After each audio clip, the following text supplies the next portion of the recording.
Introduction.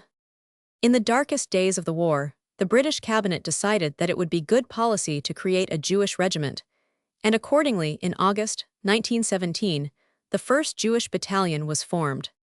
From that day forth, as a matter of duty and loyalty to king and country, it was clearly incumbent on all those in authority to treat this new unit with justice, and do everything in their power to make it a success.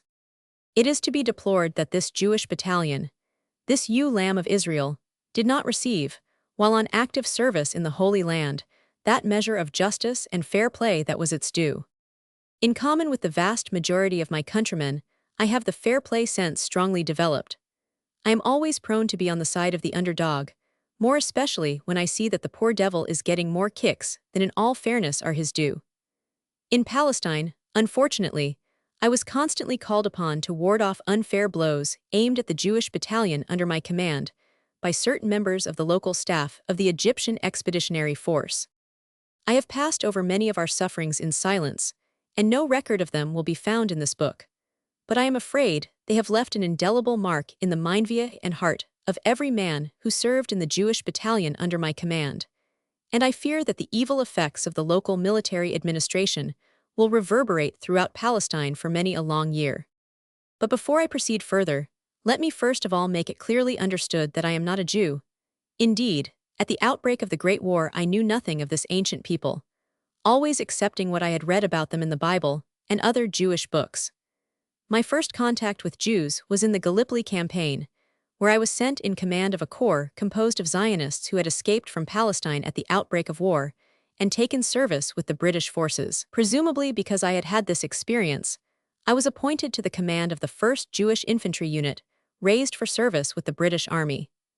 The career of such a unique unit is bound to be closely followed by all Jews, while it would not surprise me if the historian of the future seizes upon this dramatic appearance of the Jewish warrior, fighting for the redemption of Israel under the banner of England, as one of the most interesting episodes of the Great World War. Unfortunately for us, with a few honorable exceptions, the local staff of the EEF were troublers of Israel. Instead of furthering the policy of the home government by holding out a helping hand to this new unit, on the contrary, every obstacle was placed in its way. In our times of tribulation in the Holy Land, my thoughts often went back to the Dardanelles, and I was heartened and cheered by the remembrance of the vastly different treatment meted out to the Jewish soldiers by the staff in Gallipoli. Sir Ian Hamilton had vision enough to foresee what a tremendous force would be won over to the cause of England by dealing justly with Israel. In the Mediterranean Expeditionary Force, the attitude was essentially British. I regret I cannot say the same of the staff of the Egyptian Expeditionary Force in 1918 and 1919. I am happy to be able to put on record that the battalion was treated fairly and justly all the time it was stationed in England. The staff at Plymouth always held out a helping hand when needed, and we embarked for Egypt with the blessing of the War Office, and of the Adjutant General, Sir Neville Macready, who told us before we sailed that it was his aim to form a Jewish brigade, and that he was writing to the Commander-in-Chief of the EEF to recommend that this should be done as soon as our numbers justified such a step. I felt that the Adjutant General had confided a great trust to me when I was selected for the command of this Jewish unit. It was a complete change from the command of an Irish battalion, but the Irishman and the Jew have much in common: temperament, generosity, love of children, devotion to parents, readiness to help those down on their luck, and, be it noted, great personal bravery. These qualities will probably not appear out of place to my readers so far as the Irishman is concerned, but I imagine many will be surprised when they hear that they also apply to the Jew. It is true, however, and so should be more widely known. The soul-stirring deeds on the battlefield of such heroes as Judas Maccabus, Bar Kochba, and many others can never be forgotten. I had one fear when I took over command of the Judæans, and that was that I might not be able to do them justice. I felt that, if a suitable Jewish officer could be found, it would be more appropriate that he should have the honor of leading these soldiers of Israel in the struggle for the redemption of Palestine. But, although I publicly stated that I should be glad to see a Jewish officer appointed to the command, no one came forward, and I was left with the whole weight of this great responsibility to the Jewish people on my shoulders. I therefore made up my mind, from the moment I took command, that so far as was humanly possible, the Jewish battalion should be brought through its fiery ordeal with honor. It was unfortunate for the new regiment, and doubly unfortunate for the Jewish people in Palestine, as this narrative will show, that the attitude of the local staff was diametrically opposed to the declared policy of His Majesty's government, which had announced to the world in the famous Balfour Declaration that Palestine should once again become a national home for the Jewish people. In the face of this British announcement, certain officials in the Holy Land acted as if this epoch-making declaration were nothing but a mere scrap of paper. When I observed the vain strivings of these men and remembered the promise to Israel, I called to mind the saying of Gamaliel, the great rabbi, "If this work be of men it will come to naught, but if it be of God ye cannot overthrow it." This local anti-Jewish policy eventually culminated in the Jerusalem pogrom, described at the close of this book, when, under British rule, murderous native mobs ran riot, practically unchecked, for nearly 3 days within the walls of the city. This deplorable outrage at last opened the eyes of the imperial authorities to what was going on in Palestine, with the result that the military administration was abolished. A competent civil governor replaced the military administrator, and Sir Herbert Samuel was sent out to pour oil and wine into the wounds which the unfortunate Jewish inhabitants had received, and to carry out the declared policy of England, as announced in the Balfour Declaration. Roman 12. Map. Showing chief places mentioned in the book. With the Judæans in the Palestine Campaign. Chapter 1. The Balfour Declaration. In the early days of 1917, the outlook for the Allied powers was particularly black and menacing. England, the mainstay in the great struggle, was in deadly peril. For just about this time, the ruthless submarine campaign was at its height, and our shipping losses were appalling. The Central Powers, with startling rapidity, had crushed and overrun Belgium, Serbia, and Romania, and a large slice of France was in the grip of the invader. It was a case of stalemate with Italy, while Russia, the colossus with the feet of clay, was in the throes of a revolution and lost to the Allies. Turkey, the so-called sick man of Europe, was found not only able to sit up and take nourishment, but strong enough to administer some nasty knocks to the surgeon, as we discovered to our cost in Gallipoli and other places in the Near East. The Great Republic of the West did indeed throw in her lot with us in April 1917, but many perilous months would have to elapse before she could pull her full weight, or even make her enormous power felt to any appreciable extent on the battlefields of Europe. At such a moment as this, it was of the very greatest importance that the world should be carefully scanned 14, and every available ideal and policy made use of, which could be of advantage to our righteous cause. The happy inspiration thereupon seized upon our ministers to win over to the side of the Allies the teeming millions of the children of Israel scattered throughout the world. The restoration of these people to the land of their forefathers had long been engaging the thoughts of mankind, and our statesmen now felt that the time was ripe for this age-long issue to be brought to fruition. It was of course known to the leading Zionists that the British government was considering the policy of making a pronouncement in favor of the Jewish people, and many of the leaders of Zionism, such as Dr. Weizmann, Mr. Sokolow, Mr. Jabotinsky, Mr. Joseph Cohen, etc., lost no opportunity of pressing home the importance of winning Jewry, the world over, to England's side, by declaring boldly for a Jewish Palestine. It was felt by many that the right and proper way for Jewry to help England was by raising a Jewish legion to aid in the redemption of Palestine, and of this movement the leading spirit was Vladimir Jabotinsky, a distinguished orator, author, and journalist. Ever since the beginning of the war, this remarkable man, a Jew from Russia, had carried on a vigorous propaganda on behalf of England. At his own expense, he had founded a newspaper in Copenhagen and distributed it broadcast among Jews in Russia, Poland, neutral countries, America, etc. His propaganda was of great value to the Allies. For 15, the Jews naturally hated Russia, owing to their harsh treatment and persecution in that country, and it was not until Jabotinsky set to work that they perceived that their real interests lay with the Allies. To show a good example to others, he enlisted as a private in the 20th Battalion London Regiment, where he gathered round him a platoon composed principally of men who had recently been serving in Gallipoli in the Zion Mule Corps. From his humble position in the ranks, he bombarded the Prime Minister and the Secretaries of State for War and Foreign Affairs in this country. He sent emissaries to America, North and South, to Russia, Poland, the Caucasus, etc. And when, in July 1917, the government declared their intention of creating a Jewish regiment, he had everything in train for the formation of a legion at least 50,000 strong. I mention this here as one instance of this gallant officer's efforts for England, and I will ask the reader to make a mental note of it. For before this narrative is ended, it will be my painful duty to show how Jabotinsky was rewarded for all his invaluable services to the British cause.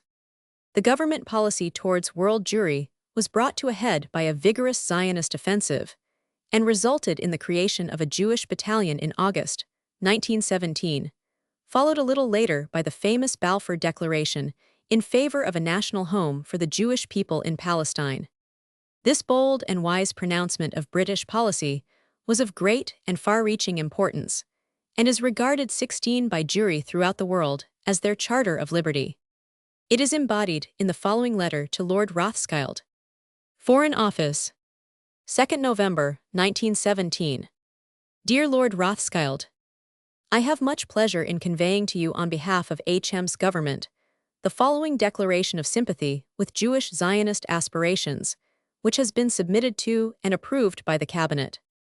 His Majesty's government view with favor the establishment in Palestine of a national home for the Jewish people, and will use their best endeavors to facilitate the achievement of this object, it being clearly understood that nothing shall be done which may prejudice the civil and religious rights of existing non-Jewish communities in Palestine, or the rights and political status enjoyed by Jews in any other country.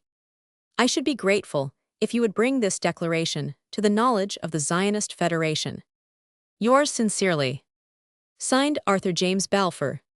This was, perhaps, the most momentous declaration made throughout the war, and it derived a special significance from the fact that it was made just at the time when the first definite steps were being taken towards freeing Palestine from the yoke of the Turk.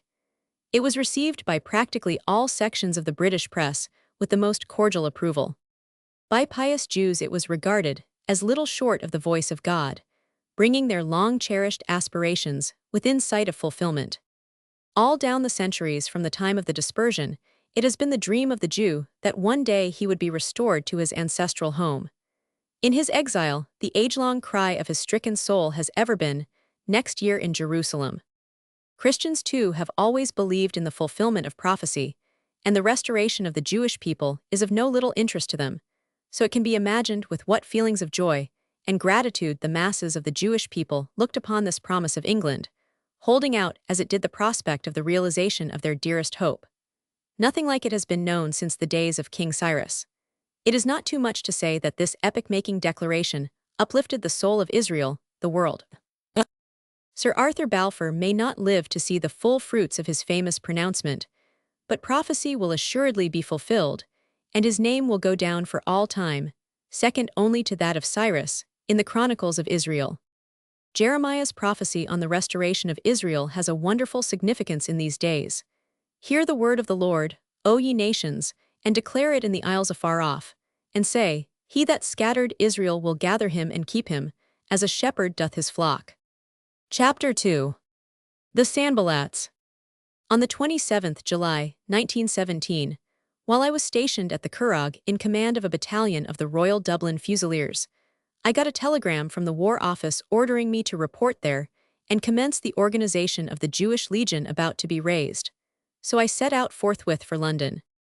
On getting my instructions from Major General R. Hutchison, the Director of Organization, he told me, among other things, that a certain Sergeant Jabotinsky would probably be most useful to me, for he was a very keen worker and an ardent advocate of the Jewish regiment. I told him that I had already met Jabotinsky, and I knew his assistance would be invaluable, and requested that he might be attached to me for duty at once. I was given a room at the War Office Annex, which had been taken over from the National Liberal Club. Here I was joined in due course by Jabotinsky, now a full-fledged sergeant. We had hardly begun to move in the matter of recruiting for the Jewish regiment, when I became aware that in certain quarters of influential English Jewry, there was violent hostility to Zionist aspirations, and also to the very idea of a Jewish regiment.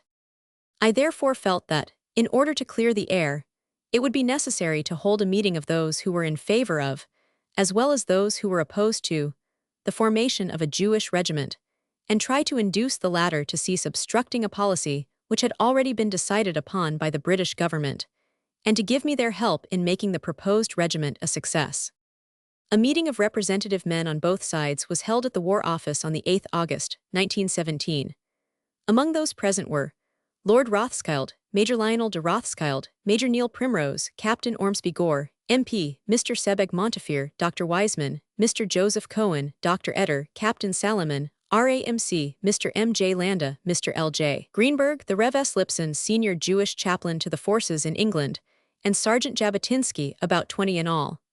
Colonel Sir Mark Sykes, MP, whose untimely death I deeply lament, and Lieut. Colonel L.S. Amory, MP, who were then secretaries to the War Cabinet, also attended, both being warm friends of the movement. I briefly addressed the meeting, and explained that I had called them together to give me their advice and assistance in the formation of the Jewish regiment. I was, of course, aware that there was somewhat of a cleavage amongst the Jews on this question, but the bitterness and hostility shown was quite a revelation to me. I could not understand how any Jew could fail to grasp this heaven-sent opportunity and do all in his power to further the efforts of the British government on behalf of the Jewish people. Imagine my surprise, therefore, when certain of the Jews in opposition vigorously denounced the formation of a Jewish regiment and equally vigorously damned the aspirations of the Zionists. Dr. Wiseman gave a slashing reply to the Sanballats from the Zionist point of view, which cut the ground from under their feet, and Jabotinsky, in his address for the cause he had at heart, lifted the debate to a level immeasurably above the point of view of his opponents. A few others spoke, and then I again addressed the meeting and said I thought it was a good thing the government had not left it to the community to form a Jewish regiment, for I saw that they would never agree. But, as the government had already made up its mind and was determined to have a Jewish legion of some kind, I begged them to lay aside all differences and help me to make a success of a movement which was bound to affect Jews, one way or another, throughout the world. In conclusion, I said I would rather know who were my friends, and asked all those who did not intend to further this scheme, which after all was a scheme propounded and adopted by the British government, to retire. Not a man moved. While I was making my address, a note was passed to me from hand to hand. On opening it, I read, "Can you dine with me this evening? I should like to join your new battalion. N.P." I little knew when I scribbled back, "So sorry, am engaged," what serious 21 consequences hung on my answer, for I feel sure that Neil Primrose would not have been cut off in his prime had I dined with him that night and recruited him for the Jewish battalion, but I never saw this very gallant officer again. He went out to Palestine soon afterwards, where he met his death while leading his men in a charge. To return to the meeting, when I found that not one of our opponents was prepared to declare himself an open enemy of the policy of HM's government, I said that as the formation of the various committees connected with the regiment was an essentially Jewish matter, I would now retire, and I asked Lord Rothschild to take the chair. Within half an hour I was summoned by Brigadier General Sir Auckland Geddes, as he then was. The general appeared to be extremely flurried and annoyed. Apparently, immediately after I had left the meeting, two gentlemen had gone straight from it to Sir Auckland and made a bitter attack on me for having, as they said, held a Zionist meeting in the War Office. I assured him that there was no attempt at holding a Zionist meeting, but that a number of representative Jews and others had been called to help me in carrying out the policy of the War Office, and I pointed out that it was entirely due to the two gentlemen who complained that any question of Zionism had been raised. Why any Jew should be an anti-Zionist passes my comprehension, for the Zionist ideal in no way interferes with the rights and privileges of those fortunate Jews who have found happy homes in friendly countries, but aims at establishing a national home for those less happy 22 ones, who, against their will, are forced to live in exile, and who have never ceased to yearn for the land promised to their forefather Abraham and his seed forever. Yet I will have to show that, as there were Sanballats one who bitterly opposed the restoration in the days of King Artaxerxes 2,500 years ago, so there were modern Sanballats who bitterly opposed the restoration in the days of King George. Footnote. Chapter 3. The formation of the Jewish Regiment. On the 23rd August, 1917, the formation of the Jewish Regiment was officially announced in the London Gazette, and I was appointed to the command of a battalion. At the same time, it was officially intimated that a special Jewish name and badge would be given to the battalions of this regiment. On hearing of this determination, the Sanballats immediately got very busy. Heads were put together, and letters written up and down the land to all and sundry who were likely to serve their purpose, with the result that, on the 30th August, 1917, a deputation waited upon Lord Derby, then Secretary of State for War, for the purpose of making representations against the proposed name and badge of the Jewish Regiment, and in fact, against the formation of any such unit as a Jewish battalion. One member of this deputation went so far as to represent to Lord Derby that Lord Rothschild, the head of the celebrated Jewish family, to whom, as representing the Jewish people, Mr. Balfour later on addressed the famous declaration, was also opposed to the formation of a Jewish regiment. Lord Rothschild assured me that this was not the 24 case, for once it became the policy of the British government to form a Jewish regiment, he felt bound as a patriotic Jew to back it up and do all in his power to make it a success.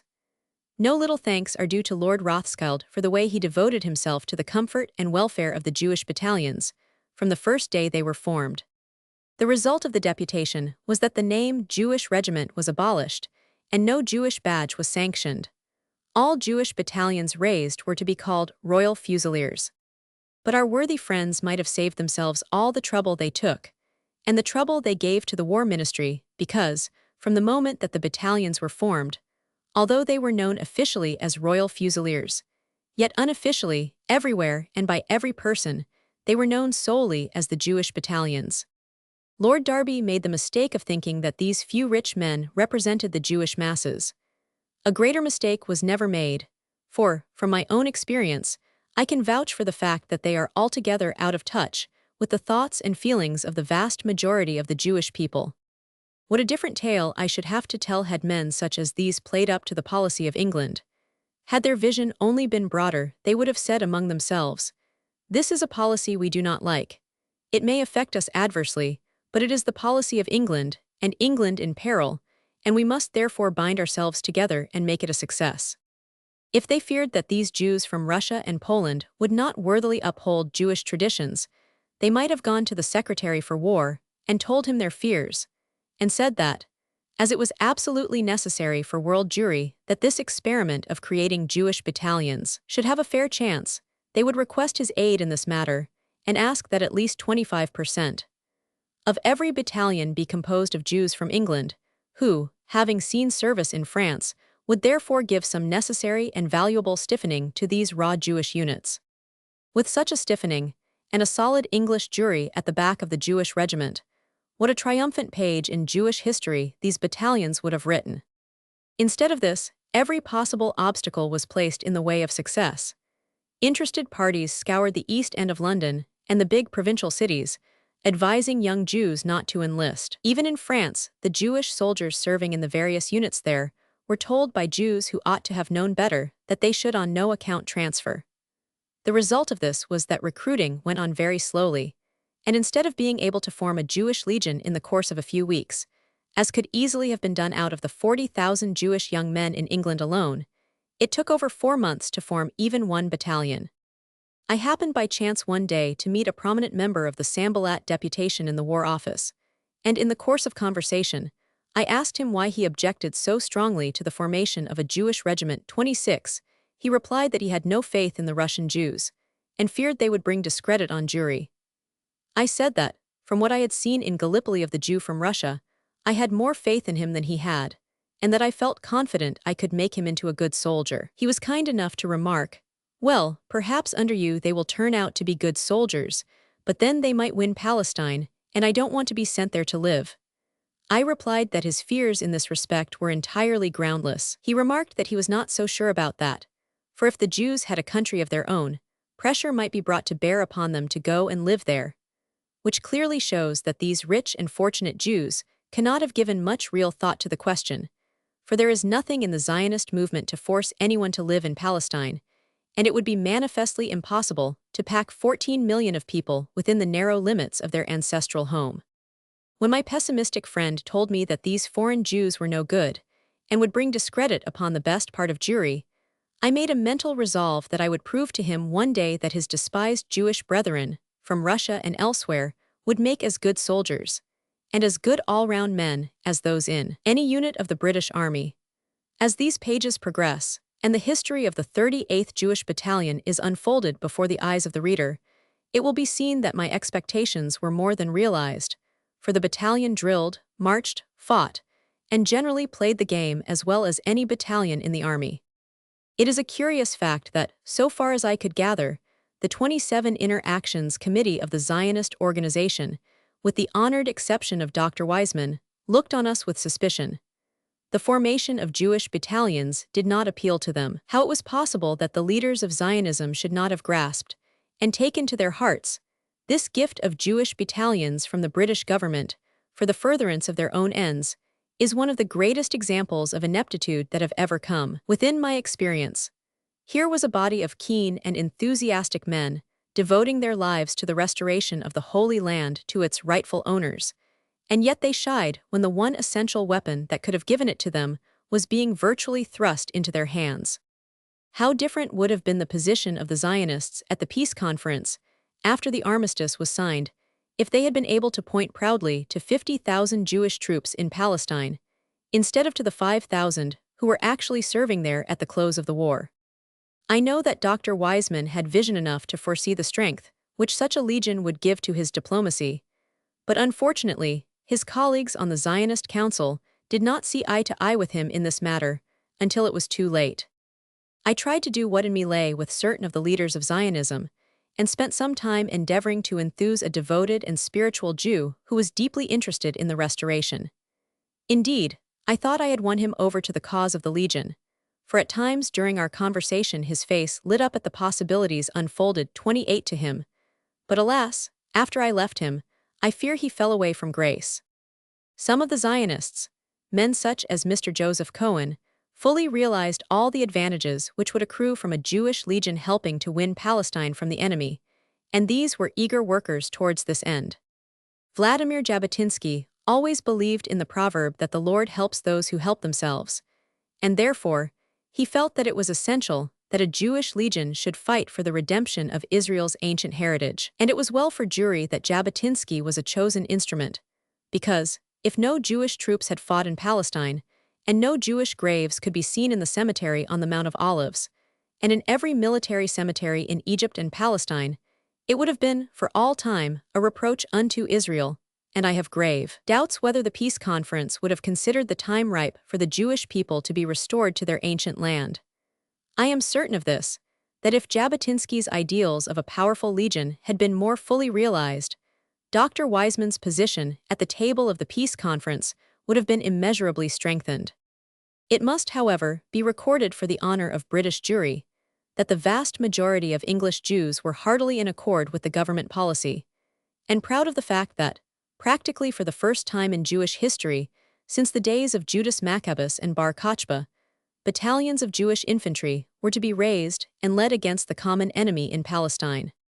It was also to the credit of English Jewry that a deputation 29 representing the Jewish masses in England sought and obtained an interview with the Secretary of State for War, with the view to the retention of a distinctive Jewish name and badge for the battalions. This deputation was introduced on Sept 5 by Mr. J. D. Kiley, MP, a non-Jew, and among others the following men were present: Captain Redcliffe Salomon, Dr. Eder Messrs. Elkin Adler, Joseph Cohen, L. J. Greenberg, M. J. Landa, etc. Lord Derby had, however, committed himself to the first deputation, and all he could promise to the deputation representing the Jewish masses was that, if the regiment distinguished itself in the field, it would then be given a Jewish title and a Jewish badge. This deputation also obtained the War Secretary's sanction to the supply of kosher food and to the observance of Saturday as the day of rest. Lord Derby also promised that, as far as possible, all Jewish festivals should be respected, and that Jewish units would, service conditions permitting, be employed only in Palestine. How the battalions distinguished themselves, and won a special Jewish name and badge, will be recorded faithfully in the following pages. Chapter 4. Training at Plymouth. I was delighted when, at last, I got away from organization duty at the War Office, with all its worries and vicissitudes, and commenced the real active work of training a fighting battalion of Jews. Plymouth was the spot chosen as our training center, and at the Crown Hill Barracks, near this famous and beautiful harbor, we commenced our military career. A recruiting depot was at the same time established in London at 22 Chenies Street, where a staff was installed under the command of Major Knowles, an excellent officer who had previously served under me in the South African War, and who was an ardent supporter of Zionist ideals. Recruits were received here and fitted out with uniforms before being sent on to Plymouth. The comfort of the men while at the depot was ably attended to by various committees of ladies and gentlemen, whose names will be found in the appendix. They were fortunately in a position to give much-needed financial aid to various dependents from the moment the committees began work, for public-spirited and liberal Jews were found who gave to the good cause with both hands. Among these was Mr. Leopold Frank, who gave the princely donation of £1,000. Mr. Lionel D. Walford, 31, especially was untiring in his efforts for the welfare and happiness of every recruit who came to the depot, and so won the hearts of all by the personal service that he gave, day in and day out, that he was universally and affectionately known to the Judæans as Daddy. As a nucleus for the Jewish battalion, I arranged for the transfer of a platoon of my old Zion Mule Corps men from the 20th Battalion of the London Regiment, where they were then serving under the command of Colonel A. Pownall. My best thanks are due to this officer for the help he gave me in effecting the transfer of my old veterans. These warlike sons of Israel, not content with the laurels they had already won in Gallipoli, sought for fresh adventure in other fields, and so volunteered for service in France. On the way their ship was torpedoed and sunk by an Austrian submarine, but fortunately not a Zion man was drowned. All managed to cling on to spars and other wreckage, and floated safely to a Grecian isle from which they were rescued. They eventually reached England in safety, but all their personal belongings were lost. Men soon began to arrive at Plymouth in batches of 20s and 30s, from all over the kingdom. Many trades and professions were represented, but the vast majority were either tailors or in some way connected with the tailoring trade. I made it a practice to see every recruit as soon as he joined and find out something about his family and affairs. I also gave every man some advice as to how he was to conduct himself as a good soldier and a good Jew. The famous sculptor, Jacob Epstein, was one of my most promising recruits, 32, and after he had served for some months in the ranks, I recommended him for a commission. When the 38th Battalion left Plymouth for Palestine, Epstein remained behind with the 2nd Jewish Battalion then formed, but owing to some bungling the commission was never granted. The difficulties of my command were not few. On broad religious grounds, Judaism is not compatible with a soldier's life, and I may say I had many strict Jews in the battalion. Then the men were aliens, utterly unaccustomed to army life, and with an inherent hatred of it, owing to the harsh military treatment to which the Jew in Russia was subjected. Some of them did not speak English, and practically all of them hated serving any cause which might in the end help Russia. They knew also that there was a strong body of Jewish opinion in England which was hostile to the idea of a Jewish unit. To make matters worse, the recruits came from sedentary occupations. They had never been accustomed to an outdoor, open-air life, and naturally dreaded, and really felt, the strain of the hard military training which they had to undergo in those cold winter days in Plymouth. It can be imagined, therefore, that I had no easy task before me in molding these sons of Israel, and inspiring them with that martial ardor and esprit de corps which is so necessary, if men are to be of any use on the field of battle. I impressed upon them that strict discipline and hard training was not merely for my amusement or benefit, but was entirely in their own interests, so that 33 when the day of battle came, they would be fitter men and better fighters than their enemies. And with these 2 points in their favor, the chances were that instead of getting killed, they would kill their opponents and emerge from the battle triumphant. The men soon grasped the idea and took to soldiering and all that it means with a hearty goodwill. I am happy to say that all difficulties were surmounted, and at the close of the campaign, the battalion presented as fine and steady an appearance on parade as any battalion in the EEF. Luckily for me, I had an able and enthusiastic staff to assist me in my endeavors. I cannot sufficiently praise the great service rendered to the battalion during its infant stages by Captain Redcliffe Salaman, RAMC, who was our medical officer. His knowledge of the men and of Jewish matters generally was invaluable to me. My adjutant, Captain Neal, had already had 2 years' experience in a similar position with a battalion of the Rifle Brigade. I found him to be able and diplomatic, the latter an essential quality in the handling of Jewish soldiers. In my second in command, Major Mac Dermott, I had an officer of wide experience and high principles, who had served under my command in the Dublin Fusiliers. In my assistant adjutant, Lt. B. Wolfe, whose tragic death in Palestine I shall relate in its proper place, I had an exceptionally gifted Jewish officer, hardworking, painstaking, conscientious, and all out in every way to make the Jewish battalion a success. I tried to induce senior Jewish officers to join the battalion, but I found it very hard to get volunteers, for the senior men preferred to remain in their own British regiments. I was able to obtain the services of a fair number of junior Jewish officers, and the battalion gradually filled up in officers, NCOs, and men. I would like to mention here that, although the great majority of all ranks were Jews, yet there were some Christian officers, NCOs, and 1 or 2 men. In spite of this, there was never the very slightest question between us of either race or religion. All eventually became animated with one spirit: the success, welfare, and good name of this Jewish battalion. I am glad to say that we had practically no crime to stain our record. There was not a single case of a civil offense being recorded against us all the time we were at Plymouth, which is something new in Army annals. And yet another record was created by this unique battalion. The wet canteen, where beer only was sold, had to be closed, for not a single pint was drunk all the time it was open. The men showed wonderful quickness and aptitude in mastering the details of their military training.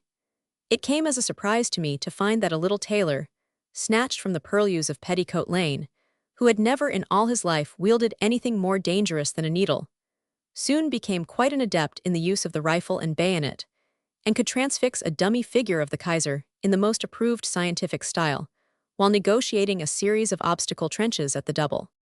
I had an able and enthusiastic staff.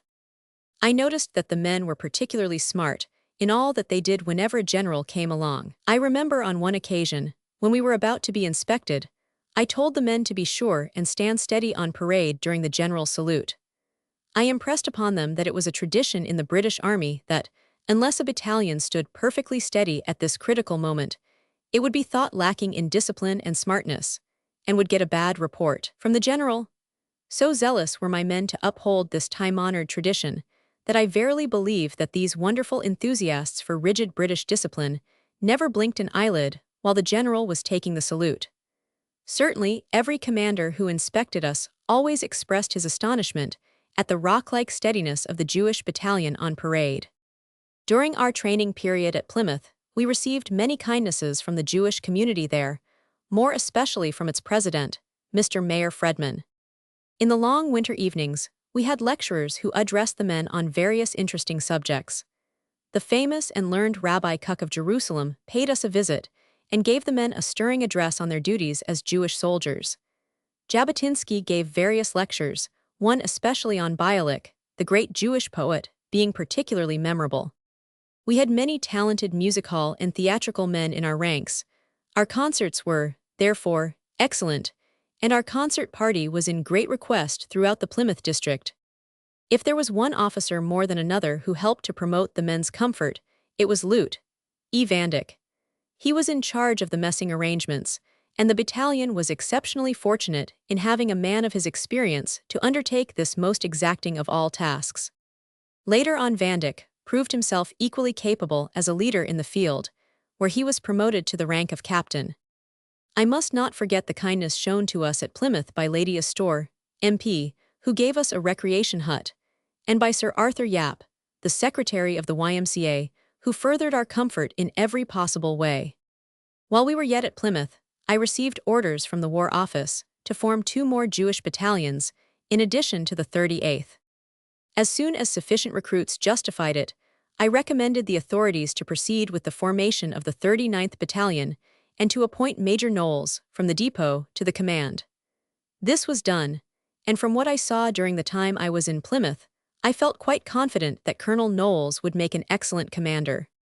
Colonel Knowles was succeeded at the depot in London by Major Sconfield, who worked untiringly to promote the interests of the recruits, and to imbue them with a good, soldierly spirit while they were passing through his hands in Cheney Street. About the same time as Colonel Knowles was appointed, Captain Salomon so highly recommended his brother-in-law 37 Colonel F.D. Samuel, DSO, to me that I asked the Adjutant General if this officer might be recalled from France to take charge of the training at Plymouth, and Jewish affairs there generally, after my departure for Palestine.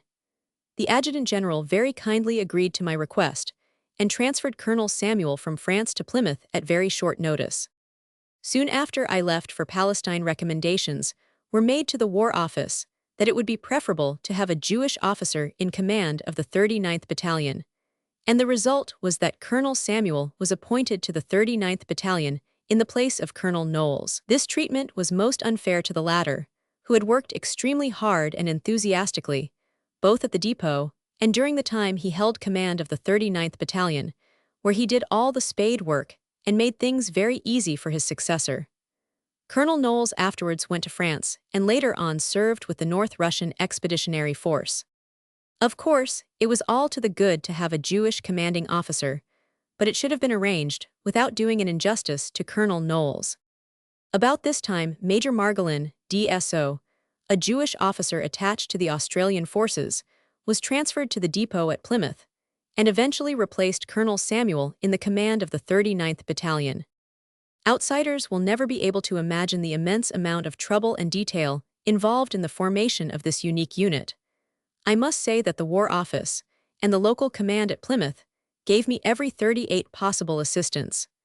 Colonel King, of the Military Secretary's staff at the WO, helped me through many a difficulty in getting Jewish officers brought back from France. Colonel Graham, also of the War Office, came to my assistance whenever he could possibly do so, while the late Military Secretary, General Sir Francis Davies, under whom I had served in Gallipoli, was kindness itself. General Hutchison, the Director of Organization, was always a tower of strength, and the Jewish battalions owe him a heavy debt. Lieutenant Colonel Amory, MP, and the late Sir Mark Sykes, MP, also did what was in their power to make our thorny path smooth. Chapter 5. The Kosher Problem. The only serious trouble we had in Plymouth occurred over kosher food. As most people probably know, Jewish food has to be killed and cooked in a certain way as laid down in Jewish law, and it is then known as kosher, i.e. proper. This was, of course, quite new to the military authorities, and the army being a very conservative machine, and at times, a very stubborn one, they failed to see the necessity of providing special food for the Jewish troops. A curious state of mentality considering the care taken with the food of our Muslim soldiers. I have a fairly shrewd idea that all the blame for the trouble we were put to in this matter must not rest altogether on the shoulders of the army officials, for I strongly suspect that our Jewish friends, the enemy, who were so anxious to destroy the Jewishness of the regiment, had their fingers in this kosher pie. Now I felt very strongly that unless the Jewish battalion was treated as such, and all its wants, both physical and spiritual, catered for in a truly Jewish way, this new unit would be an absolute failure, for I could only hope to appeal to them as Jews, and it could hardly be expected that there would be any response to this appeal if I countenanced such an outrage on their religious susceptibilities, as forcing them to eat unlawful food. I made such a point of this that I was at length summoned to the War Office by the Adjutant General, Sir Neville Macready, who informed me that I was to carry on as if I had an ordinary British battalion, and that there was to be no humbug about kosher food, or Saturday Sabbaths, or any other such nonsense. I replied very respectfully, but very firmly, that if this was to be the attitude taken up by the War Office, it would be impossible to make the battalion a success, for the only way to make good Jewish soldiers of the men was by first of all treating them as good Jews. If they were not to be treated as Jews, then I should request to be relieved of my command. Accordingly, as soon as I returned to Plymouth, I forwarded my resignation, but the GOC Southern Command returned it to me for reconsideration. In the meantime, a telegram was received from the War Office to say that the kosher food would be granted, and Saturday would be kept as the Sabbath. After this things went smoothly, Sir Neville Macready readily lent us his ear when I put up an SOS, and, as a matter of fact, he became one of our staunchest friends. I was more than gratified to receive, a few days later, the following kosher charter from the War Office, a charter which helped us enormously all through our service, not only in England, but also when we got amongst the Philistines in Palestine. 14th Sept, 1917. 20 Gen, number 4425 AG2A. Sir, with reference to Army Council Instruction 1415 of the 12th Sept, 1917, relating to the formation of battalions for the reception of friendly alien Jews, I am commanded by the Army Council to inform you that, as far as the military exigencies permit, Saturday should be allowed for their day of rest instead of Sunday. Arrangements will be made for the provision of kosher food when possible. I am etc. Signed B.B. Cubitt. To the General Officer Commanding. In Chief, Southern Command. OC 38th BN, Royal Fusiliers. Forwarded for information. Devonport, 21917. Signed E. Montagu Colonel. AA and QMG. Before we sailed for the front, General Macready did us the honor of coming all the way from London, traveling throughout the night, to pay us a friendly visit, without any of the pomp or circumstance of war, and he was so impressed by what he saw of the soldierly bearing of the men that, from that day until the day he left office, no reasonable request from the Jewish battalion was ever refused. I had a final interview with General Macready at the WO before setting out for Palestine, when he told me in the presence of Major General Hutchison, Director of Organization, that the object he aimed at was the formation of a complete Jewish brigade, and that he was recommending General Allenby to commence that formation as soon as 2 complete Jewish battalions arrived in Egypt. Of course, this was very welcome news to me, because it would mean all the difference in the world to our welfare and comfort if we formed our own brigade. It would mean that the brigade would have its own commander who would be listened to when he represented Jewish things to higher authority. It would mean direct access to the divisional general, to ordnance, to supplies, and the 101 things which go to make up the efficiency and cater for the comfort of each unit of the brigade. No worse fate can befall any battalion than to be left out by itself in the cold, merely attached to a brigade or a division, as the case may be. It is nobody's child, and everybody uses it for fatigues and every other kind of dirty work which is hateful to a soldier. It can be imagined, therefore, how grateful I was to General Macready for promising a Jewish brigade, for I knew that such a formation would make all the difference in the world to the success of the Jewish cause as a whole, and what was of great importance, to the good name of the Jewish soldier. Chapter 6. We set out for Palestine. Towards the end of January, 1918, we were notified that the 38th Battalion was to proceed on active service to Palestine. This news was received with great joy by all ranks, and every man was granted 10 days' leave to go home and bid farewell to his family. Of course, our pessimistic friends took every opportunity of maligning the Jew from Russia, and said that the men would desert, and we should never see a tenth of them again. I, however, felt otherwise, and had no anxiety about their return. Nor was I disappointed, for when the final roll call was made, there were not so very many absentees, certainly no more than there would have been from an ordinary British battalion. So here again our enemies were confounded and disappointed, for they had hoped for better things. The battalion was ordered to concentrate at Southampton for embarkation on the 5th February. 2 days before this date, Sir Neville Macready ordered half the battalion to come to London to march through the city and East End, before proceeding to Southampton. This march of Jewish soldiers, unique in English military history, proved a brilliant success. The men 44 were quartered in the Tower for the night, and on the morning of the 4th February started from this historic spot, in full kit and with bayonets fixed, preceded by the band of the Coldstream Guards. The blue and white Jewish flag as well as the Union Jack was carried proudly through the city amid cheering crowds. At the Mansion House, the Lord Mayor, who had granted us the privilege of marching through the city with fixed bayonets, took the salute, and Sir Neville Macready was also present to see us march past. As we approached the Mile End Road, the scenes of enthusiasm redoubled, and London's ghetto fairly rocked with military fervor and roared its welcome to its own. Jewish banners were hung out everywhere, and it certainly was a scene unparalleled in the history of any previous British battalion. Jabotinsky, who had that day been gazetted to a lieutenancy in the battalion, must have rejoiced to see the fruit of all his efforts. After reception by the mayor of Stepney, the march was resumed to Camperdown House, where the men were inspected by Sir Francis Lloyd, GOC London District. He complimented them on their smart and soldierly appearance, and made quite an impressive speech, reminding them of the heroism and soldierly qualities of their forefathers, and concluded by saying that he was sure this modern battalion of Jews now before him would be no whit behind their forebears in covering themselves with military glory. An excellent lunch was provided for the men in Camperdown House, where speeches were delivered by the chief rabbi, the mayor of Stepney, Mr. Kiley, MP, Mr. Joseph Cohen, the chairman, and other friends of the battalion. Lieutenant Vladimir Jabotinsky. Afterwards the troops proceeded, amid more cheering, to Waterloo, where, before they entrained for Southampton, they were presented by Captain Fredman with a scroll of the law. My new adjutant, Captain Leadley, who came to take the place vacated by Captain Neal on promotion to major, had only just joined us on the morning of our march. He was much surprised at the first regimental duty he was called upon to perform, which was to take charge on behalf of the battalion of the scroll of the law. The excellent Jewish padre who had just been posted to us, and whose duty this should have been, was with the remainder of the troops at Plymouth.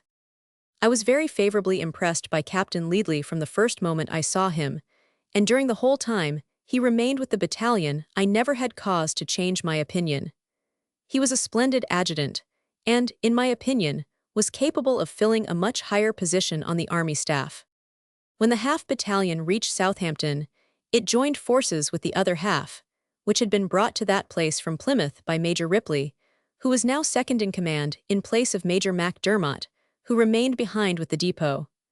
The whole battalion proceeded to embark on the little steamship Antrim on the 5th February.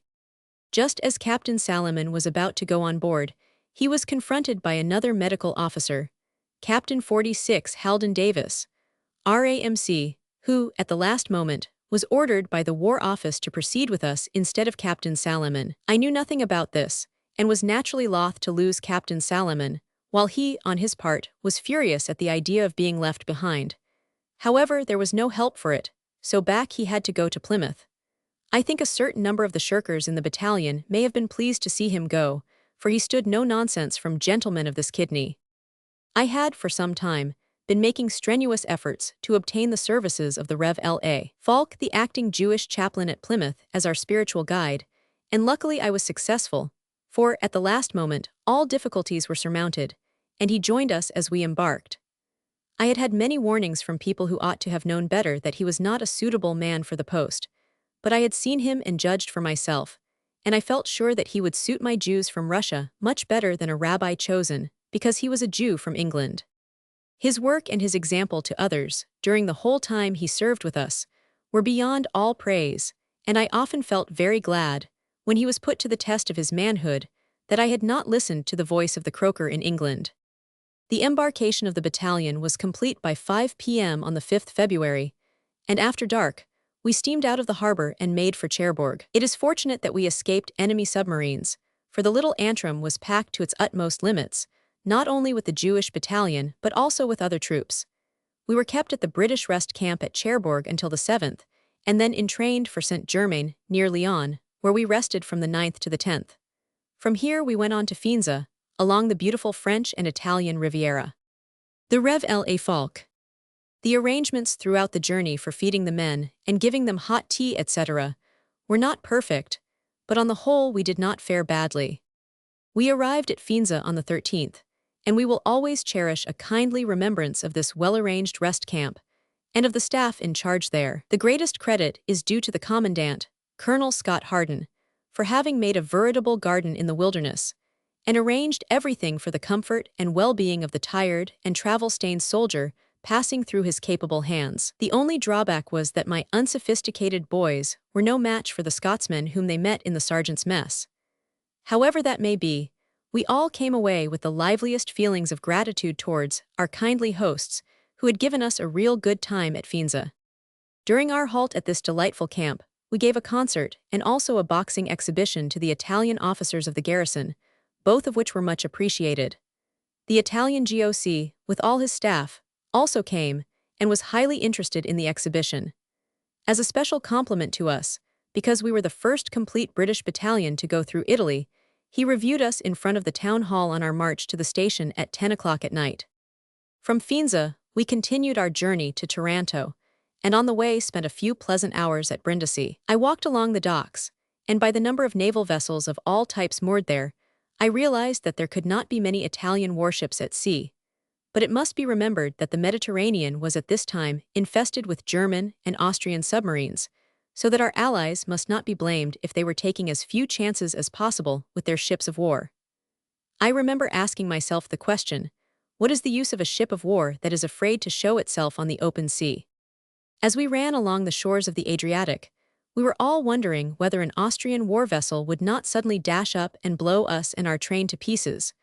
But wherever the Austrian fleet may have been that day, fortunately for us, it was not cruising on the Adriatic coast of Italy, and we reached Taranto on the 16th.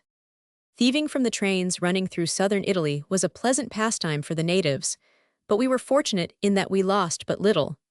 We had a couple of accidents during our long railway journey, which might, without luck, have proved disastrous. Just before we reached Marseille, a coupling about the middle of the train parted, and the rear carriages were left standing on the line. Fortunately, however, this was discovered before anything serious occurred, and a relief engine brought the stranded portion along.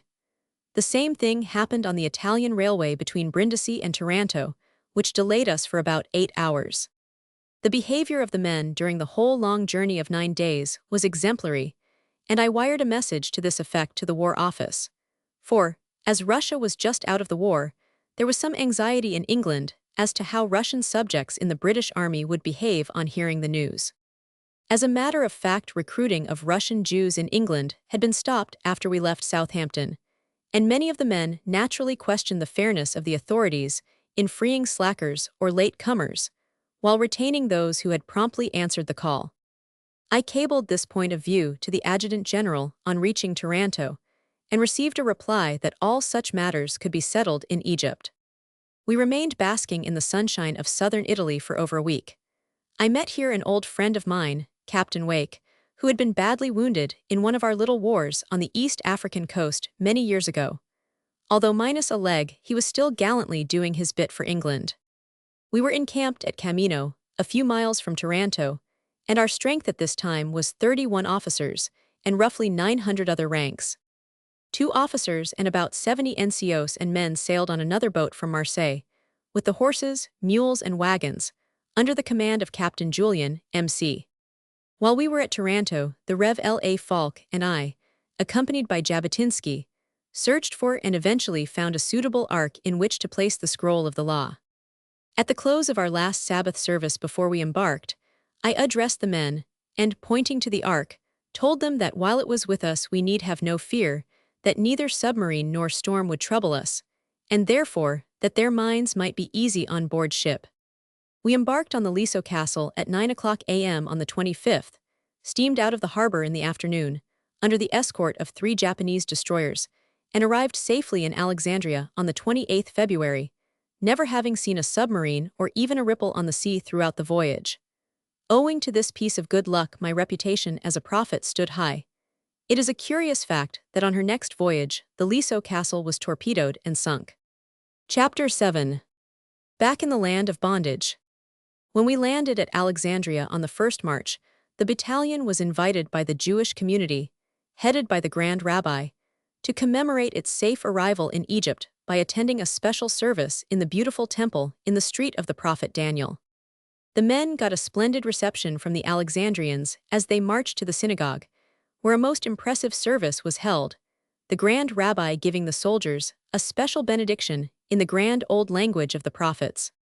After the service, refreshments were served by a number of Jewish ladies, who could hardly indeed believe that they were waiting upon a battalion, composed of men of their own race, who were now serving as Jewish soldiers under the flag of England. Their faces glowed with joy at the thought that a complete Jewish unit was now before their eyes, and was on its way to assist in releasing the land of their forefathers from the hand of the Turkish oppressor. It was a great pleasure to meet again those good people, who had helped me so wholeheartedly, in looking after the wives and dependents of my Zion Mule Corps, 52 men who had served in Gallipoli in 1915. Perhaps none worked more zealously or gave more unselfish devotion to those poor and miserable refugees than the Baroness Rosette de Menace. No matter what I wanted done in the way of help or assistance for the impoverished dependents, I could always rely on this beautiful and charitable lady to see it through. After lunch was over, we marched to the station and entrained for Helmi, a village a few miles outside Cairo, where the battalion was to be encamped, while completing its training for the front. On arrival there, we found awaiting us Captain Julian with the transport section complete, which had safely arrived a couple of days previously. At Cairo, we were met by an emissary from Palestine, who informed us that there was a great Jewish volunteer movement on foot in Judah, and that hundreds of young men were eager to join the army, and scores of Jewish ladies were anxious to give their services as nurses, or even as transport drivers. This was cheering news which I naturally thought would prove most welcome to the Commander-in-Chief of the EEF. The leading Jewish citizens of Cairo, not to be outdone by their brethren of Alexandria, arranged with the authorities, soon after our arrival, that we should attend a religious service in the chief synagogue. The battalion had a wonderful reception as it marched through the city, which was thronged with cheering crowds. The High Commissioner, General Sir Francis Reginald Wingate, took the salute as the men marched past the 53 Residency, and evinced the greatest and most friendly interest in this Jewish unit and the Jewish movement generally. I must mention here that the battalion was much indebted to Mr. Maurice Gattegno of Cairo for the immense amount of trouble he took in everything which could be helpful, and the generous way in which he contributed to all our comforts. He had an able helper in his sister-in-law, Miss Viterbo, now Mrs. Hopkin, who was untiring in her efforts on the men's behalf. Mr. Franco and Mr. Cohen of Alexandria were also ardent supporters of the battalion. The Jews who have made Egypt their home are a kindly, hospitable people, and we owe them a debt of gratitude for the way they received us and the interest they took in our welfare. The land of the pharaohs is supposed to eat away the soul of a people and send them after strange gods, but in my intercourse with the Jews of Egypt, I found that there are today many devout men who work and pray and give lavishly of their substance, to the end that Israel may be restored.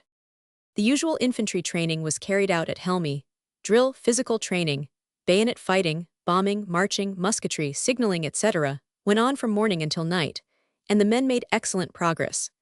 In fact, within a few weeks of our arrival in Egypt, no one would have recognized in these bronzed and well-set-up men, who walked about with a conscious look of pride in themselves and their battalion, the pale, pinched, miserable-looking conscripts who joined up at Plymouth. Soon after our arrival in Egypt, I sent the following letter to the Commander-in-Chief. Cairo, 5th March, 1918. My dear General, no doubt you have heard of the arrival of the Jewish battalion in Egypt. I am very anxious to see you in connection with the formation of a Jewish brigade, about which the War Office have given me to understand they have made some communication to you. First of all, there will be the position of the Russians to discuss, as I have some hundreds of these with me. They are at present performing their duties cheerfully and well, and I have no fault to find with their attitude.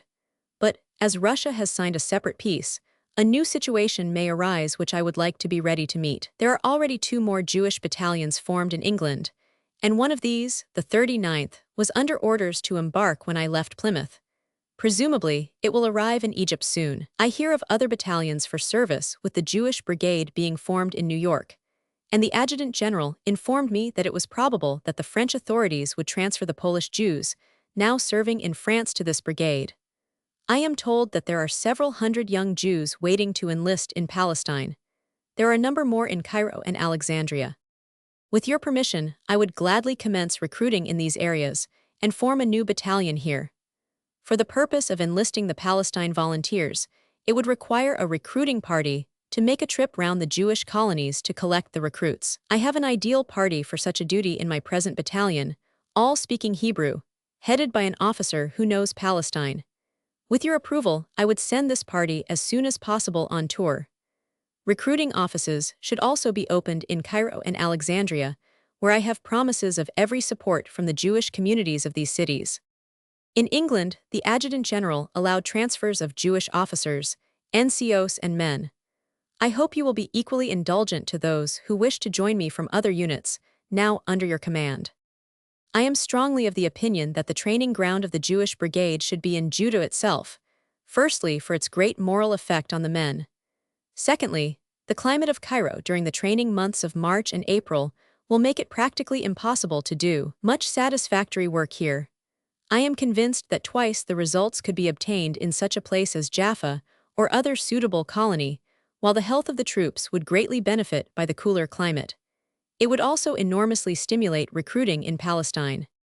I know that the home government attached the greatest importance to the moral effect of this 56th Jewish Brigade on the outer world of Jewry, not only in allied and neutral, but also in enemy countries, and such full effect can only be obtained by placing the brigade in Palestine at the earliest possible moment.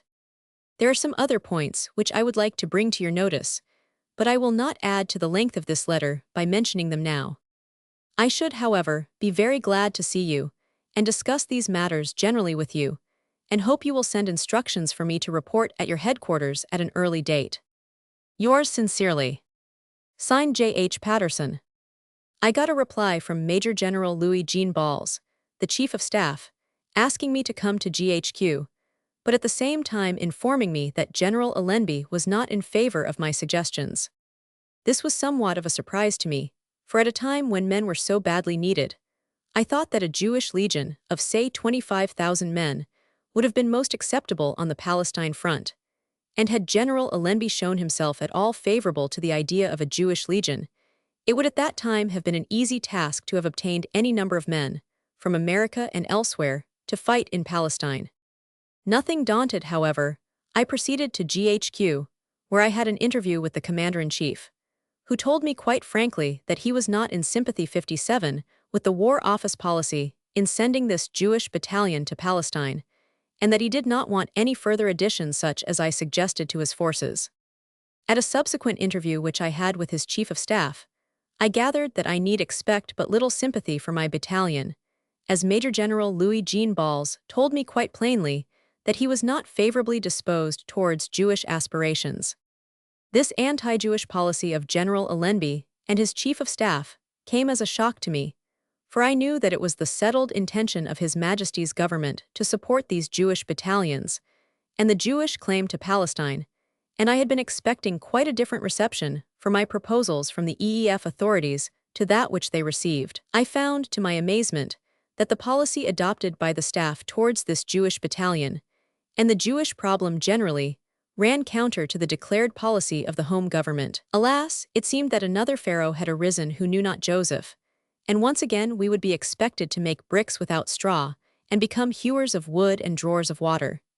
Instead of this new unit being helped and encouraged, we were, on the contrary, throughout our service in the EEF, made to feel that we were merely Ishmaelites, with every hand uplifted against us.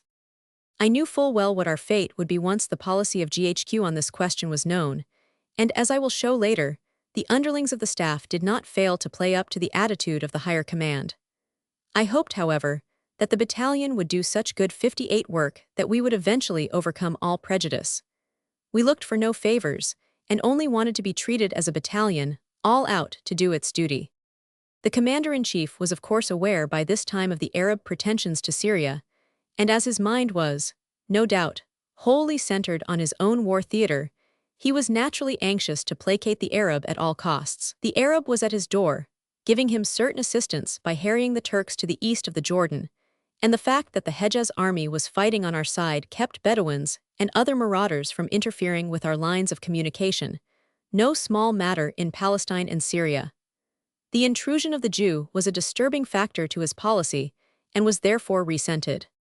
The local military authorities, however, seemed oblivious of the fact that there was a much bigger question involved than that which loomed so largely in their eyes on the Palestine horizon.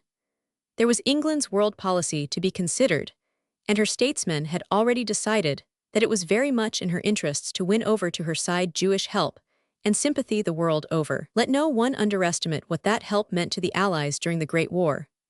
The Jewish element, owing to the Balfour Declaration, came solidly to our side in every land, and in America greatly helped to counter the German propaganda, which was fast gripping hold of the United States. It was unfortunate that this far-sighted and wise policy of our imperial statesmen was never grasped by their local agents in Palestine. In the EEF, so far as one on the spot could judge, but scant heed was paid to any policy unless it bore on local affairs, and coincided with the point of view held by GHQ and the satellites revolving round it. If only a little wise diplomacy had been employed, I am strongly of the opinion that it would have been quite practicable for the local authorities to have treated the Jewish problem fairly and on the lines of the Balfour Declaration, and at the same time, have retained the Arabs on our side. After all, the Arabs were as much interested in the downfall of the Turk as we were ourselves, and to his honor be it said, the Emir Faisal never showed himself hostile to Jewish aspirations.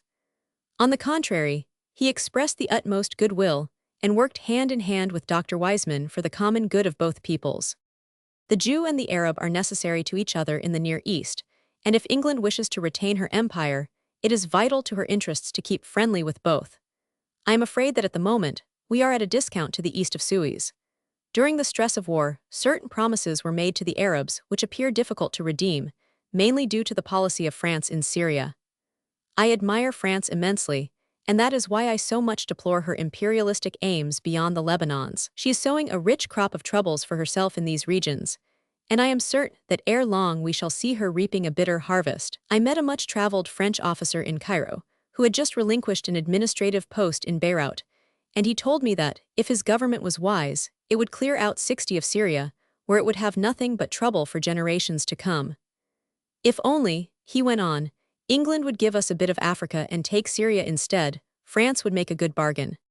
We, however, do not want Syria, but we do want to see a strong and settled Arab state in these strictly Arab regions, and I sincerely hope that our statesmen will be wise enough and energetic enough to bring about such a desirable consummation. If we permit the Bolshevists and Turks to oust us from our friendship with the Jews and Arabs, and with King Hussein and his son the Emir Faisal, now the King of Iraq, upon whom we have alternately blown hot and cold, just as it pleased France to pipe the tune, then we shall witness the beginning of the end of our power and prestige in the Orient. My trip to GHQ was not quite in vain, for just before we left Egypt sanction was given to enlist Palestinian volunteers. I sent to Judah a specially trained recruiting party, all fluent Hebrew speakers, under the command of Lieutenant Lipsey, to report to Major James de Rothschild of the 39th Battalion, who was the officer appointed to supervise this work in Egypt and Palestine. The response to Major de Rothschild's appeal was enthusiastic. In fact, his chief trouble was to keep out graybeards and unfledged youths, so eager were all to join up. Lieutenant Lipsey had some difficulty in keeping his end up in Jerusalem, where there were many anti-Zionists, but finally he worsted his opponents and emerged triumphant with nearly 1,000 recruits. The following is a translation of the Hebrew recruiting poster sent throughout Palestine at this time. Hear, O Israel! Hear, what does your heart prompt you to do? Shall we not reclaim our heritage and establish its possession in the eyes of the world? Hearken, what does your reason say to you? The British are fighting here before our eyes, and shall we remain in our houses until they return from the battle to give us our country which they have redeemed with their blood? Hearken, what does your honor and conscience dictate? Is it possible for us to accept from the hands of our righteous redeemers such an offering of blood? Shall not we too, together with them, offer our lives for our country? Hear, O Israel! The blood of our heroic forefathers, the blood of the British who fight for us this day, and the blood of the martyrs, cry unto us from this sacred ground.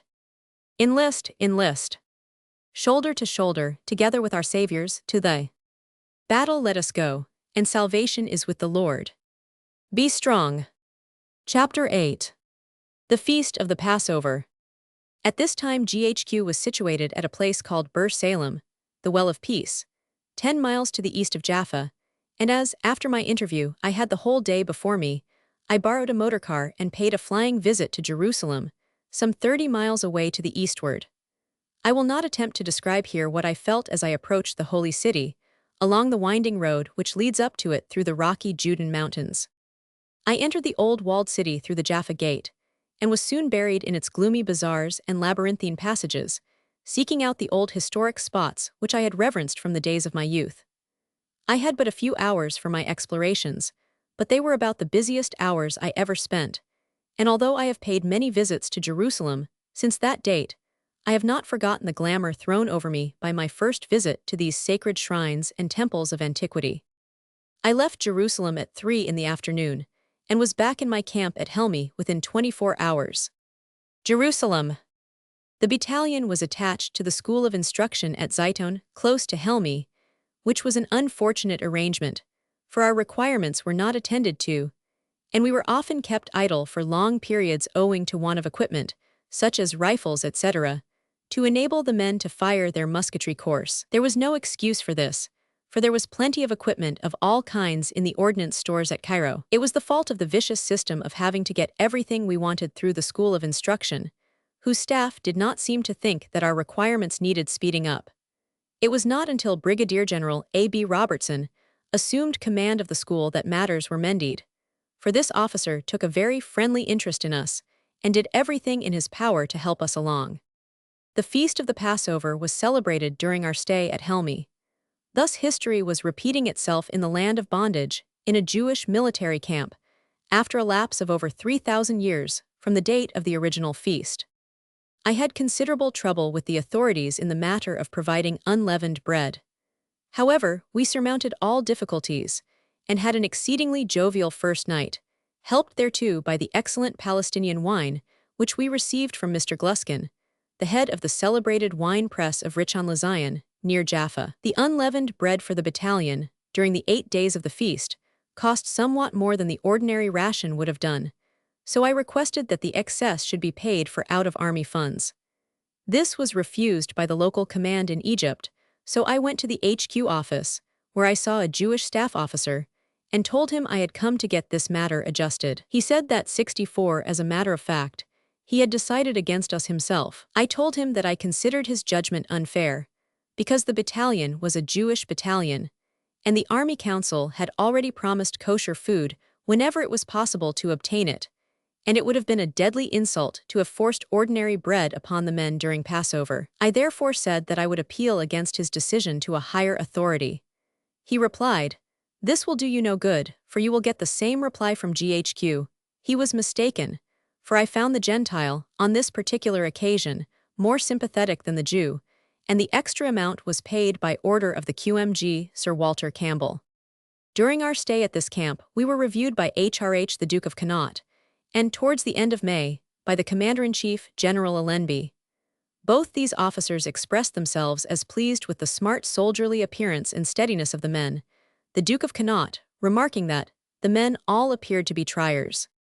Towards the close of our training at Helmi, and just as I was beginning to congratulate myself that the battalion was shaping well and would soon be fit for the front, I was staggered by the receipt of a letter from GHQ, which aimed a deadly blow at our very existence. It was nothing less than the proposal to break up the battalion and allow the men to join labor units. This was undoubtedly a clever move on the part of the staff to rid themselves of the Jewish problem and at the same time bring the derision of the world upon the Jew. The battalion on parade. Tomb of Rachel, near Bethlehem. It put me in a very difficult position, for I felt very keenly that, if the battalion were disbanded and turned over to labor units, it would throw an indelible stigma on Jewry. I felt that it was my duty to protect the battalion from the disgrace that would attach to it, if it could be said that the only Jewish unit raised for war purposes had refused to fight, even for Palestine.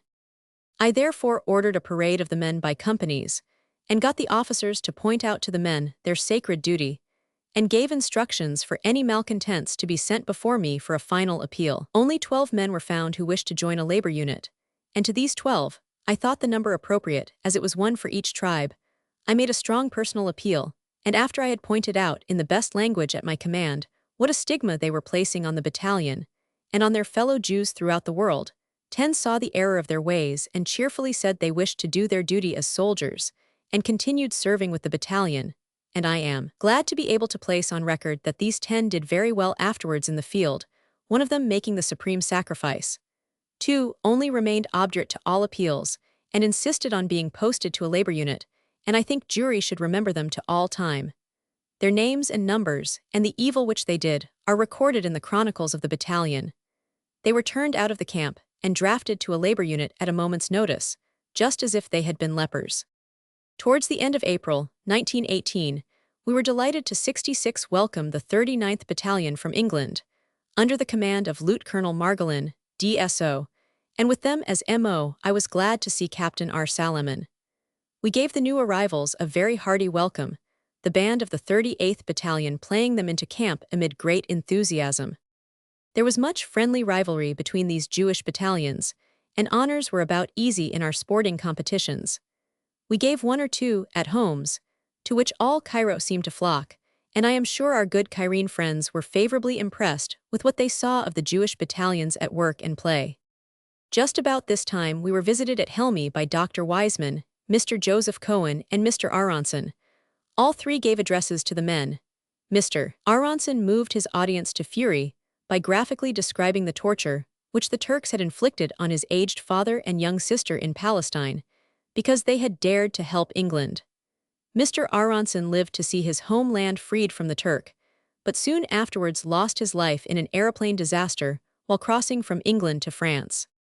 Dr. Wiseman has done much and suffered much since he addressed us on that peaceful evening in the Egyptian desert. If he could have foreseen everything, I doubt if even his undaunted soul would have faced unblenched all the trials and tribulations which have fallen to his lot, since he undertook the arduous task of leading his people back to the land of Israel. His task has been, if anything, more difficult than was that of the great lawgiver. The latter had only to surmount the 67 obstinacy of one pharaoh, while Dr. Wiseman had to overcome that of thousands, not a few of them being Jews. What a pity it was that the modern leader had not the power to dispense a few of the plagues which Moses eventually found so efficacious. It is a striking testimonial to the genius of Dr. Wiseman that so much has already been accomplished towards the restoration. The fact that the Jewish people are now within sight of their heart's desire is, without doubt, mainly due to the patient, persistent, and able diplomacy of this brilliant leader. It must not be forgotten, however, that he was at all times, and often in the teeth of bitter opposition, given the ready help and sympathy of Mr. Lloyd George and Sir Arthur Balfour. Chapter 9. We set out for the front. By the end of May, our training was completed, and on the 5th June, 1918, we left Egypt for Palestine, getting a very hearty send-off from Col Margolin and the 39th Battalion. Before we set out, I had the gratification of receiving from General Robertson the following letter. Savoy Hotel, Cairo, 4th June, 1918. Dear Colonel Patterson, on the eve of your departure for the front, I desire to wish you and the officers and men of the 38th Royal Fusiliers Godspeed, and success in the tasks which you may be called upon to undertake in the future. From what I have seen of your battalion, I know it will uphold the glorious traditions of the regiment to which it has the honor to belong, and its career will be watched with interest and sympathy by its well-wishers in all parts of the world. Personally, I am proud to have been associated with the battalion even for a short time. Its well-known good behavior must be a source of satisfaction to you, because that will provide a sound foundation on which to build a solid battle discipline, while the progress it made in the training at Helmi augurs well for its future efficiency. Yours sincerely. Signed, A. B. Robertson. Lt. Col. J. H. Patterson, DSO. 38th Baton, Royal Fusiliers, EEF. The battalion entrained smoothly and quickly at the railway siding close to our camp, and we were soon rolling onward to realize our ideals and aspirations in the promised land. Our chaplain, who was a man of insight and vision, arranged that our trumpets should sound, and that a short prayer should be said by the troops as they entered, for the first time, the ancient land of their fathers. All through the night, as we sped across the Sinai desert seated in our open trucks, we could see the funnel of the engine belching forth a pillar of flame, and we were greatly reminded of the wanderings of the forefathers of these men in this very desert, who in their night journeys were always guided by a pillar of fire. Nor did the simile cease as dawn broke, for then the pillar of flame turned into a cloud of smoke shot up into the still morning air. Soon after sunrise we passed Gaza, the scene of Samson's exploits, and saw, in the distance, the hill to the top of which he carried the gates of the town. Gaza 70 may be considered the bridgehead leading into or out of Egypt. In biblical times it was always a thorn in the side of the Jews, and they were never able to capture it. It was, however, captured from the Philistines on various occasions, both by the Egyptians on their expeditions into Syria and by the Syrians on their expeditions into Egypt. No army could afford to leave it untaken on their lines of communication. It will be remembered that we ourselves made two costly failures here in our first attempts to enter Palestine during the Great War. The third time, of course, we succeeded, and with its fall the whole plain of Philistia was at our mercy. As we rolled onward, historical places cropped up every few miles and kept us spellbound with interest. Beersheba was away 30 miles to the east, and we hoped in good time to see Dan. Meanwhile, the Shephelah Downs ran parallel to us, ending up with Mount Jezer, where David won a victory over the Philistines. This hill was well known to every invading force that has passed through Palestine, and around its base gallant men of many nations have fallen. In the distance, like a cobalt mist, loomed the mountains of Ephraim and of Judah, while the utmost sea occasionally shimmered on our left. About noon, we steamed through a grove of olives into Lud, the ancient Lydda, where we detrained. It was one of the hottest days I have ever experienced, and our march to Surafend, under a blazing midday midsummer sun, loaded up as we were with full kit, was a severe test of the endurance of the men. Choir of the Jewish Regiment. Almost as soon as we reached our bivouac at Surafend, the Jewish colonists of Rishon LeZion, Jaffa, Rechoboth, and all the surrounding colonies came out in their hundreds with flags and banners, on foot, on horseback, and in chariots to greet us and show us how much they thought of their brethren who had come all the way from England to help them to redeem their country. Amongst the Zionists from Jaffa and Rishon LeZion were many scores of both men and women who had already volunteered for service with the army. It was an inspiring sight to see how these young men and women rode and managed their horses. No cowboy of the western states of America could be more expert. It is quite evident that a new and free Jewish race is arising among the colonists of Palestine, for even the small children of 8 and 9 years of age can ride and manage horses with ease. We celebrated our first Sabbath in Palestine at Surafend, where special prayers for the occasion were recited, including one composed by the Haham Bashi of Egypt, Rabbi Simeon. Rishon LeZion, besides sending its quota of young men and women to greet us, sent us also 3 casks of choice Rishon wine, which in those thirsty days the battalion much appreciated. We remained at Surafend for 3 days, and during our stay there, were inspected in our bivouac by General Allenby, who again expressed himself as well pleased with all he saw.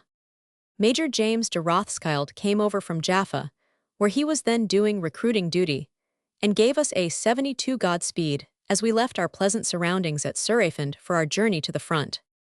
We marched off at 3 o'clock on the afternoon of the 9th June and reached El-Kubeb at 8. The same evening. Personally, I only went halfway, for I was recalled to Cairo to preside at a general court-martial assembled there for the trial of 3 Royal Air Force officers who had been performing some unauthorized stunts. I rejoined the battalion at Safa, a few miles short of the Turkish lines. While the 38th was at this place, there was an air raid on our lines, but no damage was done. From El-Kubeb, the battalion went to Beit Nuba. They left on the 11th and reached Harith the same day, where they came under the orders of Brigadier General E.M. Morris, a first-rate soldier commanding the 10th Irish Division. They marched out of Harith at 5 p.m. on the 12th and arrived at Safa at 10 p.m. the same day. We were now among the hills of Samaria, and the transport was much delayed on this march owing to the frightfully rough and stony road. Several wheels got broken, and as a matter of fact, the transport, with the food etc., did not arrive until the early morning of the 13th. On the 13th June, the battalion was placed in divisional reserve. On Saturday the 15th, it first came under shell fire while we were holding divine service. Shells exploded quite close to the men, but no damage was done, and the battalion took its baptism of fire quite cheerfully. During the week that followed, the companies were posted to units already in the line, to gain some knowledge of the country, and to learn the nature of the duties to be carried out in the fighting zone. Before we took our place in the line, we were inspected by the GOC 10th Division, who, when the inspection was over, expressed himself as very pleased with the general appearance and steadiness of the men. On the 27th June, A, B, and C companies were detailed to garrison supporting points on the front occupied by the 31st Infantry Brigade, to which we were now attached, and which was under the command of Brigadier General W.B. Emery, a genial gunner. Battalion Headquarters and D Company moved up to the front on the 30th June and took over the second line of supporting points, from a place known as the Wadi Tir to the Wadi Balat, just to the west of the main road running from Jerusalem to Nablus, the ancient Shechem, where it cuts the Wadi Jib some 20 miles north of the Holy City. On the 3rd July, the battalion relieved 2101 Grenadiers in the left sector of the 31st Infantry Brigade front, the relief being commenced after dark and completed by 10 p.m. We found the piece of country we took over most interesting. We occupied the summits of the hills facing the Turkish position and were responsible for some 3 or 4 miles of front. Our right rested upon Jiljilia, a pretty hamlet of Samaria, and our left upon Abuin, a strong, stone-built Arab village, nestling halfway down a steep hillside, surrounded 74 by fig and olive trees. Our line on the hills between these two places twisted and turned about like a snake, for of course we conformed to the nature of the ground. Our frontage towards the enemy descended into the valley, some 200 feet below, in a series of rocky terraces, each having a drop of from 6 to 20 feet. These terraces and hill slopes were dotted with olive trees. A wadi, called the Wadi Garib, ran through the narrow valley which lay at the bottom, and then there was a very steep ascent up the opposite side to the Turkish line. Our front wire was actually a few hundred yards down over the crest of the hill on the Turkish side, for from this position, we had a better field of fire. When we took over this position from Lt. Colonel Strong, the OC of the 2101 Grenadiers, a considerable amount of work necessarily remained to be done, building stone sangars, digging trenches, making roadways, and generally improving the position in every possible way. Our line was divided into 4 sections, one company guarding each part, Major Neal on the extreme right holding Jiljilia, and Captain Brown with his company in Abuin. We at once assumed a vigorous offensive policy. Our patrols were pushed out every night down into the valley, and often up to the Turkish wire on the opposite hills. During daylight, only the observation posts were manned along our front wire. A couple of men in each vantage point, equipped with field glasses or telescopes, and provided with a telephone, kept us informed of any 75 movement in the Turkish lines. As soon as darkness had fallen, each company marched its men over the crest of the hills and took up position in the sangars and defense posts along the barbed wire fence. All night long work and building, etc., went on, the unfortunate men getting very little rest. Listening posts were established well out beyond the wire, and strong patrols went down the ledges looking for trouble in Turkish territory. Our aggressive policy thoroughly scared the Turks, so much so that they never once attempted to come anywhere near our front. Just as dawn was breaking, having made certain by means of patrols and scouts that no Turks were in the neighborhood, the troops returned to their bivouacs behind the crest, leaving only the observation posts on the watch. I had a very good intelligence officer in Lieutenant Simon Abrahams, who explored no man's land very methodically, and who earned a high measure of praise from our brigade commander. Abrahams would go out with a daring scout like T. Angel, who afterwards won the MC and sketch roads, routes, tracks, etc., right under the very noses of the Turks, and so careful was he and so secretive that his presence on the debatable ground was never even suspected by the enemy. It might be thought that when the men had finished their night's vigil they would be allowed to rest, but instead of this, as soon as a hasty breakfast had been swallowed, they immediately had to fix up barbed wire entanglements, build stonework redoubts, gun emplacements 76 make railways down the hills, or bury animals which had died or been killed in somebody else's camp. Anything and everything was demanded from the battalion, and every call, no matter how distasteful, was responded to with readiness, if not with cheerfulness. All the time we were holding this bit of the Nablus front, from the Wadi Jib to the Wadi Garib, the men were constantly running about on arduous jobs and as busy as bees. About this time, there was a rumor that we were soon to take the offensive, and I was especially pleased when I got a confidential communication from our brigade commander ordering me to prepare a careful reconnaissance of the country to our left front, where the surprise attack on the Turks was to be made. Good track up to the enemy wire, concealed as much as possible from his view, had to be found, the general idea being that once there we would make a sweep to the right along the Turkish front opposed to our lines. I detailed Captain T.B. Brown for this important task, which he carried out admirably. A suitable route by which to return with the expected prisoners and loot had also to be discovered and sketched, and Lieutenant Simon Abrahams was in his element when I selected him for this adventure. The hope of coming to grips with the Turks buoyed us up considerably, and the prospect of a battle, in which we felt sure we would do well, helped us through the trying and weary round of daily routine.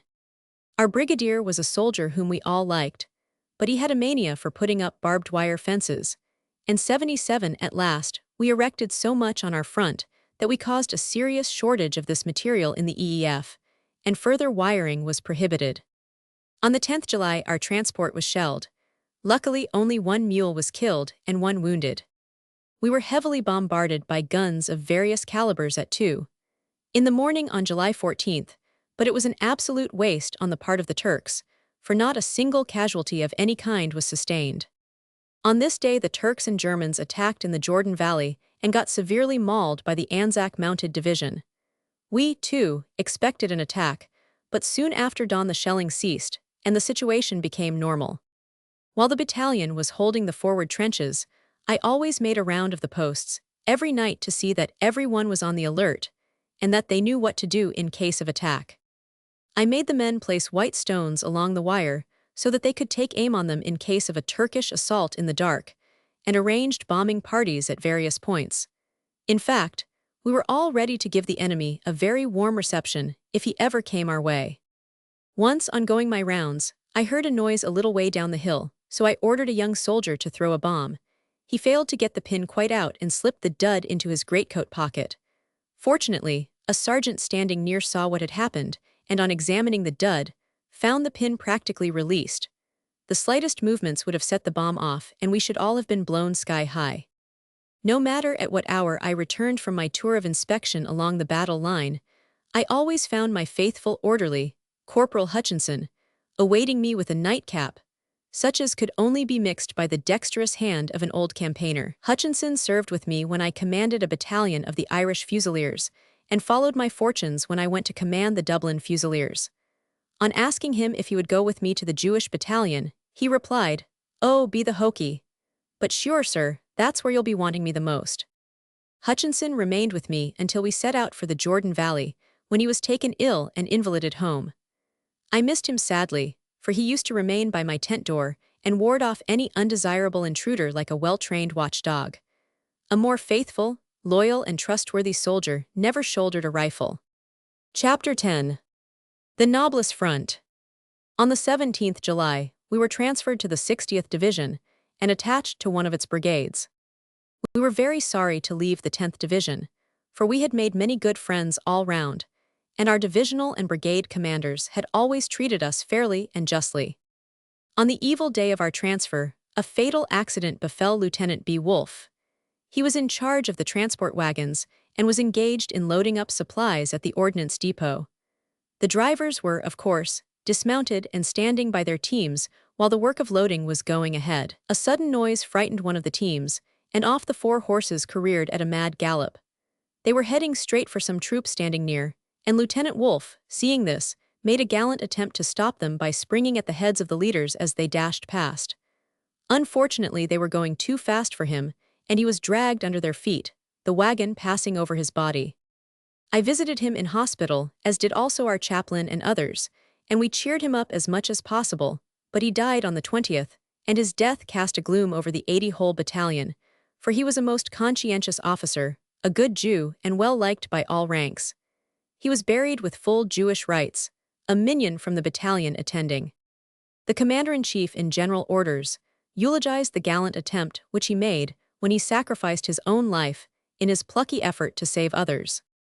On the 24th July, I was requested by Dr. Wiseman to bring a representative party of officers and men of the battalion to a most interesting ceremony at Jerusalem, the laying of the foundation stones of the Hebrew University on Mount Scopus. In the days of her past greatness, the law was expounded at Jerusalem. It is quite possible that again, even in our own days, we shall hear a message of peace and goodwill issue forth from the Temple of Learning overlooking the Holy City. The site chosen for the building is a magnificent one. It looks down on the domes and minarets of Jerusalem on the one side, and on the other, overlooks the Jordan Valley and the Dead Sea, with the green hills of Moab looming in the distance. The ceremony itself was a most interesting one.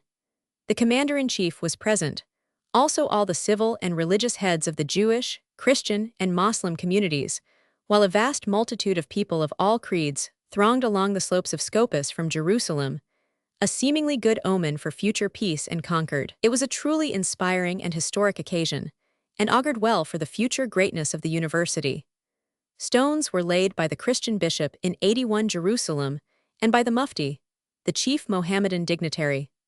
One was also laid by Dr. Wiseman in the name of the Jewish regiment, while what perhaps appealed to me most of all was the part taken by Jewish children in laying a stone representing the hope of Israel. On my return to the battalion, I found the headquarters encamped in a pretty grove of olives on the Enniskilling Road, some 2 miles behind the firing line. While we were here, our chaplain, the Rev. L.A. Falk, one day discovered a red granite column embedded in the side of a hill. This we unearthed, and on measuring it, found that it was about 12 feet high and about 2 feet in diameter.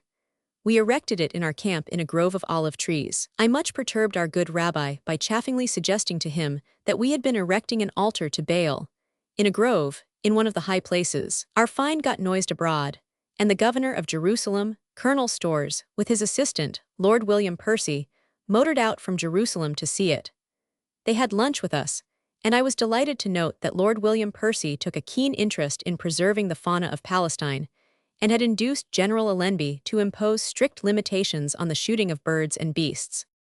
Our transfer to the 60th Division did not, for the time at least, result in any change in our position in the line, but almost from the moment we joined the new brigade, we felt the hostility shown towards all things Jewish by the brigade commander. I endeavored to counter his prejudice against the battalion, during a friendly after-dinner 82 chat, by pointing out the immense debt we owed to the people of the book, for all they have done towards civilizing and humanizing the world for thousands of years. During their struggle for existence through centuries of exile, in countries where every form of torture and repression had been in vogue against them, they never lost their age-long hope of a restoration. The general seemed, like many others, to have a very vague idea as to the aim of the Zionists, which is simply to establish a national home in Palestine where Jewish life, rooted in its own soil, would have an opportunity of developing on modern lines, in accordance with its own ideals.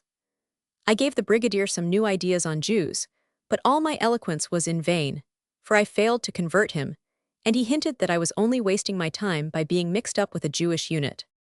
Although the brigadier was right in one way when he said, "You will get nothing out of it," yet in another way he was altogether wrong, for I have got a very great deal out of my service with this Jewish battalion. I have had the satisfaction of proving that, in spite of all obstacles placed in its path, this new unit showed that it was worthy of the best traditions of the Maccabees, those doughty Jewish soldiers who, on many a well-fought field, defeated the legions of Antiochus and freed Judah from a foreign yoke. But it is not by fighting alone that a good battalion is proved, and the Jewish unit was tested in many ways, as this record will show. There was no respite from such work as digging trenches, building stone sangars, and constructing roads 83 along the hillsides, by day and by night. Nevertheless, every soldierly duty allotted was carried out cheerfully and promptly. The rumor which had got abroad about the attack on the Turkish trenches opposite our front now crystallized into definite shape, and the actual date of the attack was often hinted at. A few days before the assault was to take place, our brigadier gave us the special job of making stone emplacements, almost within sight of the Turks, just above the village of Jiljilia, and as we fondly hoped, we would have a place in the assaulting column. All hands worked with a will, especially our 2 Christian Lithuanians, Stenilis and Sterilitis. These men amazed the British gunners by the ease with which they placed huge blocks of stone in position, all done by sheer strength of muscle, combined with hearty goodwill. This particular piece of work was under the supervision of Major Neal, and as it had to be done in record time, his task was no easy one. But, fortunately for him and his company, the Turks never spotted what was going on, and before we left these parts, Major Neal saw the guns safely emplaced without suffering a single casualty. All this stone work on the steep sides of a hill, coupled with heavy marching to and fro, and scrambling up and down, was not good for the men's clothing, which soon got worn, ragged, and dirty. A false step on a slippery slope meant that the seat of a man's flimsy shorts was rent asunder, and it was quite usual to see the tail of a shirt hanging out. Yet, no matter how ragged and disreputable looking 84 the men were, I found it impossible to get any renewal of clothing, although it was freely handed out to other units. It seemed as if it were a joy to some people to be able to withhold necessary articles of clothing, such as shirts, boots, socks, shorts, etc., and keep the men working on dirty jobs, and then say with glee, "Look at the ragged, dirty Jews." It must be remembered that we could not obtain enough water even to wash our faces, for every drop had to be carried up the precipitous sides of the hills on camels as far as they could clamber, and then by mules and donkeys up the steeper parts. Often there was a shortage of the precious fluid, even for tea making. I wrote urgent letters again and again, and protested that the men were unfit to march for want of shoes, and that many of them were actually exposing their nakedness for want of clothing. I sent my quartermaster, Lieutenant Smythe, day after day, to the ordnance stores trying to extract necessary articles, but all in vain. We were nobody's children, and consequently we could get nothing. I saw the brigadier, and represented to him that in many cases our men were ragged, shirtless, sockless, and bootless, but if he made any representations on our behalf there was no result. Had we belonged to a brigade instead of being merely attached, most of our troubles would never have arisen, but the policy adopted by the local staff was to keep us as wandering Jews, pitched from one brigade to another, in a continuous round of general post. It was a heartbreaking experience, as any soldier will understand. At last I rode over to my old Gallipoli friend, Colonel O'Hara, who was on the staff of the 10th Division, and he, like the good soldier that he is, helped me out of my difficulty as far as it lay in his power. What a difference it makes when one meets a good staff officer. Not nearly enough care is given to the task of selecting the right men for this all-important branch of the army. They are too often selected for any reason except the right one, viz., efficiency. The brigade to which we were attached was fortunate in having at least one good staff officer. The brigade major was a thoroughly capable soldier and always out to help in every way in his power. The brigadier often caused me much inward amusement by pointedly appealing in my presence to the judgment of a certain Colonel X, an officer junior to me, who was in command of a section on our right. If I had a Sanger built which commanded a good field of fire, it was sure to be found fault with, and another had to be built in a site chosen by their joint wisdom. One night the gallant brigadier came across the spot where I had my outlook post established. He thought it was in the wrong place, of course, and consulted his friend, Colonel X, as to where it should be. "Don't you think it ought to be on the top of this house?" said the general. The colonel climbed to the top of the house, gazed round in the inky darkness, came down again, and said he quite agreed with the 86th general, as all good, well-trained colonels, with an eye to the main chance, invariably do. I was then ordered to put the outlook on the top of the house, which had a flat roof, where a man would be seen by every Turk for miles round. Needless to say, I never placed an observer in this absurd position. Just about this time one of my men, quite a youth, was found asleep at his post, and as this is about the most serious crime of which a sentry can be guilty, he was tried by general court-martial and sentenced to death. A few days later, a telegram came from the provost-marshal ordering me to send the condemned man under strong escort, with 2 senior non-commissioned officers, to the prisoner's compound some distance away. I feared that the unfortunate lad would be shot at dawn, and as I knew he had been working exceedingly hard, day and night, for 48 hours before he was found asleep at his post, and was of good character and very young, I determined to try to save him.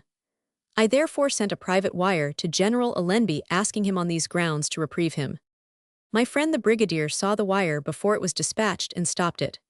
However, one of my men in the signal office told me of this, so I immediately wrote a confidential letter to General Allenby, gave it to a motorcyclist, and sent him off post-haste to GHQ, some 30 miles away, telling him to ride for all he was worth, as a man's life hung on his speed. I am glad to say that not only did General Allenby 87 reprieve the man and reduce the sentence to a certain number of years' imprisonment, but he suspended even that punishment, provided the man proved himself worthy of forgiveness by doing his duty faithfully in the battalion. The young soldier returned to us overjoyed and full of gratitude for his release. He proved himself worthy in every respect and was never afterwards called upon to do a day's imprisonment. Not satisfied with having held up the wire, the brigadier motored some miles away to report the matter to the divisional general, Sir John Shee. I was duly hailed before the general, not knowing for what reason, until he said, "You know you will get yourself into trouble if you go sending telegrams direct to the commander-in-chief." It then dawned on me for the first time why I had been sent for. I explained all the circumstances to the general, and said that, in such an emergency, I felt justified in what I had done. Besides, I said, I had not addressed the commander-in-chief as such, but as General Allenby, an officer whom I had known for many years. I also confessed that, when I found that the wire had been blocked, I had immediately written a letter of appeal to General Allenby and had sent it off by a special cyclist dispatch rider. The general pretended to be so horrified at this that he needed a cocktail to revive him, in which I may add he asked me to join him. I do not know what he thought of the brigadier's action, but I can leave the reader to imagine what I thought of it. A few days later, when I was breakfasting with General Xi, I was much amused when he told me that, when he was at home, his children insisted on his reading a lion story to them every evening out of the Man-Eaters of Tsavo. From the frequent consultations between the brigadier and his friend Colonel X, I felt that something was on foot, but little realized that it was a matter which, if carried out, would strike a blow at the very identity of the Jewish battalions.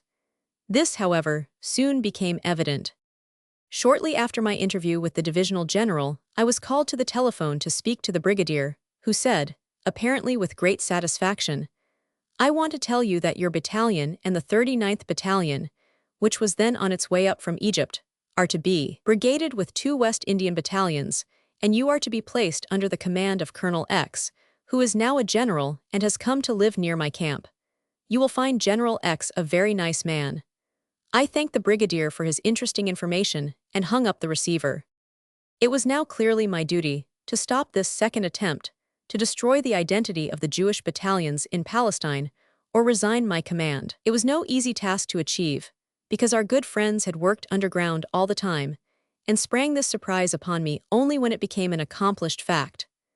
Colonel X had actually been appointed to the command, a brigade major and a staff captain had been posted to the new brigade, while the transport and 89 ordnance section of the formation had been already organized and sent to Jericho. The staff at GHQ had, of course, arranged the whole affair, and it would be no easy task to get the commander-in-chief to countermand the brigade formation. I felt that a very firm stand must be taken if this blow aimed at Jewish prestige was to be averted. I accordingly wrote a strong letter direct to General Allenby, pointing out that, if such a scheme were carried out, it would involve very grave issues. The adjutant general at the War Office had promised that the Jewish battalions would be formed into a Jewish brigade, and to depart from this declared policy would be looked upon as a direct slight, both by the Jewish battalions and by Jewry the world over. Loth as I was to worry the commander-in-chief, I considered it my duty to him, to my men, to myself, and to Jewry to see that Jewish interests were not trampled upon without a protest while I retained command. I requested therefore that the orders should be cancelled, and if not, that I should be relieved of my command. That my attitude on this question was correct was proved by the receipt of a most friendly reply from General Allenby, in which he thanked me for my letter and said, "I see the undesirability of brigading Jewish with West Indian battalions, and I have decided not to do so. I shall form a provisional brigade of the 2 Jewish battalions until a complete Jewish brigade can be formed, and they will be under you." The whole tone of this letter showed that the CNC had been badly advised by his staff in this attempted amalgamation of the Jewish with the West Indian battalions. A few hours after I had received General Allenby's communication, a wire came from GHQ cancelling all the orders which had already been issued with regard to the formation of the new brigade. Thus I won the second round in my fight for fair play for the Jewish battalions and Jewish ideals generally. I realized that my stand for justice would be bitterly resented by certain individuals at GHQ, and that, sooner or later, I would be penalized for having upset their attempted little coup. Chapter 11. We marched to the Jordan Valley. Within 2 days of the receipt of General Allenby's letter cancelling the mixed brigade formation, we were suddenly ordered to leave the cool and pleasant hilltops of Ephraim and march down to the sweltering heat and fever-stricken desolation of the Jordan Valley, 1,300 feet below sea level, in the very hottest and most unhealthy month of the year. We, of course, took our orders for the deadly valley quite cheerfully, feeling that it was not ours to reason why. But we did feel that it was a blow below the belt to be taken out of the line on the Nablus front, just as an attack, for which we had done most of the spade work, was about to be made. Had we remained with General Emery, I feel sure that he would have given us a chance to show our mettle in the raid, which was timed to take place on 12th August, 1918. Even when we were transferred to the brigade in the 60th Division, we still looked forward to taking part in this move, and as I have already mentioned, we slaved away at every kind of preparation for the affair. But alas, we were taken out of the line and ordered to march to a new front, just 3 days before the attack. It almost looked as if our enemies feared we would do well, and our prowess would then get noised abroad to the discomfiture of our detractors. On the 9th August we marched from our pretty camp at Inniskilling Road, where we had reveled in the grateful shade of the olive trees which abound there, and took the road, bag and baggage, for Ram Allah, our first halt, where we were to bivouac. Here we were to get further orders from the GOC 53rd Division, whose headquarters were in that ancient town. It was midnight when we got to our camp, where we found that someone had carefully chosen a site for us, which was literally one mass of stones. It must have been the favorite place of execution in olden days when stoning to death was in vogue, and the stones had never since been gathered up. There was no grumbling, however. Every man cleared a little patch whereon to lie down on his waterproof sheet, and slept the sleep of the tired. We remained at this delectable spot for the best part of 2 days, and on the afternoon of the 11th we marched to Jerusalem, where we came under the orders of the Desert Mounted Corps. We bivouacked about a mile or so short of Jerusalem, and as the camp was reached long after dark, the city remained hidden until dawn next morning. I had a cheery and welcome dinner the evening we arrived with Lieutenant General Sir Philip Chetwode, who commanded the 20th Corps, at his headquarters at the German Hospice on the Mount of Olives. The Wailing Wall at Jerusalem. I was awake about 5 o'clock next morning, just as the mist was beginning to disperse, and woke up everybody all round about me to have their first look at the holy city. My officers were all very tired, so merely gave one peep at it out of sleepy eyes, and then buried themselves once more in their blankets. Later on the men spent the whole of the forenoon visiting Jerusalem, and especially the celebrated Wailing Wall, which is the only authentic portion of the temple enclosure which still remains. Its huge blocks of stone seem to be as indestructible as the indomitable race which designed, shaped, and placed them in position so many centuries ago. The Jewish bevel is a noticeable feature in the stones. Here the Jews for nearly 2,000 years have wept and wailed, placing their foreheads against the walls and copiously watering the masonry with their tears. The wailing of the Jews at this remnant of their temple is one of the most pathetic and curious sights I have ever witnessed. The Jewish mendicants who are allowed to congregate in the vicinity of the Wailing Wall are not a pleasing spectacle, and I hope that one of the first acts of the Zionists will be the removal of this blot on Jewry. Bethlehem can be reached in a few minutes by motor from Jerusalem, and near to it Rachel's tomb stands by the roadside, while almost opposite is the field in which Ruth gleaned.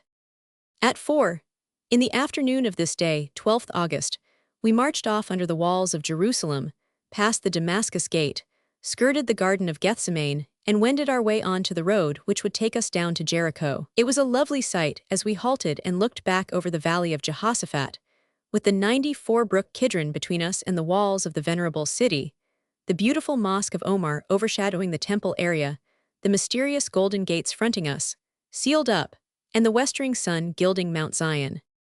I have seen Jerusalem since from many points, but the view from the corner of the Jericho Road, where it skirts the Mount of Olives on the descent to Bethany, is, to my mind, by far the most beautiful and impressive. I halted every platoon there so that all might look well at the glory of it, a glory which, alas, some of them would never again return to look upon. We bivouacked about 3 miles beyond Jerusalem, and next morning, 13th August, marched through Bethany while it was yet dark, and reached our bivouac at Talat ed-Dum at 2 in the afternoon. I reported our arrival to General Chauvel of the Australian Mounted Division, whose headquarters were at this place, and from his hut I had a splendid view of the beauty and desolation of the Jordan Valley which lay spread out before me. Talat ed-Dum is a weird, uncanny spot. It is mentioned in the book of Joshua as Adumim, and is the gate of the Judean wilderness. The red and yellow barren hills and rocky narrow valleys have a peculiar desolation all their own, while the heat at the time we were there was scorching. By some jugglery on the part of the staff, all our transport animals had been taken away from us, and we found ourselves stranded without a particle of shade, shelter, or food on this godforsaken spot, sweltering in the fierce rays of the burning sun.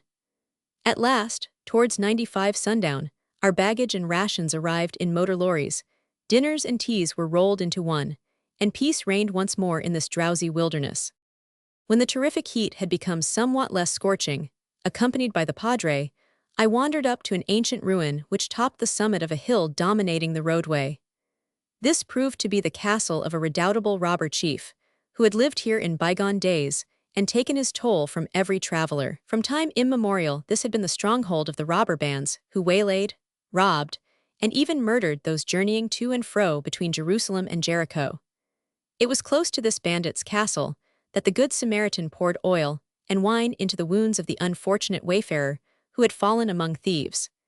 It was an ideal spot for a robber's lair, because it commands a full view of what is practically the only route for caravans through this dreary barren wilderness. We were not sorry to leave our camp at dawn, and strode out so merrily that we overtook a cavalry brigade which blocked our way. As we marched down the steep descent to the Jordan Valley, we had on our left the Wadi Kelt, which wound its tortuous course through the boulders at the bottom, hundreds of feet sheer below us. Some people say that it was here that the prophet Elijah was fed by the ravens, but it has been satisfactorily proved that the brook Cherith, where Elijah hid, is now known as the Wadi Fusail. It runs into the Jordan from the westward, near a place called the Rock of Oreb. This suggested an idea to me that the ravens 96 spoken of in the Bible were not birds but people, for the word Oreb means a raven. Now we know there was a prince called Oreb, for we have an account of his death in Judges, chapter 7, verse 25. It is also a well-known fact that in the East tribes take their names from their prince or chief man, so that in all probability there was a tribe called Orbim, the plural of Oreb or raven. The place where Prince Oreb was slain was the Rock of Oreb, and it is known to this day as Tel El Orbaim. Moreover, this place is in Gilead, which was Elijah's old home, so it was quite natural that he should flee to this neighborhood and be fed with flesh and bread, night and morning, by his friends the Orbim, or ravens. How similar, too, are the words used in the 4th and 9th verses of 1 Kings, chapter 17. I have commanded the ravens to feed thee there, and I have commanded a widow woman there to sustain thee. Can it be possible that the ravens were people and not birds, and that our old and learned translators fell into the error of thinking that they were birds, because they did not know of the possible existence of a tribe called Orbim, or ravens? We continued our march down through the Judean wilderness, the place where the high priest yearly turned loose the scapegoat, which bore on its head the sins of the children of Israel. Occasionally, away to our right, between the desolate, dusty, sulphurous-looking hills, we caught a momentary glimpse of the emerald sheen of the Dead Sea, while away on our left on the edge of the valley stood out the Mount of Temptation, the Jerusalem-Jericho road. Near the Wadi Kelt. The moment we got down to the Jordan Valley, or Gore, as the Arabs call it, the real trials of the men began. The heat was intense, and the going became very heavy, for we had no longer a good metalled road on which to march. Dust lay a foot deep on the path. It was exceedingly fine and looked like the best powdered cement. As the men marched, clouds of it arose and choked them, while their feet were actually sucked down at each step, and an effort had to be made to draw the foot out again, as if some devil were below, pulling at the sole of the boot. The 16 platoons forming the battalion marched well apart in order to evade as much of this blinding, choking, sulphurous dust as possible. Jericho, the city of the palms, lay a little to our right.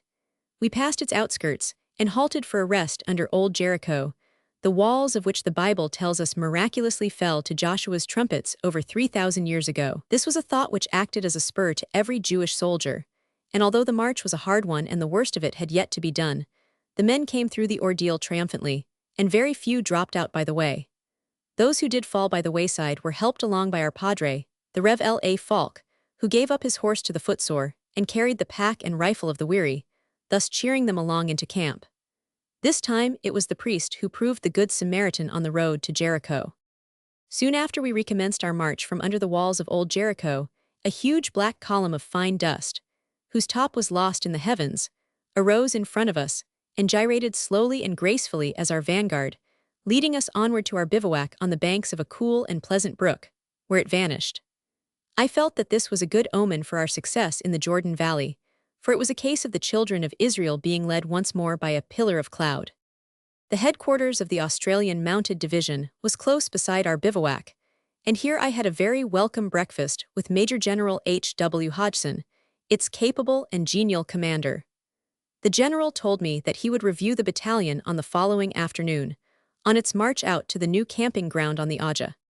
Next morning, while the men were resting and refreshing themselves on the banks of the New Yame, for so the cool stream was named, I rode down the valley to the eastward of Jericho, accompanied by our padre. We waded through the Wadi Kelt, luxuriant grass growing where the water had overflowed its banks, showing how fruitful the valley would be if it were irrigated. We searched the plain to discover, if possible, some traces of the ancient Gilgal, Joshua's GHQ, and eventually we came upon what we took to be the site, some 3 miles to the southeast of Old Jericho. At all events, we found some very ancient stonework buried in grass-grown mounds, just about where Gilgal might be looked for, and I feel sure that 99, if excavations were carried out here, some very interesting discoveries would be made. After we had briefly examined the ruins, I suggested to the padre that we should go and breakfast in Jericho, if indeed we could find a caravanserai there. So, in search of a hostelry, we rode into the modern city of the Palms. It proved to be but a poor tumble-down jumble of buildings, as might have been expected. However, as we rode along, we came upon a somewhat pretentious-looking building on which was painted the Gilgal Hotel. Whatever doubt there may have been about the ancient Gilgal, here at any rate was a modern one, the discovery of which at this moment was most opportune, for we were both decidedly hungry after our explorations. As we rode into the courtyard, a dozen Arab urchins who had been lounging about made a dash for our horses, each eager to grasp the reins in the hope of some baksheesh. An elderly dame, on hearing the scuffle, emerged from a doorway, scattered the surplus boys, and called loudly, "Victoria, Victoria." A musical voice from a room above responded to this familiar name, and on looking up, we saw a buxom, olive-tinted damsel step onto the balcony. A voluble dialogue then took place between mother and daughter, the result of which was that Victoria, in excellent English, invited us up to breakfast. We had a most sumptuous feast, or so it appeared to us, inured as we were to plain camp fare. I was particularly pleased with the flavor of the honey, which Victoria informed 100 me was taken from a hive in the garden. The milk, too, was good and plentiful, so we had at last reached the land flowing with milk and honey. Before we left, I asked our fair hostess how it came about that she, a Syrian damsel, was known as Victoria, to which she promptly replied, "Because I am Queen of Jericho." Some time afterwards, I made a special visit to Old Jericho. Naturally, during the 3,000-odd years that have elapsed since its capture by Joshua, the old city has got silted up, and the place has been covered over by soil washed down from the Judean hills. But just before the war, a party of antiquarians commenced excavation work and exposed several buildings of the old city, some 20 or 30 feet below the surface of the ground. There the lintels and doorposts of wood may still be seen embedded in the brickwork, but they are all turned into charcoal, probably from the fire which consumed the city by Joshua's command. It will be remembered that the rebuilding of Jericho was forbidden under a terrible curse. "Cursed be the man before the Lord that riseth up and buildeth this city Jericho. He shall lay the foundation thereof in his firstborn, and in his youngest son shall he set up the gates of it." The battalion left its pleasant bivouac by the New Yame at 5 o'clock in the afternoon, and waded across through its cool waters. When we had marched through the appalling dust of the valley for some 3 miles, I observed General Hodgson waiting to review us on the far side of a steep nullah. I cantered on, and one took my place beside the general and his ADC, Captain Buxton.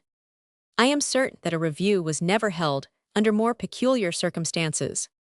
The men marched in column of fours, platoon after platoon, down one side of the steep gully and up the other, and then past the general, who apparently expected to see them marching as steadily as if they had been in the long valley at Aldershot. And the strange part of it is that they were marching steadily, shoulder to shoulder, in spite of the difficult ground which they had to negotiate and the enormous load they had to carry. They were one mass of dust from head to foot.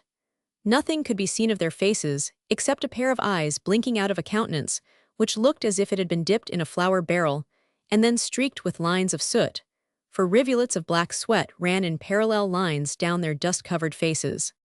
It was the funniest sight I ever saw in my life, but the men were as grave as owls. I could hardly keep my face straight when, on the command "eyes left" being given, they turned their comical-looking faces boldly up to the general. I remarked to him that it was a bit of an ordeal to review them just after scrambling down and up the steep sides of a gully, and he replied, "That is exactly why I am here. I want to see how they shape under the most difficult possible circumstances, and I must congratulate you on their soldierly bearing and steadiness." The battalion certainly did itself credit that day, for it was no light ordeal to go through, considering the dust 102 and heat, and the enormous weight that the unfortunate men had to carry stowed away on every part of the person. When we had completed about 6 miles of the march towards our camping place at the Aja, we were met by the brigade major of the 12th Cavalry Brigade, an energetic staff officer, who, besides coming himself, had thoughtfully provided guides to lead us into the camp in the darkness. It must be remembered that we were now within sight and range of the Turkish guns, and all large bodies of troops had to move in the dark. We were very glad to reach our bivouac on the Aja, which is a pleasant, swiftly flowing streamlet, with many cool and shady nooks amid the foliage which grows in profusion along its banks. Chapter 12. Our position in the Mellahah. We were now attached to the 12th Cavalry Brigade, commanded by Brigadier General J.T. Wigan, and on the 16th, 17th, and 18th August, we took over D and E sections of the Desert Corps front line, relieving the 19th Indian Lancers and the 6th Indian Cavalry Regiments. We were unfortunately only a few days with the 12th Brigade, which was moved to Lud soon after we were posted to it.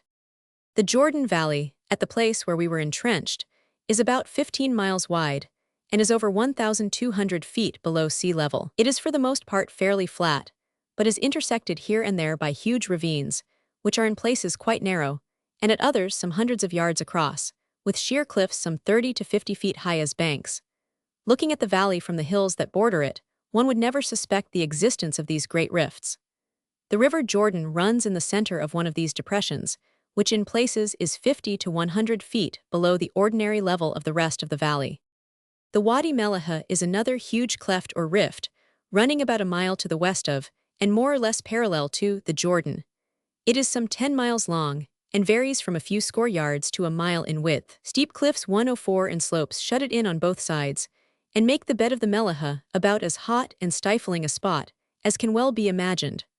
While, to add further abomination to it, noxious fumes arose in places from its barren and desolate-looking sides and bed. A tiny, briny streamlet runs its straggling course through it in the dry season, although in places it spreads out into large reed-covered swamps.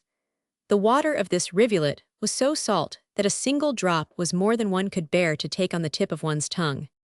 We made our headquarters in this gully some 3 miles from where it flows into the Aja, of which it is a tributary, and here we fixed up a reed hut as our mess house, under the shade of the only tree in this depressing spot. Of course we had to keep down in the depths of the ravine, otherwise we would be seen and shelled by the Turks. This Mellahah Wadi had been made in the course of ages by the rush of water coming down from the Judæan range and from other hills to the north, where there is a heavy annual rainfall. Here and there in the ravine, where it is at its broadest, stand isolated hillocks which the water has not worn away, and on these had been constructed some of our more northern redoubts. They were easy to defend and commanded a good view, for their tops were on a level with the surface of the surrounding valley. One of our redoubts was named Salt, and just to the north of it, a sparkling spring bubbled out of the side of the cliff. It looked so pure and inviting that I took a mouthful and was nearly poisoned for my pains. It 105 was the most briny, sulfurous liquid imaginable. There is a fortune awaiting the man who exploits its medicinal properties. The northern end of the Mellahah was held by the Turks, and there it opened out into a huge swamp. Of course the mosquitoes bred and thrived in this natural reserve, and played havoc, not only with the Turkish army, but with our men too. When the wind blew from the north, it carried the little demons amongst us in swarms. We had drained the swampy part of the Mellahah within our own lines at enormous pains, so that unless the wind blew from the north, we were fairly free of the irritating pests. As a matter of fact, we used to go out every night half a mile or so in front of our wire, deepening and diverting the streamlet, in order to dry up the swamp and remove the breeding ground of the mosquitoes as far as possible from our posts. This was always risky work, for if the Turks had discovered what we were about, they would no doubt have made it very lively for us with rifle and machine gun fire. From a military point of view, our position in the Mellahah was a hazardous one. We were now on the extreme right flank and extreme north front of the British Army in Palestine, the post of honor and danger in the line, with the Turks practically on three sides of us in the salient which we held. We had the most exposed piece of front to guard which it is possible to conceive, and we were so badly supported by guns, etc., that, had the Turks made a determined attack in force, we would probably have been annihilated 106 before succor could reach us. It was altogether an extraordinarily risky position in which to place a raw battalion. The authorities must have had great faith in our fighting abilities. We were the only troops in the Mellahah, or within miles of it, our next nearest neighbors being the West Indian Regiment, which had a much better position than ours, close under the Judæan hills, with the swift sweet waters of the Aja running through their lines. The 20th Indian Infantry Brigade held the Jordan some 3 miles to the south of us, and it would have been quite feasible for the Turks to have concentrated a considerable force and thrust themselves into the gap between our lines and theirs, and by so doing we would have been completely cut off. The Anzac Mounted Division was strung out a long way southward, from the Aja to the Dead Sea, and some considerable time would have to elapse before these doughty warriors could come to our assistance. The guns guarding our section of the front were very few, about 6 13-pounders and a couple of howitzers, the latter being rarely brought into action. We had in our neighborhood part of the 4th Turkish Army, some 10,000 strong, with over 70 guns, so it can be seen how precarious our position was. In our infant days, some wag had bestowed upon us the unofficial motto of no advance without security, but here we did not live up to it, for we were indeed well advanced without any security. The Turks were in possession of the important immerse ford on the Jordan, and held very strong 107 positions covering the ford on our side of the river, and their entrenched line ran right across our front and onward to the Judæan foothills, some 10 miles to the west of our position. To the southward of the immerse ford, we had an observation post on the cliffs which overlooked the Jordan, and on a moonlight night, it was an eerie experience to stroll across to it and lie on the warm sand, listening to the melancholy howling of the jackals and hyenas, which filled the air with their dismal cries and wailings. I often wondered if the thick growth of tangled trees and shrubs, which spread out over 100 feet below me up and down, the river banks did not conceal many strange wild creatures, still unsuspected in these regions. The place lends itself to the weird in all things, but the only uncanny thing I saw there was a reddish-colored hare with enormous ears, which, on that occasion at all events, got away safely to the shelter of the reeds. The Turkish outposts at this point were established on the opposite bank of the Jordan, but they never molested us, or attempted to cross at this point. Our sector of some 7 miles of front stretched from this point in a northwesterly direction, and we held a series of redoubts, some on the Jordan bank of the Wadi Mellahah, others on hillocks in the ravine, as I have already described, and 3 more on the right bank of the Wadi. This sector was divided into 2. I placed Major Ripley in command of the northwestern part, while Major Neal commanded the southeastern wing. Each 108 of these officers had some 6 redoubts to defend, and several of the posts were quite isolated and had to depend entirely on themselves in case of attack. I recommended that 2 of these posts should be abolished, for they were unsuitable for defense purposes. The Corps commander, General Chauvel, the divisional commander, and all their staffs came out one day to see if my suggestion was sound. I remember we all stood in a row looking over one of the parapets of the useless redoubt in full view of the Turks. If they had only fired a lucky shot from Jericho Jane, that morning they might have made a good bag. All the generals agreed that the 2 posts were useless, so we dismantled them gladly, for it meant less men to find for duty each night, a most important consideration when one's men are all too few for the work in hand. This was the last I saw of General Chauvel and General Hodgson, for they were soon afterwards ordered out of the valley to prepare for the great concentration, which was being secretly carried out on the extreme left of the army near Jaffa. When the Australian division was removed, we were attached to Major General Sir Edward Chater, who commanded the Anzac Mounted Division of immortal fame. This was a piece of rare good fortune for us, for we found in General Chater a man of wide sympathy and understanding, a demon for work and efficiency, but always ready to give honor where honor was due, even unto Jews. Although our position in the Melaha was such an 109 isolated and precarious one, we had no pessimistic forebodings with regard to our ability to give a good account of ourselves if attacked. We felt that the greater the danger, the greater the honor, and it behoved us to be all the more vigilant, and up and doing at all times. The magnificent way in which the men responded to the call of duty in that desolate, nerve-wracking region is beyond all praise. All day long the sun beat down mercilessly on them, their only shelter being a flimsy bit of bivouac canvas, and the nights were stifling. Perspiration streamed from every pore, even when resting. Flies and mosquitoes deprived everyone of sleep, for our mosquito nets soon became torn and worthless, and could not be replaced.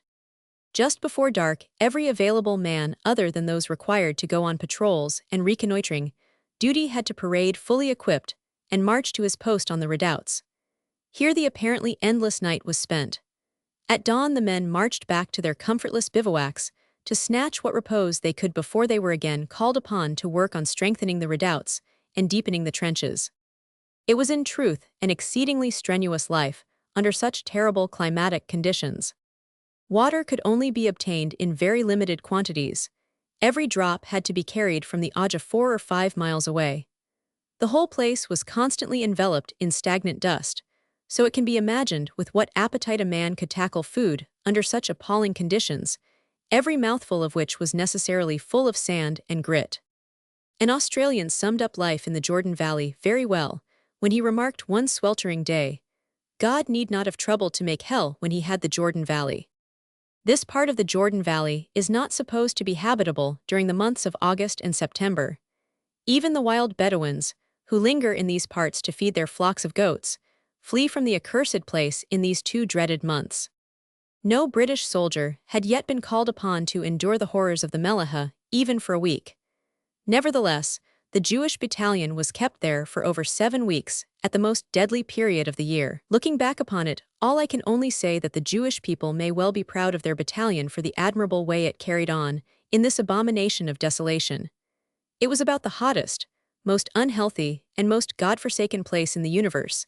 In fact, some of my men assured me that they saw the devil himself there, horns, tail, and all. Such was the position allotted to the 38th Battalion to defend and hold, and it can be imagined that the change from the hilltops of Ephraim to this inferno was appalling. Knowing that our enemies had already tried to abolish the Jewish battalion, I was strongly reminded of the story of Uriah the Hittite. How terribly we suffered owing to our tour of duty in this pestilential region will be described in a later chapter. Chapter 13. Life in Melaha. Although the climatic change from the cool hilltops of Samaria to the inferno of the Jordan Valley differed as does heaven from hell, still we had compensations in the fair, just, and kindly treatment meted out to us by General Chater and every officer, non-commissioned officer, and man of the Anzac Mounted Division. The battalion stood entirely on its merits, and that it found favor in the sight of these famous fighters is the proudest feather in its cap. Their minds were as broad as the wide spaces from whence they had come, and in their strong souls there was no room for petty spite or discrimination. If we quitted ourselves like men and performed our duties like good soldiers, then it did not matter, even if we were Jews. The Anzac Mounted Division headquarters were about 8 miles from my own, and it frequently fell to my lot to ride there through the devouring heat of the day for a conference with the general. Never shall I forget the delicious cool draught of shandy that always welcomed me, straight from the icebox, mixed by the cunning hand of Colonel Bruxner, the AA, and 112 QMG of the division. Bruxner would spy me from afar off, and, being a man of understanding, had the nectar all ready by the time I reached his tent, and oh, how good it was. No place in the world can raise a thirst like the Jordan Valley, but it was almost worth enduring when it could be quenched by a long draught of Bruxner's elixir. The principal objective on our special piece of front was the Shirt ford over the Jordan. It was some 2 miles to the east of our most northerly posts on the Melaha, and it was well protected by a series of trenches, by barbed wire entanglements, and by the fortified Jordan cliffs.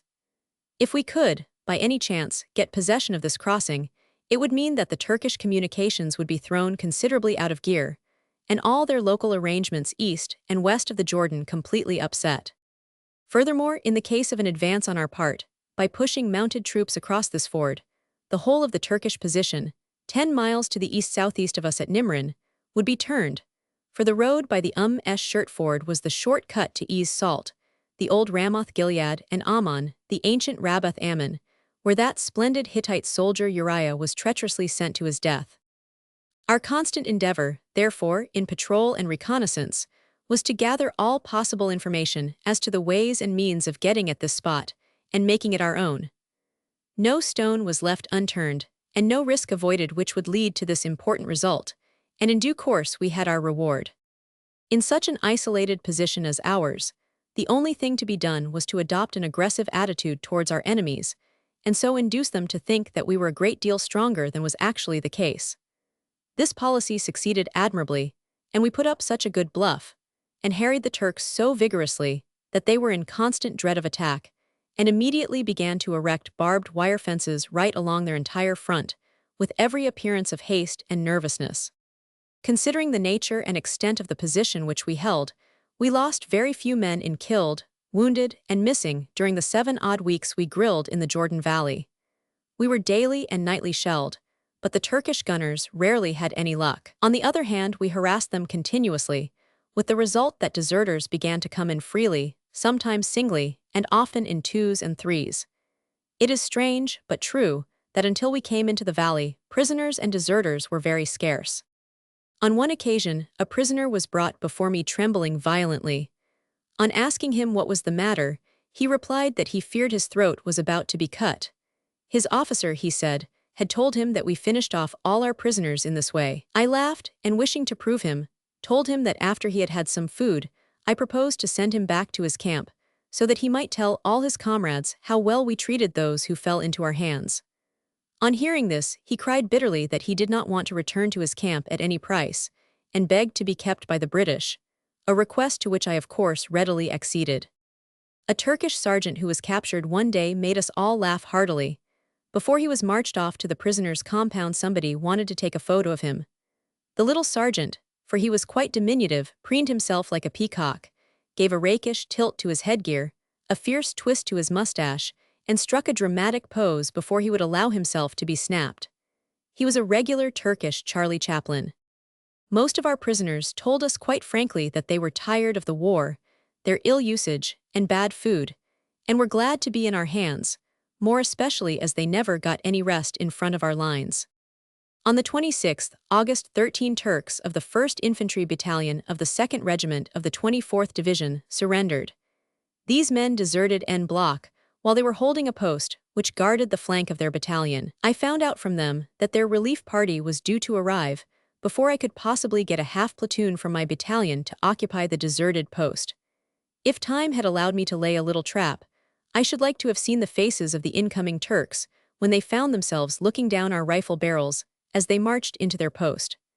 They must have been sufficiently astonished, as it was to find the place empty.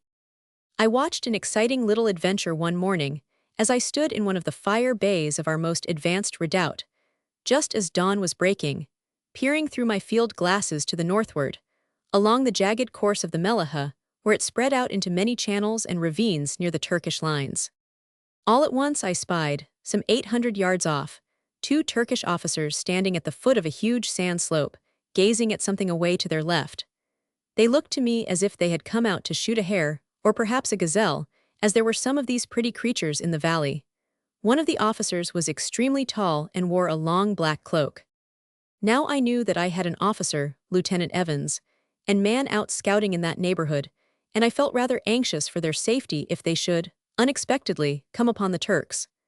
I therefore searched the vicinity with my glasses, and sure enough, there they were walking calmly along on the opposite side of the high sandbank under which the Turks were standing. Neither party was aware of the presence of the other. I felt it was not a time to take any chances, for I did not know how many more Turks there might be concealed from my view behind the many sand hills that were dotted about. So I called up Major Ripley and sent him and half a dozen men at the double, to cause a diversion, and if possible, to capture the enemy officers. While giving these directions, I kept my glasses on my 2 scouts, hoping that a lucky turn would take them out of danger, or expose the enemy to them before they themselves were spotted. All at once, Lieutenant Evans headed up the side of the sand ridge, and I knew then that all would be well, for the Turks had their backs to him. As soon as he reached the top, he cautiously peered over, and he must have been astonished to see the enemy so near, for he promptly ducked his head out 1/16 of view. He then slid down the slope, took his orderly with him, and ran to put himself between the Turks and their lines, hoping, I suppose, to ambush them as they returned. The latter, all unconscious of what was going on, were taking things very casually, and instead of going back to camp, they came on a little way in the direction of our lines. This upset Evans' calculations, so he and his man began to stalk the Turks, and just as he was about to open fire on them, they discovered him, and then both sides loosed off their rifles and a regular duel began. Meanwhile, Major Ripley and his men had climbed halfway up the side of the ravine, and they in turn began to blaze away at the Turks, who were now thoroughly scared. They took to flight, and in the many twists, turns and channels, thereabouts managed to get safely away to their own lines. Evans and his scout got back to ours, none the worse for their adventure. I had a narrow shave myself in this same post a couple of days later. It was my custom to scan the enemy's lines soon after daybreak every morning from this commanding position in order to see if any changes had taken place in the night. A Turkish sniper must have seen me and marked me for his own. At all events, I had just finished my survey and stepped down from my perch, when a bullet buried itself with a thud in the bank just where my head had been. A couple of days later, Lieutenant Mendes and Sergeant Levy were out scouting along the intricate course of the Melaha to the north of our lines. When 1:17 they walked into an ambuscade. The sergeant fell at the first volley, but luckily Mendes was not hit. He refused to surrender, and in spite of some fleet-footed Turks making the pace very hot for him, he eluded the lot and got back to our lines safely, but thoroughly exhausted. Chapter 14. We win our first honors. On the 28th August, a patrol of 6 privates, under the command of a sergeant, crept up to the Turkish trenches near the Shirt Ford. It was a dark and windy night, so they got quite close to the enemy without being seen. When about 30 yards short of the Turks, they lay down, and then observed a sentry standing a little way off. One of the patrol, Private Sapishvili, a Jew from the Caucasus, began to crawl forward and cautiously stalk the unwary sentinel. When eventually he succeeded in getting behind him, he stood up and advanced boldly, pretending to be a Turk, for he was able to speak a few words of Turkish. All at once he pounced on the sentry, seized him by the throat, and bore him to the ground. The enemy in the trenches heard the scuffle and opened fire, and one man of our patrol was badly hit. Sapishvili, however, stuck to his prisoner, disarmed him, and took him triumphantly off to our camp. The Turks in the trenches numbered about a score, and kept up a heavy fire, so the rest of the patrol withdrew. Before doing so, Private Gordon lifted his wounded comrade 119, Private Marks, and carried him back to our lines under a rain of bullets from the Turks. I recommended these men to General Chater for their gallantry and coolness under fire. It was unfortunate that Private Marks' wound proved to be a mortal one. He had only joined the battalion some 3 days previously, and this was his first encounter with the Turks. He had served in France and other war centers, and had passed through many a fierce fight scathless. We gave him a very impressive burial the following morning, under the lee of a little hillock, with his face turned towards Jerusalem. The spires of the buildings on the Mount of Olives could actually be seen from the spot where we were standing around his grave. One of the 10 men who, at Helmi, had wished to join a labor battalion, but who, on reconsideration, had seen that it was his duty to remain as a fighting soldier, was Private Grayman. He was a man who disapproved of all forms of violence. He hated war and all the brutalities pertaining thereto, yet he carried out his military duties most conscientiously. He happened to be one of a party on duty in the forward trenches on the Day of Atonement, and while repelling some snipers who were attempting to make it unpleasant for us in our camp, poor Grayman met with an instantaneous death, an enemy bullet passing through his head. I heard afterwards that when his widow received the usual War Office notification that he was killed in action, she refused to believe it, for she saw that the date given was the Day of Atonement, a day on 120 which she said no Jew could possibly be fighting. But alas, we had to man the trenches continuously, no matter how sacred or in what reverence any particular day was held by Jew or Gentile. We were sometimes attached to the 1st, and sometimes to the 2nd Australian Light Horse Brigades under Generals Cox and Ryrie.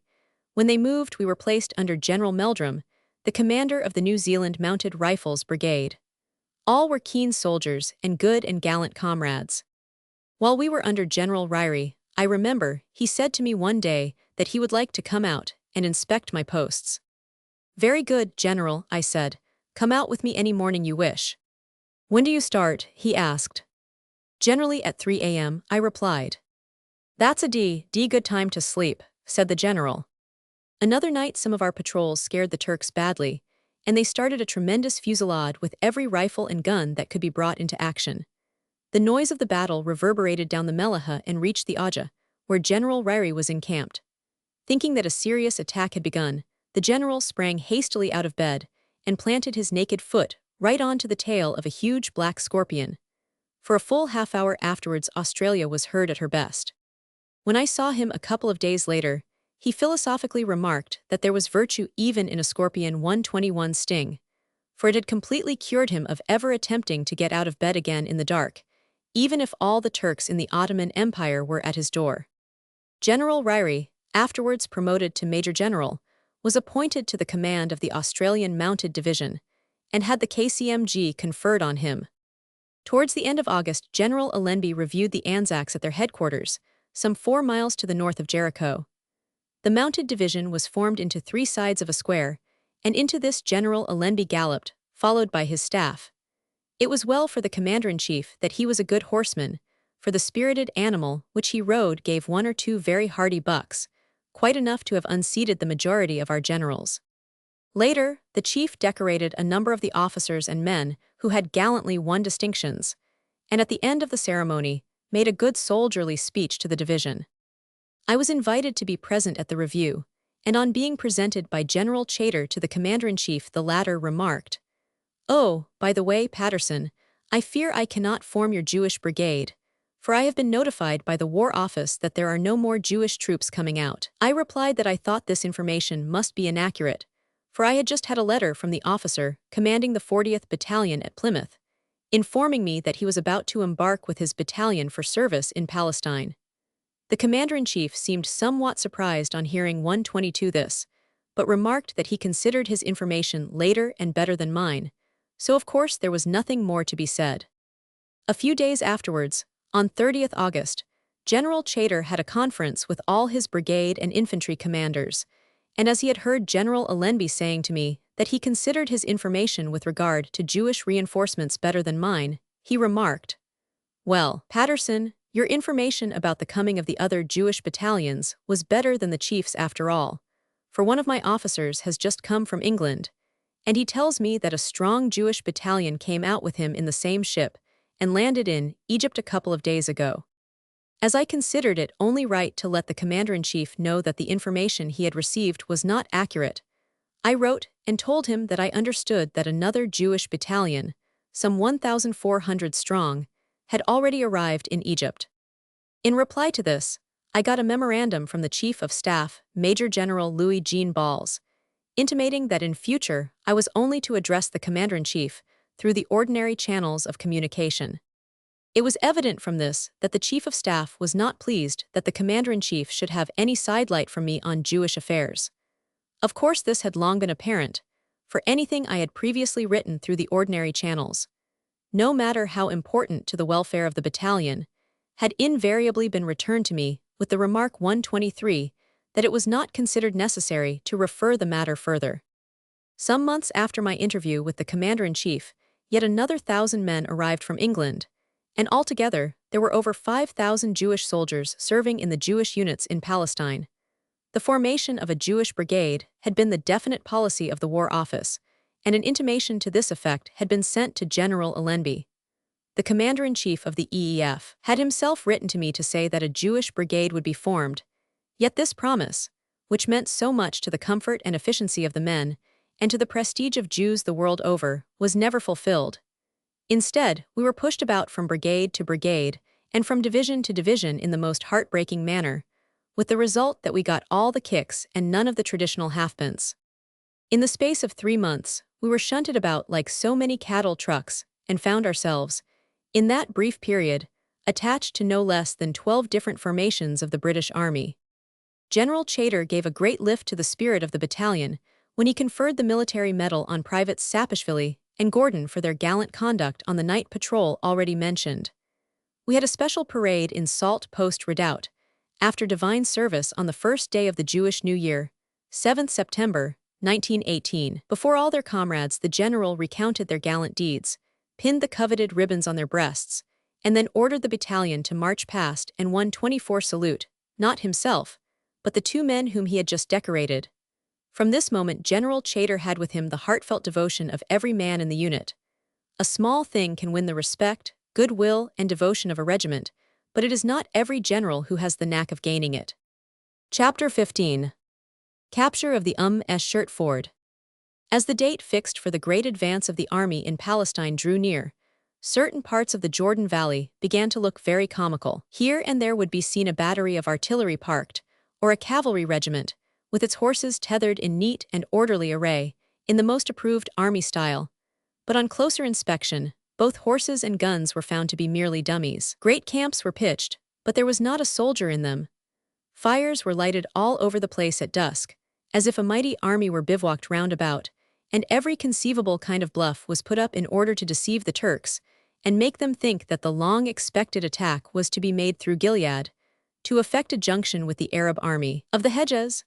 The Jewish battalion was even ordered to march and counter-march from Jericho to the Dead Sea by some white at GHQ who still remembered us. But General Chater scotched this stunt, for of course he knew it was quite impossible for us to guard our front throughout the night and march some 40 miles by day as well in that terrific heat. There were really very few troops in the valley, if one considers the enemy force that could have been concentrated 126 against us. According to General Allenby's dispatch, there were some 6,000 rifles, 2,000 sabers, and 74 guns facing us in the Jordan Valley.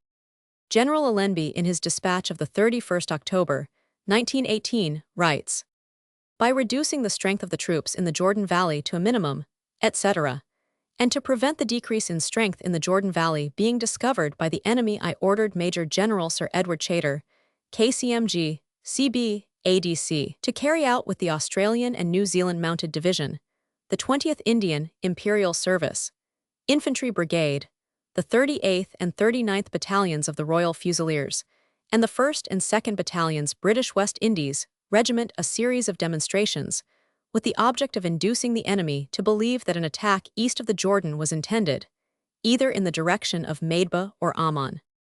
The enemy was thought to be anticipating an attack in these directions, and every possible step was taken to strengthen his suspicions. On the 15th September, the 39th Battalion Royal Fusiliers, under the command of Colonel Margolin, DSO, arrived in the Jordan Valley and took up its position on the Aja in support of the 38th Battalion in the line. A couple of days before the big offensive which began on the 18th September, General Allenby visited my headquarters, where I presented to him all the officers not on duty. He took me a little apart and asked me if I was sure I could trust the men to fight, and I assured 127 him that he need have no anxiety on that score, for the men were all right and would respond to any call when it was made. He then asked me if there was any other point I should like to bring to his notice. I told him that malaria was daily becoming more prevalent, and I was losing 200 men a week from this cause alone. I also pointed out that I did not think that the medical arrangements for the evacuation and care of the men were all that they should be. The general made a note of this in his book. The only result was that I got an irate letter from the Deputy Adjutant General asking me for a full report as to why I had misinformed the Commander-in-Chief about my sick, and about medical matters generally, so that on the morning of the 23rd September, the day we were ordered to pursue the enemy, when I should have been solely devoted to the leading of my men and all the problems pertaining thereto, I had to sit down and smooth the ruffled feathers of the Deputy Adjutant General. I not only proved my case to the hilt, but emphasized it by giving further evidence which I had not troubled the Commander-in-Chief by recounting. General Chater specially warned us that, during the offensive on our left, we were to increase our patrols and harry the enemy as much as possible, to keep him in his lines, and to prevent, if possible, any large force of Turks crossing from the east of the Jordan to reinforce their armies holding the line from the Jordan to the sea. This is how the official report runs. Chater's 128 force in the Jordan Valley had so far confined itself to vigorous patrolling, to ensure that the enemy could make no move without their knowledge. The role of this composite force was to secure the right flank of the army and the Jordan crossings, to keep in close touch with the enemy and take advantage of any withdrawal on their part, but to run no risk of being involved with a more powerful foe too early in the battle. This difficult task was admirably carried out. During the nights of the 18th, 19th, 20th, and 21st September, we made demonstrations against the Turkish positions along our front. Parties would crawl out into favorable positions, such as a fold in the ground, and open fire all down the line. This always made the Turks nervy, and their trenches would be manned, and every individual would blaze away for all he was worth. On the 19th and 20th, they got so windy that they called on their artillery to put down a barrage to prevent us from making an assault. Each time the barrage was put down, our men were well clear, and lay snug and safe until the enemy had uselessly expended hundreds of rounds, when they quietly returned to camp, not a whit the worse for all the cannonading. There was very little sleep on these nights for anyone, and the Jewish battalions certainly did all that in it lay to further the intentions of the commander-in-chief by holding every Turk in the neighborhood of the Jordan closely to his lines. On the 20th, we pushed well up against the Turkish trenches, found them all manned, and again drew heavy 129 rifle, machine gun, and artillery fire. We had a few men wounded in this affair. Why we had not a heavy casualty list on these occasions is a mystery to me, for the men had to advance in the open over a stretch of ground as level as a billiard table. Number 6 Trench Mortar Battery RA was under my command in the Melaha, and I ordered this battery to open fire on the Turkish position round Shirt, if we should find difficulty in ousting the enemy from this important place. I had arranged to attack this position on the 22nd September, but at midnight on the 21st, my intelligence officer sent me news that the enemy's resistance in the trenches opposite Shirt Ford was weakening. I immediately ordered out my reserve and sent them under Lieutenant Cross to reinforce Major Neal, whose duty it was to push in the Turks and take the ford at the earliest possible moment. I got favorable news by telephone of the steady advance of the men. Trench after trench was occupied, and when I left my headquarters at 4 a.m. for the scene of the fight, I was able to report to General Chater's staff officer that we were almost in possession of the crossing. I galloped off as dawn was breaking, scrambled up the cliffs and across the ground from which the Turks had fled, and arrived in time to go down with Major Neal, Captain Julian, and Lieutenants Jabotinsky and Cross, to take possession of this coveted passage over the Jordan. I may mention here that Jabotinsky had been attached to GHQ for special work, but as soon as the battalion went into the line, he requested to be returned 1:30 to duty in order to share in all our dangers and hardships. The moment we had secured the Shirt Ford, I signaled the news to General Chater, who immediately took advantage of our capture by pushing mounted troops across the Jordan, thus outflanking the Turks who held the foothills of Shunat Nimrin, which barred the way to Ease Salt. The 1st Australian Light Horse Brigade crossed while we covered the ford with our rifles and machine guns, and they never drew rein until Ease Salt was reached that evening, where a large force of the enemy with guns, etc., was captured by the Anzac Mounted Division. That same afternoon, 2 companies of the 39th Battalion Royal Fusiliers moved up to our support and took up position in the posts which we had vacated in the Melaha. It is a curious fact that the whole movement of the British Army in Palestine, which swept the Turks out of the country, was actually pivoted on the sons of Israel, who were once again fighting the enemy, not far from the spot where their forefathers had crossed the Jordan under Joshua. Chapter 16. The Lost Transport Wagons. Meanwhile, I was ordered to clear away the enemy believed to be still holding the ground to the north of our trenches round Red Hill. I detailed Captain H. Harris and his company for this duty, the remainder of the battalion taking up position in the vacated Turkish trenches overlooking the Jordan. Lieutenant Jabotinsky, with his platoon, took possession of Shirt and put the captured ford in a state of defense, making machine gun emplacements, etc., to cover the crossing. I myself with Captain Julian, Lieutenant Cross, and a platoon reconnoitered up the river, for I had heard that there was a bridge in existence, which had been thrown across by the Turks in the neighborhood of the ford, and I was anxious to find it if possible. After going some little way, I found it was nearly 8 o'clock a.m. and time to be getting back to my battalion headquarters, so I left Julian, Cross, and the patrol to push on and make what discoveries they could along the river. When I got back to my tent, I found a telegram awaiting me from General Chater, which informed me that I had been given command of a body of troops to be known officially as Patterson's Column. It was composed of the 38th and 39th Battalions Royal Fusiliers, and was ordered to concentrate on the Aja bridgehead. I handed over command of the 38th to Major Ripley, who was the next senior officer, and issued the necessary concentration orders. Later on, I rode out to view the position which we had wrested from the Turks on the Jordan, and on the way, I was surprised to meet Captain Julian being brought in wounded on a camel.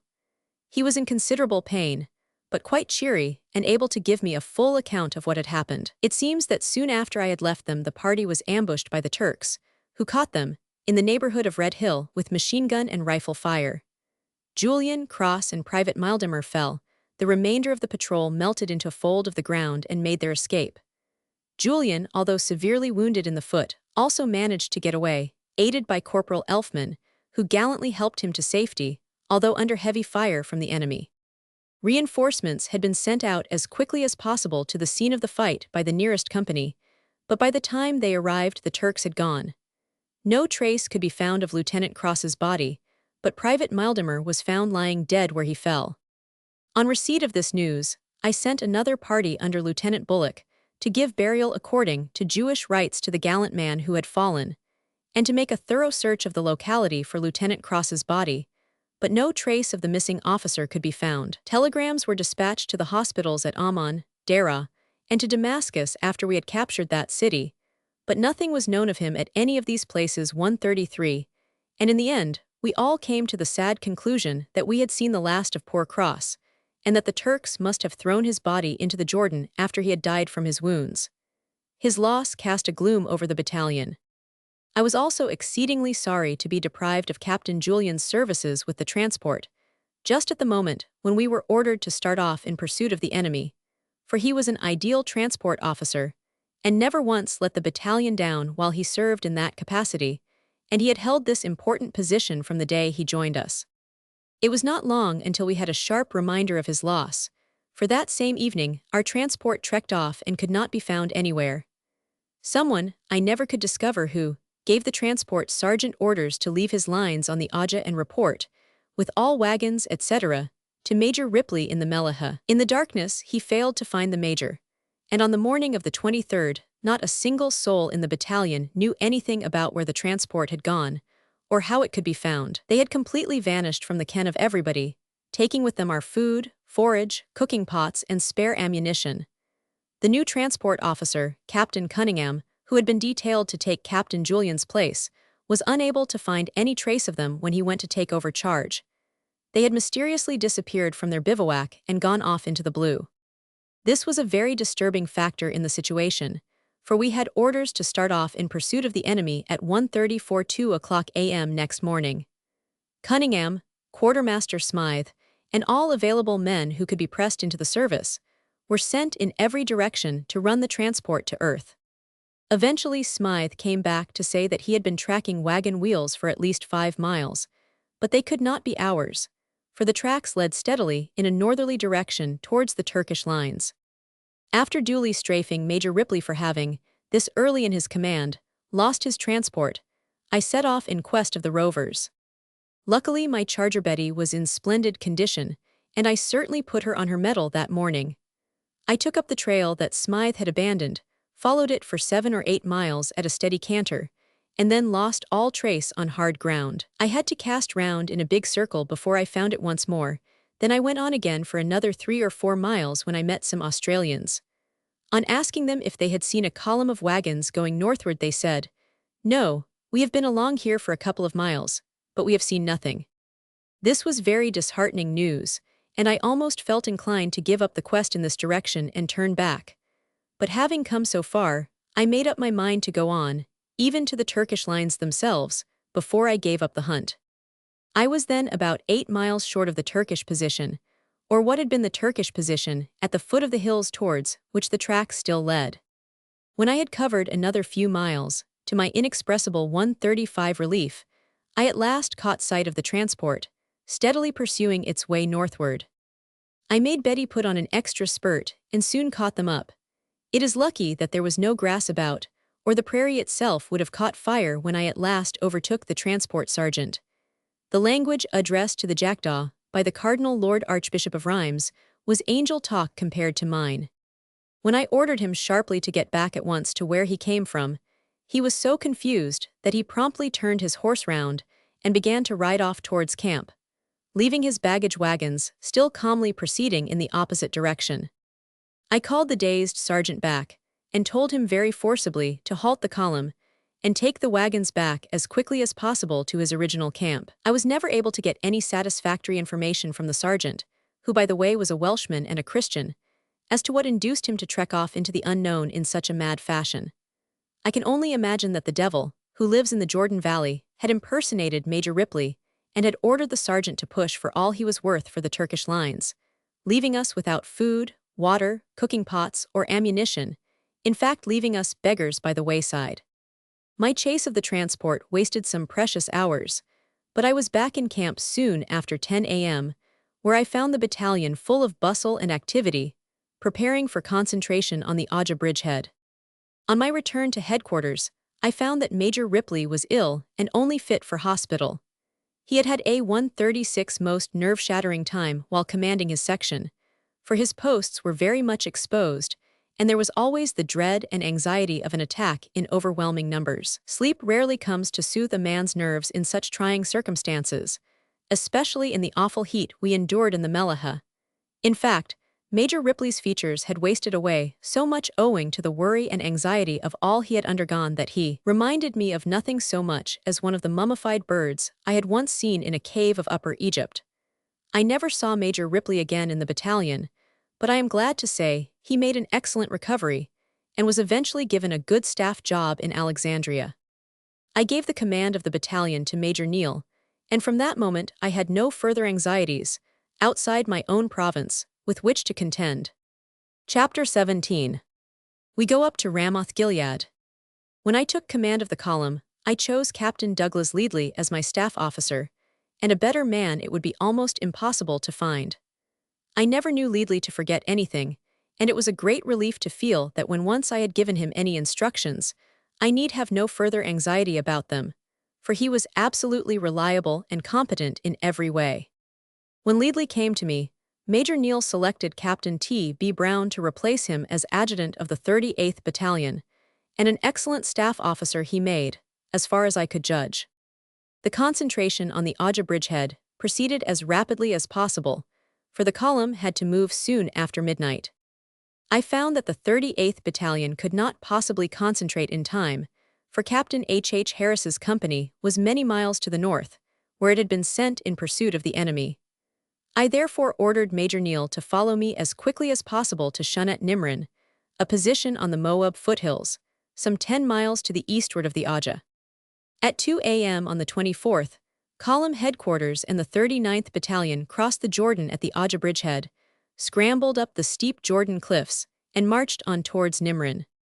General Chater had meanwhile ordered an advance upon Ease Salt, the ancient Ramoth Gilead, and Ammon with his whole force, which consisted of the Anzac Mounted Division, less one squadron, a field battery, a heavy battery, 2 mountain batteries, Patterson's column, the 20th Indian Infantry Brigade, and the 1st and 2nd Battalions British West Indies Regiment. The mounted troops pushed forward rapidly, and soon outdistanced the infantry and guns. The Anzacs were such gluttons for battle that they broke down every resistance and completely destroyed and broke up the enemy before the infantry could come into action. The 20th Indian Infantry and the guns followed the horsemen, for, from their position on the Jericho's Salt Road, they were much better situated to take the lead than any other dismounted troops. My column struck the advancing troops at Nimrin, where I was just in time to see General Chater fly past in a motor car. The general always believed in being well to the front when there was a fight on, and has been known on more than one occasion to be mixed up in the fray itself. My orders were to form the rearguard to Chater's force, and all day long the main column wound its way slowly past Nimrin until 3 o'clock in the afternoon of the 24th. I then gave the order for the 39th to 139 advance, and left orders for the 38th, on arrival at Nimrin, to follow on to ease Salt. It was interesting to observe the strong positions from which we had driven the Turks, and to see overturned cannon, limbers, wagons, ammunition carts strewing the road. Jericho Jane, an enormous gun that used to fire into Jericho, the divisional headquarters, and generally rake us all round, was lying ignominiously on her back in a ditch. Bodies of men, horses, and draft bullocks made the world unpleasant in their vicinity. Bedouins flocked around like locusts, looting machine guns, rifles, ammunition and stores of all kinds which had been abandoned by the Turks in their hasty flight. The Arabs in these parts had the time of their lives, for loot is to them as honey to the bee. General Chater had left word at Nimrin that he wished to see me, so I was anxious to get on to ease Salt as quickly as possible, where I hoped to find him. I therefore gave all necessary instructions to Colonel Margolin, and leaving Captain Leadley with him in case anything unforeseen should crop up, and he should require the assistance of my staff officer, I rode on as fast as possible to ease Salt, taking my groom with me. After great difficulty and much squeezing, we forced our way through the miles and miles of wagons, baggage, guns, etc., which were slowly and painfully crawling up the steep mountainside towards ease Salt. I arrived there at about 9 p.m., but failed to find the general, who had already pushed further ahead. I was hospitably entertained by the Indian Infantry Brigade, and 1:40 afterwards turned aside, and, tethering my horse, lay down a little way off the road, with my saddle for my pillow, glad to have a blanket to wrap round me on these heights, which felt decidedly chilly after the suffocating heat of the Mellahah. I woke up in the middle of the night just in time to recover Betty, who had broken loose and was straying off towards a forage cart. Having tied her up, I settled down again and slept until dawn. I wondered during the night how it was that my bed was so warm, and as soon as daylight came I discovered the reason. I had been sleeping on a bed of dry stable litter. After an early cup of tea with the Indians, I pushed on through ease Salt to General Chater's headquarters, which were just beyond. Here I found that the general had gone on to direct the operations which were then in progress round Amman. Major Anderson of his staff provided me with an excellent breakfast, and soon afterwards we were joined by my friend, Colonel Bruxner, who had had a strenuous night marshalling the guns and transport on their toilsome journey up from the valley. I received telegraphic instruction from General Chater to make ease Salt my headquarters and put it into a state of all-round defense. I put up my bivvy a little way out of the town, under an enormous fig tree then laden with delicious fruit, close to the Nimrin, which flowed swiftly by, almost at the edge of our bivouac. Colonel Margolin and the 39th took over ease Salt, and at once occupied the commanding hills round about, where he was soon entrenched and ready to give the enemy a very warm reception in case of attack. The Auja, a pleasant, swiftly flowing streamlet. Ease Salt, the ancient Ramoth Gilead. The Turks had left a number of sick and wounded soldiers at this place in a dreadful state. Captain Redcliffe Salaman took these poor wretches in hand, and soon brought about a wonderful improvement in their condition. The town itself was in a state of indescribable filth, and had it not been for the unceasing efforts of Captain Salaman and the sanitary department which he organized, an outbreak of typhoid or other dreadful disease must have ensued. No praise is too high for the work which Salaman did during the period he was in medical charge at ease Salt. Soon after we had established ourselves here, I found that the Bedouins were looting the abandoned Turkish munitions, stores, etc., right and left. As they were our allies, I did not want to interfere without orders, so I reported the matter to General Chater. The general promptly wired me to stop all looting by these marauders, a proceeding which annoyed them intensely. I had to send out strong parties from the 39th Battalion to patrol that part of the country towards Amman, and the whole of the road from ease Salt back to Nimrin had in addition to be watched and guarded. The 39th patrolled the country from ease Salt as far as the El Houaj Bridge, some 6 miles south of ease Salt, while the 38th took up guard duty from this point to Nimrin. This was rather hard luck on the 38th, for they had almost reached ease Salt when the order to countermarch came. They had to turn and go back all that long weary way, practically without rest or food. It was a march and countermarch that would have reflected credit on the best marching regiment in the British Army, and no better testimonial could be given than that of Lute Cameron, a regular Highlander of the old school, who freely admitted that this was the very worst he had ever experienced in all his 18 years of soldiering. Cameron won the Military Cross, and also a bar there too, while serving with the 38th Battalion. Major Neal afterwards told me that he received the greatest assistance in getting the men along on this trying march from Captain H. Harris, who had the arduous task of shepherding the weary ones along with the rearguard. No doubt it was one of these laggards who, some weeks afterwards, wrote me a letter full of reproaches, which made me laugh heartily and helped to brighten the gloomy days through which I was then passing. I give an extract from a very lengthy episode. You kept us in torture for 6.5 weeks at Nablus. Then we left Nablus and thought after this torture you will send us for a rest. But no, you make us march to the Jordan in full marching order. You also gave us a bomb each man to put in our pocket so as to lighten the burden of the transport. You had consideration for horses, but not for humans. We traveled like peddlers to the Jordan, living on fresh air. When we reached the Jordan, it was a grand place, was it not? It surprises me you could not pick out a worse place to 143 send us. Is there any worse place than the Melala in this godforsaken country? Evidently a non-Zionist, this fellow. You kept us in this hot hole for another 6.5 weeks, no other troops ever being known to stay there for more than 2 or 3 weeks. But of course anywhere was good enough for the Jews. From the above it will be seen that at least some of the men were of the opinion that I was responsible for their troubles, while all the time I was getting into the bad books of authority in my endeavors to get them better treatment. Chapter 18. The Crown of Victory. The moment things were satisfactorily settled in the neighborhood of Ease Salt, I hurried on to Amman. Jumping into a passing motor, I discovered that the name of the officer in the car was Lowe, and on asking him whether he was, by chance, any relation of a man I knew named Harry Lowe, he replied, "I am his brother." On our arrival at Amman, I found that General Chater's camp was some distance beyond the town and close to the Hejaz railway station. Seeing the divisional flag flying over his tent, I made for it and was delighted at last to run him to earth. I heartily congratulated him on the great victory he had won in such record time.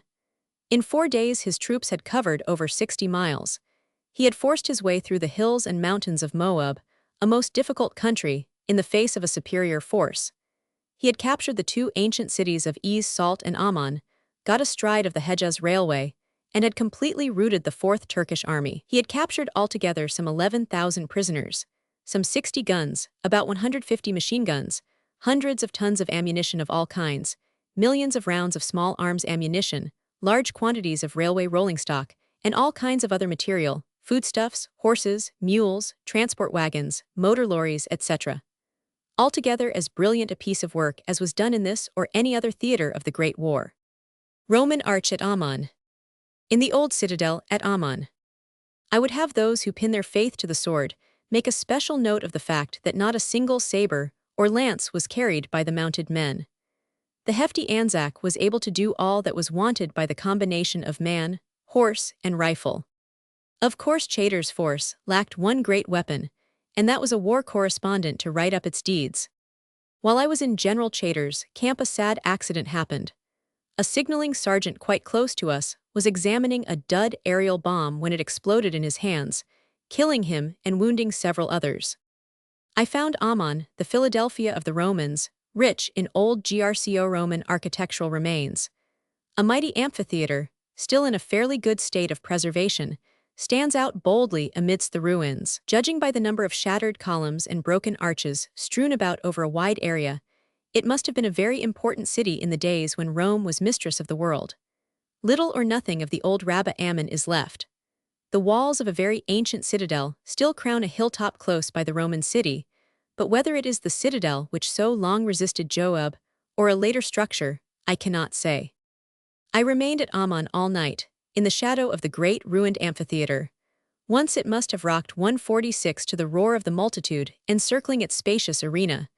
Now all was silent. Only bats and owls circled through its broken arches, or flew from its tilted columns, alarmed perchance by the curse of an Australian trooper sleeping uneasily amidst its ruins. While the bivouac fires yet flickered on this hoary pile, I sought the shelter of a motor lorry, in which, rolled in a blanket, I lay snug and warm throughout the night. From my own observation, I can testify that the words of the prophet Ezekiel were literally fulfilled when he wrote, "And I will make Rabbah Ammon a stable for camels, and the Ammonites a couching place for flocks." Ezekiel chap. Roman 25, verse 5. It must have been a very pleasant city in the old days, and I see no reason why its glories should not be revived under a stable form of government.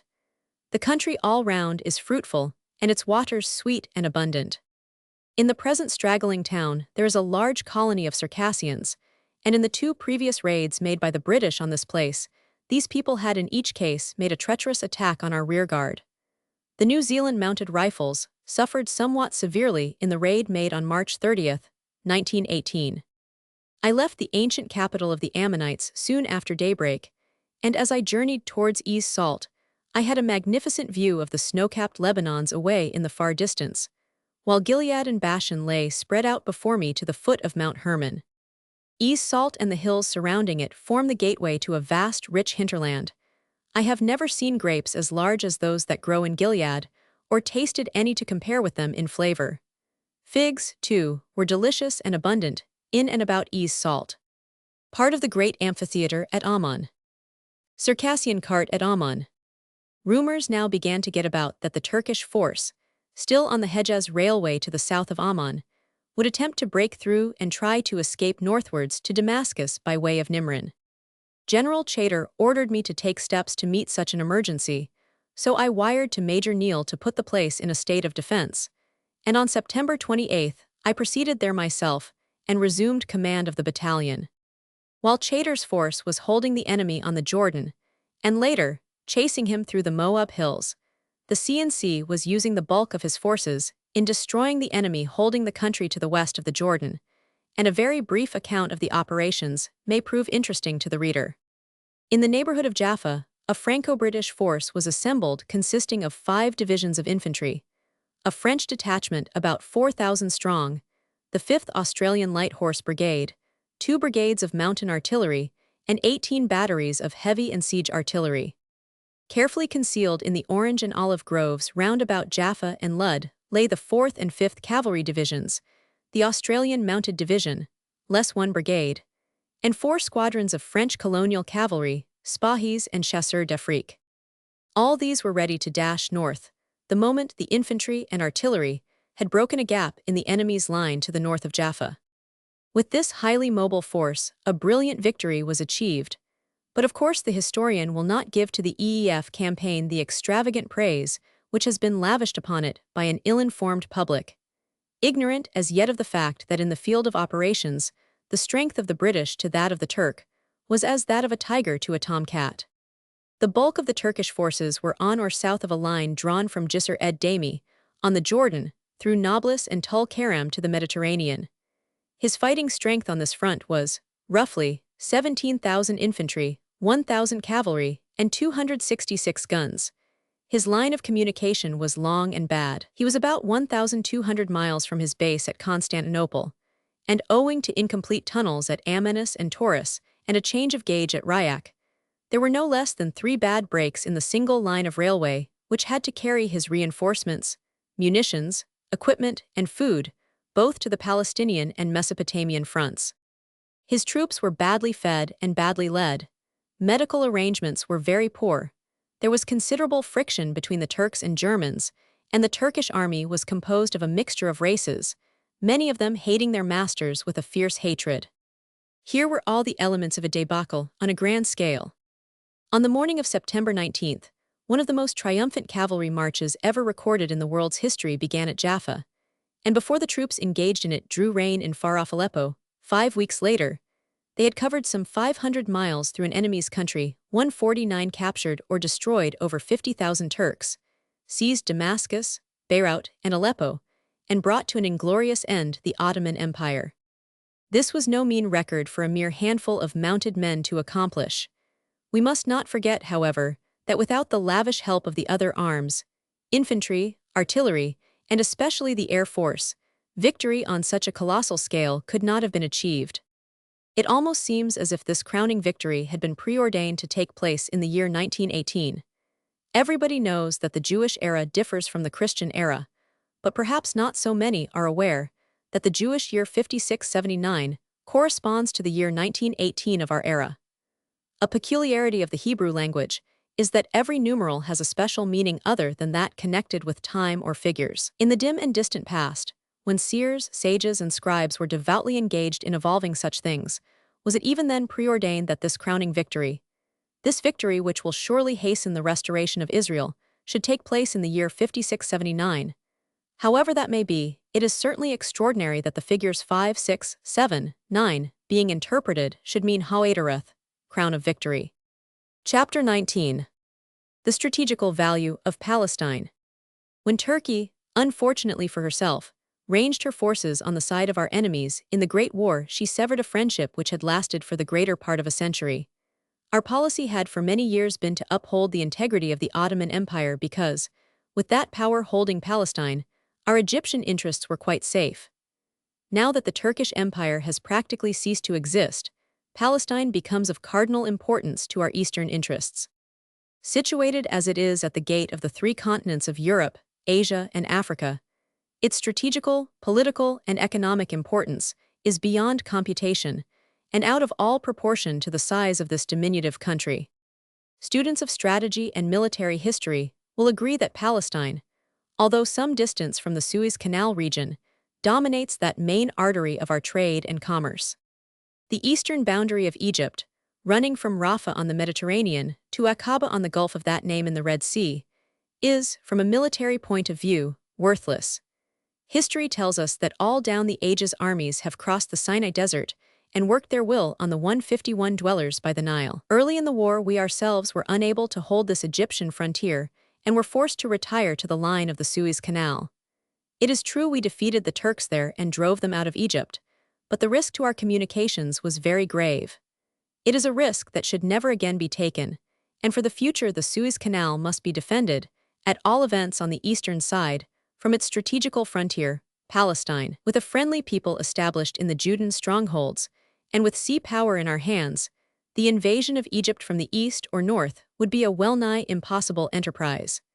It was always a cause of surprise to me that we did not very early in the war seize and fortify the harbors of Haifa and Jaffa. This might easily have been done, as they were practically undefended, and the people were in their hearts pro-British. Even Gaza could have been occupied and fortified in the early days. With these three towns in our hands, no Turkish force could have been organized in Palestine or used against Egypt. No army could possibly march down the maritime plain with these occupied towns menacing their flank, while the other route to Egypt by the eastward of the Jordan Valley is almost impossible for a large army. Some 80 years ago, Ibrahim Pasha was forced to retire to Egypt from Damascus by this eastern route because we held the coast ports. He left the ancient capital of Syria with some 80,000 men, and although he fought no battle on the way, his losses from sickness, hunger, thirst, and fatigue amounted to over 65,000 men. This gives one some little idea of the chance we missed in not making adequate use of our sea power by seizing the coast towns in the Levant during the Great War. The physical conformation of Palestine adds enormously to its strategical strength. The country is divided into 4 longitudinal belts running practically throughout the length of the country from north to south. Along the sea coast run the narrow maritime plains of Philistia, Sharon, and Acre. These narrow plains stretch from the borders of Egypt to the mountains of Lebanon. The next belt of country consists of the continuation of the Lebanon Range, which runs down practically unbroken through central Palestine, losing itself in the southern desert. This hilly range constitutes the heart of the Holy Land and comprises the provinces of Galilee, Samaria, and Judah. The only complete break in this range occurs between Galilee and Samaria, where the plain of Esdraelon and the valley of Jezreel cut right across and leave an open doorway from east to west. Through this gap from time immemorial armies have marched and countermarched to and from Egypt. The next belt of country is the Great Depression of the Jordan Valley, the deepest known in the world. It runs from the waters of Merom, near the foothills of Hermon, where it is on a level with the Mediterranean, to the Dead Sea, where it is nearly 1,300 ft below sea level. To the eastward of the Jordan Valley runs the tableland of the Horan, Gilead, and Moab. This rich belt 153 of territory is from 20 to 60 miles wide and ranges from 2,000 ft to 4,000 ft above sea level. It loses itself to the south and east in the Arabian and Syrian deserts. The natural frontiers of Palestine are the Mediterranean on the west, the Syrian desert to the east, the Arabian and Sinai deserts to the south, and the difficult mountain passes of the Lebanon to the north. Next to the sea, no better frontiers can be found than mountain passes and deserts. It will therefore be seen that, if Palestine is given anything like her biblical frontiers, troops could readily be placed on any threatened point and practically make the invasion of the country an impossibility. As a matter of fact, a small national army in Palestine would make that country almost as impregnable as are the cantons of Switzerland. It is of the first importance to British interests to further the creation of a friendly state in Palestine, which would act as a buffer between herself and any aggressive neighbor to the north or east. The greatest soldiers and statesmen of the past realized that in order to obtain dominion over the East, it was first of all necessary to secure the friendly cooperation of the people of Palestine. Alexander the Great knew what a help to his Greek Empire of the East the Jews would be. He therefore showed them the greatest friendship and allowed them every possible civil and religious liberty. Later on, when Palestine came under the dominion of Rome, Julius Caesar, the first and greatest of the Roman 154 emperors, realized so fully that without a friendly Palestine, he could not hope to overthrow the Parthians and Persians to the eastward that in order to obtain the friendship of the Jews he freed Palestine from tribute, withdrew his legions from the country, exempted Jews from serving in the army, and allowed them full liberty of conscience, not only in Palestine but throughout the entire empire. Coming down to more modern times, we find Napoleon following as far as possible the policy of his two great predecessors. At one time, early in his career, he made an effort to restore the Jews to Palestine, and he would probably have been successful in his scheme, and made himself ruler of a French empire in the East. Only, unfortunately for him, Nelson, at the Battle of the Nile, deprived him of the command of the sea. Nothing daunted by this, however, he marched his soldiers through the Sinai Desert and subdued practically all Palestine. But owing to British sea power, we were able to throw troops into Acre, and by his defeat at the famous siege of that place, Napoleon's eastern ambitions came to an end. Great as was the importance of a friendly Palestine to the Greek and Roman empires, a friendly Palestine today is of immensely more importance to the peace and prosperity of the British Empire. Our statesmen were, therefore, but following in the footsteps of the greatest men of the past, when they issued the world-famous Balfour Declaration, pledging England to use her best endeavors to establish a national home in Palestine for the Jewish people. It is useless to deny the fact that England is not nearly so popular in the Near East as she was 30 or 40 years ago. The Egyptians have shown us pretty clearly that they have no love for us, while it is very evident that the Arab kingdoms have ambitions of their own in those regions, which might prove a very grave menace to our eastern communications. Naturally, Turkey, or what is left of that once great empire, realizes that it is to England that she owes her downfall, while the policy of Greece, at the moment at all events, also runs counter to our own. It is very necessary, therefore, that Palestine should be colonized by a people whose interests will go hand in hand with those of England, and who will readily grasp at union with the British Empire. The Jews are the only people who fulfill these conditions. They have ever looked upon Palestine as their natural heritage, and although they were ruthlessly torn from it some 2,000 years ago, yet through all the terrible years of their exile, they have never lost the imperishable hope of a return to the land of promise. They have always had a friendly feeling for this country, and if England now deals justly with Israel, this friendly feeling will be increased tenfold. They would be quite unable to stand alone in Palestine for some time, and therefore their one aim and object would be to cooperate wholeheartedly with the power that had not only reinstated them in their own land, but whose strong arm was adequate to protect them from the encroachments and aggressions of neighboring states. It will undoubtedly be their policy to walk hand in 156 hand with England. British and Jewish interests are so similar and so interwoven that they fit into each other as the hand does the glove. In short, when the long-expected restoration of the Jewish people to the Promised Land becomes an accomplished fact, then the vital interests of the British Empire in those regions will be unassailable. Chapter 20. Hospital Scandal at Jerusalem. It will be remembered that I had been ordered to proceed to Nimrin to intercept any Turks who might attempt to break through from the south. When I reached my camp, I found about 1,500 Turkish prisoners already concentrated there. Hundreds of them were too feeble and ill to be marched further, but about 1,000 were considered fit enough to go on, and these were escorted by Captain Harris and a small detachment of the 38th to Jericho, and after a short rest there, on to the prisoners' cage at Lud. On October 1st Battalion headquarters moved to Jerusalem, and on the way thither it was pitiful to see these unfortunate Turkish prisoners, starving and sick, crawling at a snail's pace up the steep ascent from the Jordan Valley through the Judean wilderness. Many fell by the way and died from sheer exhaustion. The medical arrangements were quite inadequate to cope even with our own sick, who now began to feel the effect of the poisonous melaha and went down daily by scores. Our new camp was situated about a mile outside the walls of Jerusalem to the southward, on the Hebron Road, and by the time we reached it hundreds of the men, exhausted and worn out from the effects of their terrible experiences in the Jordan Valley, were ill with malaria. 158, practically every officer also was struck down with the same fell disease. I myself had been far from well throughout the recent operations, but I managed, with the skillful aid of our medical officer, Captain Halden Davis, to keep going.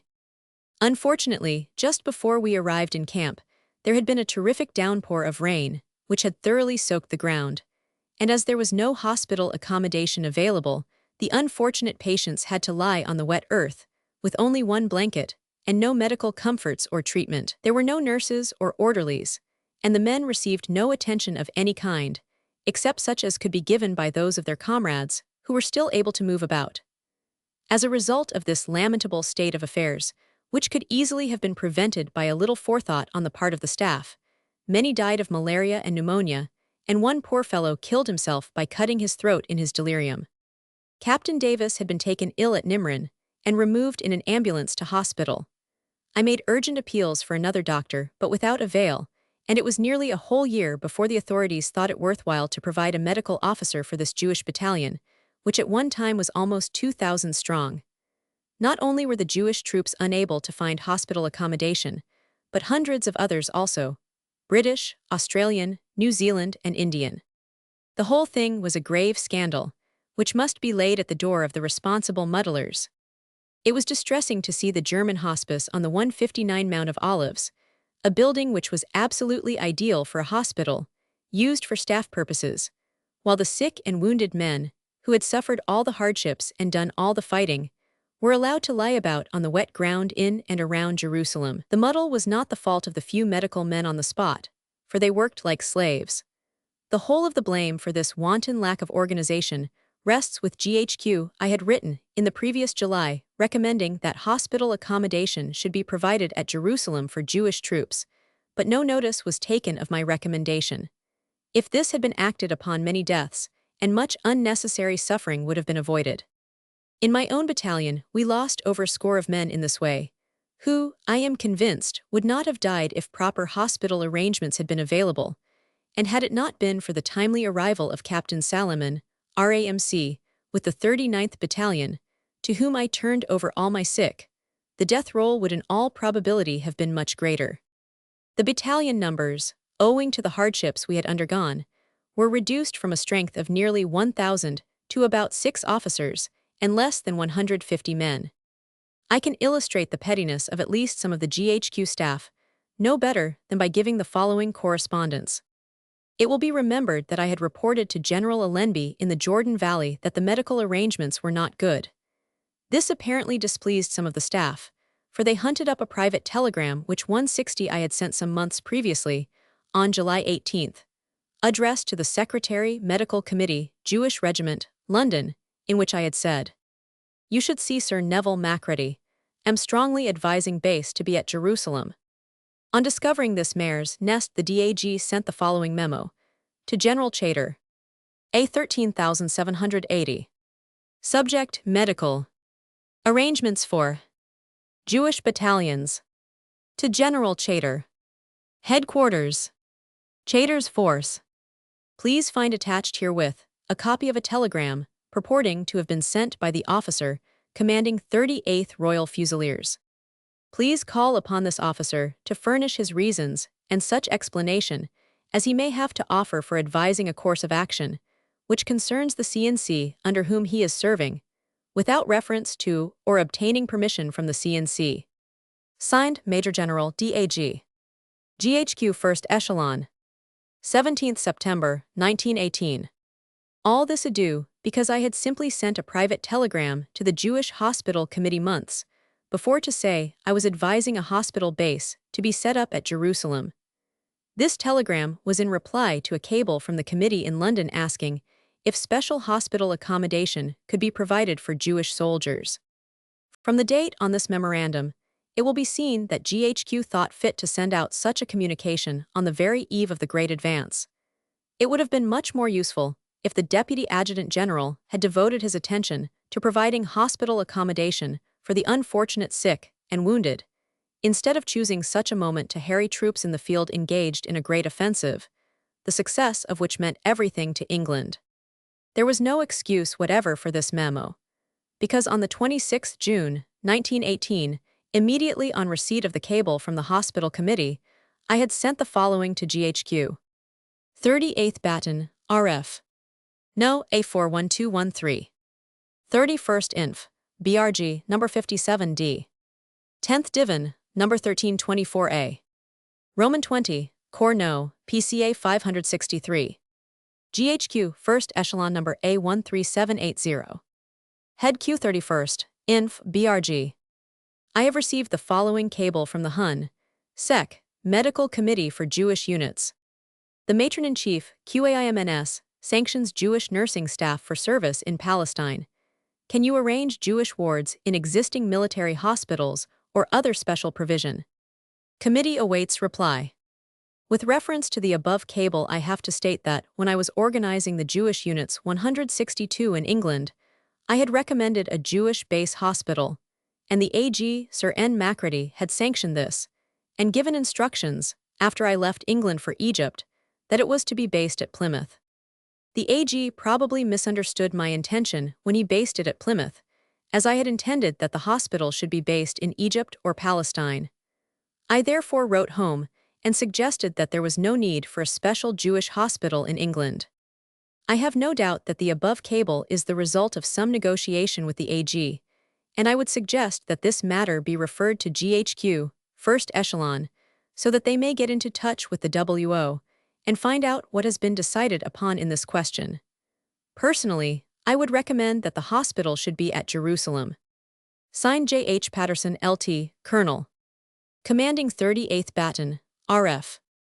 In the field, 26,618. To the above, I received the following reply. A13780. Subject, Jewish wards and military hospitals. HQ 20th Corps. With reference to your memo, number PCA 565, dated 30,618, and attached correspondence regarding the question of Jewish wards in military 163 hospitals. All Jewish soldiers will be sent to one particular ward in the 27th General Hospital, as long as the casualty rate allows of this procedure being followed. Signed F. Dalrymple, Lt., Colonel. AIG for DAG.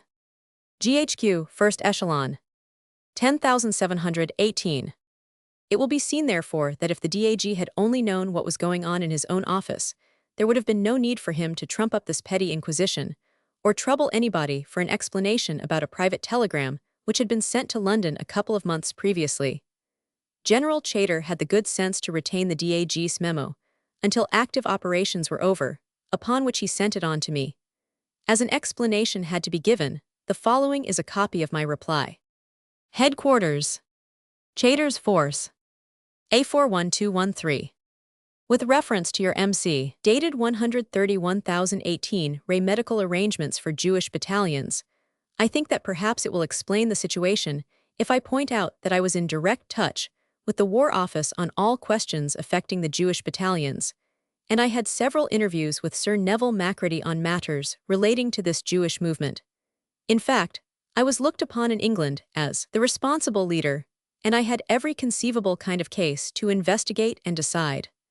I had 164 already told Sir Neville Macready my views, while in England Ray Hospital for Jewish soldiers, and when I got a cable from this unofficial medical committee, I replied in a private cable recommending them to consult him, and stating my own private views on the question. I certainly do not consider this private expression of opinion as advising a course of action, And when I sent the cable, nothing was further from my mind. I simply referred the committee to Sir Neville Macready, with whom I had already discussed the matter, and said what I personally thought the best place for a base. Naturally, no action could be taken without consulting the CNC, EEF. As a matter of fact, I did forward a copy of this telegram to GHQ, and also a letter in which I recommended Jerusalem as a base. I attach copy of my letter, and at the same time, I regret that my advice Ray Hospital at Jerusalem was not taken. If a Jewish hospital had been established there, before the recent operations took place, much unnecessary suffering and many deaths would have been avoided. Men of the Jewish battalions, who were very ill indeed, were lying about in hundreds on wet ground in Jerusalem, because there was no room for them in the overcrowded hospitals, and it was quite impossible to get our sick evacuated for days after they had really become cot cases. It was no fault of the medical officers on the spot. It was simply impossible to cope with the sick for want of medical officers and hospital accommodation. I may mention that of the battalion under my command alone, there are 27 officers and 824 other ranks in hospital, as a result of the Jordan Valley and subsequent operations. In conclusion, I must say I am somewhat surprised that a private communication, which I sent to a private individual in July last, should be produced at this stage. I again and most emphatically state that I advised no course of action, merely gave my private opinion, and had no idea of any such action when I sent the cable. Signed J. H. Patterson, Lt. Colonel. Commanding 38th Batten, Royal Fusiliers. In the field. 190-1018. As a result of the representations made by the Medical Committee in England on behalf of the Jewish battalions, a staff of Jewish nurses, in charge of Sister Oppenheimer, were sent out to the 27th General Hospital at Abbasi, near Cairo, and I have on many occasions heard expressions of gratitude showered on these nurses by men who had been under their care. It will be remembered that a number of Palestinian Jewish ladies volunteered for nursing service as soon as the British occupied Jaffa and Jerusalem. I had strongly urged that their offer of service should be accepted, and that they should be taken on, and trained 166, for I foresaw that they would be required, as soon as a determined effort to oust the Turk from Palestine was made. Unfortunately, my advice was not taken, for, as I have already shown, they were sadly needed in Jerusalem. Later on, about half a dozen Jewish ladies, including the Mrs. Berlin, who were well known in Jaffa and Jerusalem, were enrolled and attached to the General Hospital at Balaa. I went there on more than one occasion to see my men, and on inquiring from the matron in charge how the Jewish nurses were getting on, she told me that she had never had better or more conscientious workers under her in all her experience. It was deplorable that the staff had ignored the voluntary offer of the Jewish ladies until it was almost too late to make use of their services. Chapter 21. Life at Lud. On the 9th October, the battered remnant of the battalion moved from Jerusalem to Lud by rail, where it was taken on the strength of lines of communication troops for garrison duties. When we heard that we were to be severed from the Anzacs, our feeling was one of regret, for every individual in the battalion had the greatest admiration, respect, and affection for General Chater and his staff, and, in fact, a feeling of real comradeship for every officer and man in the Anzac Mounted Division. My sick and ailing could not even yet be taken into hospital owing to lack of accommodation, so I left them attached to the 39th Battalion, under the care of Captain Salomon, RAMC. Our transport had been ordered to proceed from Jerusalem to Lud by road on the 5th October, but as the animals were worn to mere skin and bone by hard work, and nearly all the drivers were down with malaria, I represented to the authorities that it would be impossible for them to move for at least a week, so they remained in Jerusalem for some days after battalion headquarters had left the city. When eventually the transport marched in to Lud, I found both animals and men in a most pitiable condition. One of my best NCOs, Corporal Lloyd, was delirious with fever, and several other men who should have gone into hospital at Jerusalem but were unable to gain admission were brought down on the wagons. All these I sent into the local hospital. Corporal Lloyd unfortunately did not recover, and died soon after he was admitted. Of the half-dozen officers who had so far escaped the malaria, one after another went down and were carried off to hospital, until, out of the whole battalion, only Captain Leadley, Lieutenant Bullock, and myself were left in camp. Major Neal was one of the last to succumb, and his attack was so severe that his life was despaired of. He was on the dangerously ill list for some time, but fortunately recovered. Day after day, the few remaining men we had left went to hospital, until, in the end, I was put to such straits that I had to appeal once more to the Australians, who had a reinforcement camp near us under the command of Major Ferguson. I rode over and told him the difficulty I had in finding men even to feed my animals, and asked him to spare me a score of troopers to help with the exercising, watering, and grooming, etc., of the transport animals. As usual, the Australians were all out to help, and readily gave me all the assistance I asked for. Soon after the 38th Battalion left Jerusalem, Colonel Margolin also received orders to proceed to Lud, although it was well known that hundreds of sick were 169 in the camp. What would have happened to these unfortunate sufferers if he had obeyed orders and marched away leaving them to their fate, sick and helpless as they were? I shall leave the reader to imagine. Luckily for these poor fellows, Colonel Margolin refused to leave until such time as they could be accommodated in hospital. Eventually, he succeeded in getting his men into medical wards, and then he and what was left of his battalion came and camped within a mile of us at Surafend, a village between Lud and Jaffa. On the evening of the 22nd October, Colonel Margolin and Captain Salaman rode into my camp and complained to me of the discrimination and unfair treatment to which the Jewish soldiers were being subjected in the hospitals, giving me various instances to illustrate certain of their statements. As the senior officer of the Jewish battalions, not being myself a Jew, I was deeply hurt at the un-English methods adopted towards men who had done so well in the field in England's cause, and felt that I would not be doing my duty to those under my command, and to Jewry generally, unless I protested against this unfair discrimination. I considered that the best way of bringing matters to a head was by requesting to be relieved of my command as a protest against the anti-Jewish policy which prevailed. I accordingly sent forward my resignation. This found its way to GHQ, but as certain individuals there had no desire to see me land unmuzzled in England, my resignation was not accepted. Some of the staff knew 170 only too well that if I were free to return to England, I would at once let the authorities there know that their representatives in Palestine were not carrying out the declared policy of the imperial government, but on the contrary, were doing their best to make of the Balfour Declaration a mere scrap of paper. As GHQ was then only some 2 miles from my camp, I thought it might help matters if I could see Major General Louis-Jean Balls, the Chief of Staff, and get him to put a stop to the persecution that was going on, and see that his underlings played the game. I therefore called on this gentleman, but he, for reasons best known to himself, refused to see me. I told his ADC that I was camped close by and would be glad to see the general any time that was convenient to him, but I left his office feeling there never would be a convenient time, and so, in fact, it turned out. When my resignation was refused, and my request for an interview treated in the same manner, I made a vigorous protest against the anti-Jewish policy which prevailed, and stated that if it was not altered, I would have the matter placed before the Secretary of State for War in Parliament. As a result of this, I got a letter from GHQ requesting me to furnish a list of the complaints I wished to make, and also asking me to forward recommendations for the improvement and comfort of the Jewish battalion. In my reply, I pointed out how the battalion had suffered owing to the discrimination to which it had been 171 subjected, and gave specific instances of unfair and unjust treatment during our service with the EEF. I also forwarded a separate memorandum recommending various changes for the improvement and comfort of the men. I made 5 specific suggestions. Not a single one of these was carried out. One of my suggestions was that a special Jewish name and badge should be given to the battalion.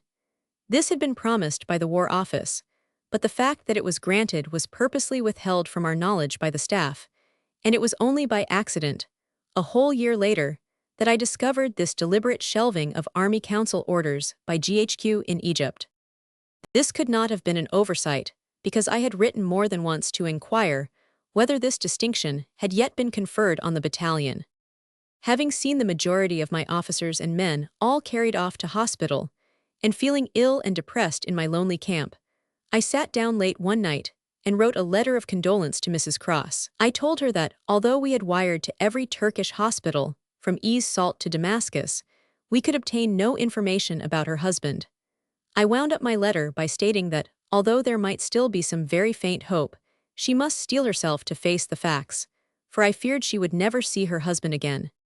It must have been close on midnight when I lay down, and as I was unable to sleep, I was reading by the dim light of a candle, when suddenly I saw a white ghostly face appear in the tent door, and only that I knew Cross was dead, I would have thought it was the face of Cross. 172 Then a sepulchral voice said, "Are you awake, sir?" And I began to wonder if it were all a dream. When the figure approached the light, I saw that it really was Cross, so I bounded up to give him a welcome, such a welcome as one would give to a friend who had risen from the dead. It appeared that when the patrol had been ambushed, Cross got wounded and lay under a sandbank where he was discovered by the Turks. They carried him off, and as they were then retiring as fast as they could, took him with them, pushed him on to Amman, and from there by rail to Damascus. He was about to be sent further north when the British entered the city. In the confusion, Cross made good his escape, and eventually worked his way back to me. Thus it was that nobody knew anything of his whereabouts, for he had never reported to any of the hospitals en route. Mrs. Cross had already been informed by the War Office that he was missing and reported killed. I told Cross that I had just posted a letter to his wife, to say that I feared that he must have been killed. He, of course, at once sent a private cable to tell her that he was alive and well, while I sent an official one to the War Office giving the same account. At all events, my letter of condolence to Mrs. Cross will always be a good souvenir of the part her husband took in the Great War. Chapter 22. At Rafah. The armistice with Turkey was announced on the 31st October, 1918, amid the firing of guns and rockets, and joy stunts by the Air Force above our camp at Lud. On the 6th November, the battalion was ordered to proceed to Rafah to recuperate, refit and reorganize, and on the 7th, in the early morning, we arrived at this frontier station bordering on the desert and the town. Rafah is actually in Egypt, just over the borders of Palestine, on the Palestine-Egyptian railway line some 5 miles from the Mediterranean, and here the tents of Israel were pitched. Along the whole coast in this neighborhood there runs a belt, about 4 miles deep, of sand dunes and sand hills. These are very irregular in outline, running in some places to peaks nearly 100 feet in height, and in others forming miniature precipices, valleys, and gullies. It is, in fact, a mountainous country on a Lilliputian scale. The sand is so firm that a horse can be ridden all over it, thereby giving great joy to the hunters of the jackals and hyenas, which roam on its barren surface. The air on this stretch of sandy dunes is wonderfully fresh, and 174 exhilarating, and we drank it in with delight after our trying experience in the Jordan Valley. The seashore itself abounds with millions of curious shells. The sand belt ends abruptly landwards, and at the very edge of it, the Bedouin scratches up the soil with an antiquated plow which dates from the time of Abraham. Green waving crops, pleasant to the eye, may be seen almost under the shadow of a sand cliff. The country inland consists of a somewhat sandy soil and gently undulating plains which are, for the greater part, cultivated by Arabs who live in scattered villages, and by Bedouins who come and go as the spirit moves them. The whole place is honeycombed with holes burrowed by the little kanais, which makes riding at a fast pace somewhat hazardous. Such was the quiet little spot in which we found ourselves after our strenuous and exciting days in the Jordan Valley and the land of Gilead. Day by day our men gradually came back from hospital, and owing to drafts from the 40th Battalion, our strength was soon over 30 officers and 1,500 other ranks. After a brief time for rest, we took over line of communication duties and found ourselves with many miles of railway and country to safeguard. Our life now became one constant round of guards, escorts, fatigues, and drills whenever a few men could be spared from other duties for the latter purpose. There were thousands of prisoners of war in our custody, as well as a huge captured Turkish ammunition depot, supply stores, engineer park, and all kinds of workshops, etc., etc. Here the tents of Israel were pitched. Soon after we got to Rafah, I lost the services of Captain Leadley, MC, who was demobilized at his own request and returned to England. I selected to succeed him Captain Duncan Sanderson, as stubborn a Scot as ever wore a kilt, a first-rate officer, loyal to the corps, and a great favorite with everybody except the evildoers. Early in December, I received another large draft of raw Jewish recruits from the 40th Battalion Royal Fusiliers, all American citizens. I strongly objected to these untrained men being sent to me under the circumstances in which I was placed, for it was impossible to give them any training owing to the excessive duties we were called upon to perform day and night. I knew that the result of putting raw recruits to fulfill duties which should have been carried out only by seasoned soldiers must, before very long, end in disaster. I foresaw endless breaches of discipline, not because the men were evilly disposed, but because they were untrained and knew nothing of military discipline. I accordingly urged the staff to remove all these recruits, of whom I had about 800, to a training center, and repeatedly warned the authorities of what the result must be if this were not done, but not the slightest notice was taken of my appeal. It was 1,000 pities that these enthusiastic American volunteers did not get a fair chance to show their mettle. I well remember how favorably I was impressed with their physique and general appearance when I inspected them on their 176 arrival at Rafah. They were miles ahead, physically, of the men who joined the battalion in England. In fact, I do not believe that there was a unit in the whole of the EEF that held such a fine-looking body of men. Because they were untrained and had no idea of discipline, these hefty youths were constantly in trouble for committing breaches of military rules and regulations. They simply did not understand soldiering or what it meant. In this way, I got to know the majority of them fairly well. We had many interesting meetings at office hour. Of course, in dealing with these volunteers, I never forgot that the faults they were guilty of were, in great measure, due to lack of training, and I dealt with them accordingly. Their military offenses were not grave, just the delinquencies that must be expected of recruits because they are recruits. Nevertheless, it is always a danger to have a battalion, supposed to be at any moment ready to take the field, swamped with some 800 raw untrained men. I felt so strongly on this question, and so clearly foresaw the inevitable end, that having failed to move the authorities myself, I cast about me to see where I could look for help and sympathy in the difficult situation in which I was placed. The only possible man who might be able to do something was the acting chairman of the Zionist Commission then in Palestine. It will be remembered that, soon after the famous Balfour Declaration, Dr. Weizmann, the president of the Zionist organization, was sent out at the head of a commission to investigate conditions and safeguard Jewish interests in Palestine. Dr. Weizmann was received by HM 177 the King before his departure from England, and came out armed with strong letters from the Prime Minister and Mr. Balfour to General Allenby. Dr. Weizmann spent some time doing useful work in Palestine, and was then recalled to England in connection with the Zionist policy then before our government. The mantle of Dr. Weizmann eventually fell on Dr. Eder, and to him I now applied myself, as it was a matter of the greatest importance that no undeserved slur should fall upon the Jewish battalion. Like myself, however, Dr. Eder was unable to effect anything. I felt very strongly that the whole attitude adopted towards the Jewish battalions was unworthy of British traditions of fair play. It is of course possible that General Allenby did not know of the treatment to which we were subjected by certain members of his staff and other underlings, for naturally only the greater questions would come before him. If he had known, he would surely never have countenanced the jeopardizing of the good name of any battalion in the EEF by swamping it with over 800 raw recruits, who, owing to the exigencies of the service, had to be put on trained soldiers' duties the moment they joined. Unfortunately, I was unable to let him know of our dilemma, for the Chief of Staff, Major General Louis-Jean Balls, had forbidden me to address the Commander-in-Chief direct, and apparently the appeals which I had made on this question never reached a sympathetic quarter. As I have already said, I had been ill from the 178 time we began operations in the Jordan Valley and was now reduced to a skeleton, but by careful dieting, I had hoped to weather the storm and had so far managed to keep out of hospital.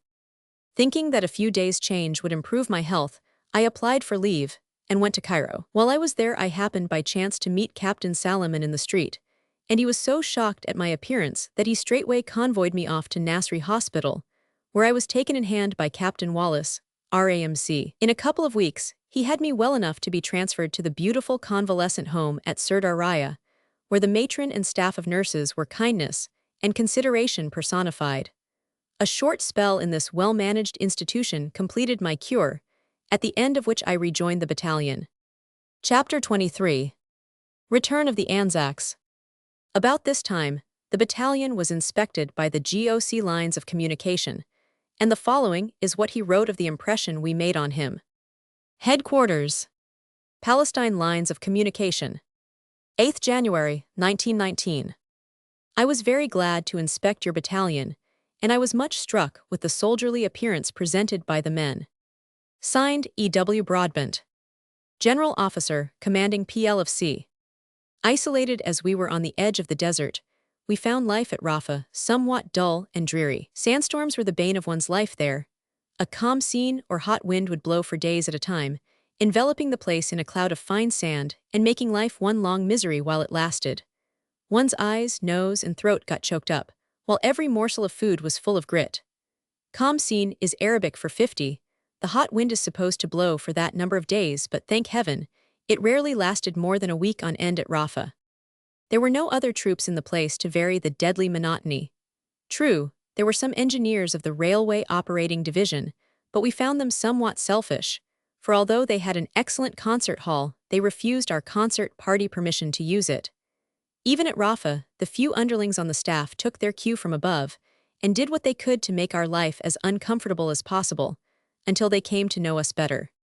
It can be imagined, therefore, with what joyful feelings we saw our old friends of the Anzac Division march into Rafah and make it their headquarters. Since we had parted from the Anzacs in Gilead, we had seen nothing of them, but we knew that they had been camped in the green fields and pleasant pastures surrounding the Jewish colony of Rishon LeZion. The slings and arrows of misfortunes removed them from these sylvan surroundings, but whatever ill wind blew them to Rafah, it was a godsend for us. In these piping days of peace, now that we were among our old friends once more, there was horse racing, hunting, tournaments, and boxing galore, while an enterprising Kainma man came and photographed camp scenes and groups of officers and men. In the sand dunes around Rafah, many ancient coins were to be found, and General Chater himself could always be relied on to head a hunt for these and other relics of antiquity. We never failed to find some objects of interest: bits of glazed pottery, glass, beads, pins, bangles, rings, etc. Every time there was a storm, the top sand would get blown away, and we could always go and make fresh finds in the ground we had already explored, and great was the competition as to who should discover the best specimens. Group of officers at Rafah. The general had the eye of a lynx for such things, and it was rarely indeed that anyone else had a look in while he was to the fore. He discovered some very beautiful old mosaics buried at Shellal, and these he had carefully sketched and artistically colored, exactly as they were in the original. I was very pleased when he kindly presented me with a copy. The rolling downs round about us were dotted here and there with the graves of fallen Australian and New Zealand soldiers, and writing as I often did with General Chater, he would explain the operations which took place when the British first entered Palestine at this point. He gave me many vivid descriptions of the part which his brigade had taken in the overthrow of the Turks at the Battle of Rafah. The general had a very narrow escape on that occasion. In the middle of the battle, when he was galloping from one position to another, attended only by his orderly, he came suddenly upon a concealed trench full of Turks. Fortunately, they thought he was at the head of a squadron, so threw up their hands and surrendered. The general left his orderly to march off the prisoners and galloped on to conduct the fight elsewhere. We motored over to Gaza once and spent a most interesting day there. From Ali Munter, a hill to the east of the town, which had been the general's headquarters in the First Battle 182 of Gaza, he described the whole situation. From this point, almost every bit of Gaza and the surrounding country could easily be seen. It will be remembered that at the first battle we claimed a victory which history has not since been able to verify, for we retired in hot haste on Rafah. But it is said that, if there had only been a little more push and go in the high command that day, Gaza would have been ours. As a matter of fact, it was ours at one time, for part of General Chater's brigade was right in the town, where they captured some hundreds of prisoners and a couple of guns, which they turned on the Turks in Gaza with considerable effect, sighting their strange new pieces at point-blank range by peeping through the bore of the guns. The Turks were everywhere beginning to throw up the sponge, when alas, the British force was suddenly ordered to retire because a Turkish relieving column was seen approaching in the distance. But if only the British division, which all this time had been held in reserve, had been thrust forward to intercept this column, tired, thirsty, and done up as it was, we could, no doubt, have shattered it and won a complete victory. General Chaytor was ordered to retire somewhat early in the afternoon, but as he had a squadron right in the town, and many wounded men in advanced positions, he waited until nightfall before withdrawing, taking with him all his wounded, and also the Turkish prisoners and captured guns. No matter who had the wind up 183 that day, it certainly was not General Chaytor or his brigade. The Second Battle of Gaza was, of course, a terrible fiasco, in which we were repulsed and lost thousands of men to no purpose. On another occasion, I motored, with Colonel Kroll, RAMC of the Anzacs to Beersheba. It was at this point that General Allenby made a successful thrust when he first took command in Palestine, and from that day to this, he has never looked back. The Anzacs and the Australian Mounted Division in this attack made a wide turning movement, outflanked Beersheba, burst suddenly in upon Tel El Saba, some 3 miles to the east of it, galloped the Turkish trenches, and poured into Beersheba at one end in a whirlwind of dust and storm, while the Turks skedaddled out of it as fast as ever they could run from the other end, and made for the shelter of the foothills towards Hebron. The New Zealanders say that they were responsible for the capture of Tel El Saba, for it was they who outflanked it, while the Australians assured me that it was they who had stormed it at a mad gallop. At all events, it was a decisive victory for the Australians and New Zealanders, for both took part in it, and as fine a piece of mounted work as had been done so far during the war. Dash, energy, and initiative were shown in a very high degree by all ranks engaged. In the little cemetery at Beersheba, I visited the grave of Major Markwell, one of the bravest officers who fell that day. We also paid a visit to the site of old Beersheba, and 184 were greatly interested in peering down into the well dug, at this celebrated place, by the patriarch Abraham. From Beersheba, we motored to Gaza along the former Turkish front. Every inch of the way had been fortified and turned into a maze of trenches, with formidable redoubts here and there throughout the line. Once Beersheba was captured, the heart was taken out of the Turkish resistance, though they put up some stiff fighting before they were dislodged, especially at Adawine, a strong redoubt near the center of the position. After the capture of Beersheba, Lieutenant Colonel S.F. Newcomb, DSO, RE, dashed northwards with part of the Camel Corps to cut off the Turks retreating on the Beersheba-Hebron road. He reached a point within a few miles of the latter place, but was surrounded by 6 battalions of the enemy. He held out gallantly for 3 days, but at last, when he had exhausted all his ammunition and suffered heavy casualties, he was obliged to surrender. Fate holds in its lap many surprises.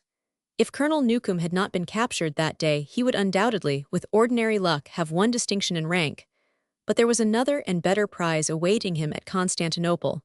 For, while he was a prisoner and convalescing in that city, he met a charming young lady who, at great personal risk, helped him to escape from the clutches of the Turk, and afterwards became his wife. Chapter 24. A Red Letter Day. Soon after the Anzac Division came to Rafah, General Chaytor expressed a wish to inspect the battalion and present decorations to those officers, NCOS, and men who had won them while under his command. It was a gloriously sunny afternoon, and every available man in the battalion was on parade when General Chaytor, accompanied by Colonel Bruxner and Major Anderson, rode on to the review ground and took the general salute. The battalion was then formed up on 3 sides of a square. The officers, NCOS, and men to be decorated stood in the center, and as each was called out to have the coveted honor pinned to his breast, his deeds were recounted to the assembled troops. Captain T. B. Brown won the Military Cross and Bar for having gallantly led many a dangerous reconnaissance into the enemy's lines.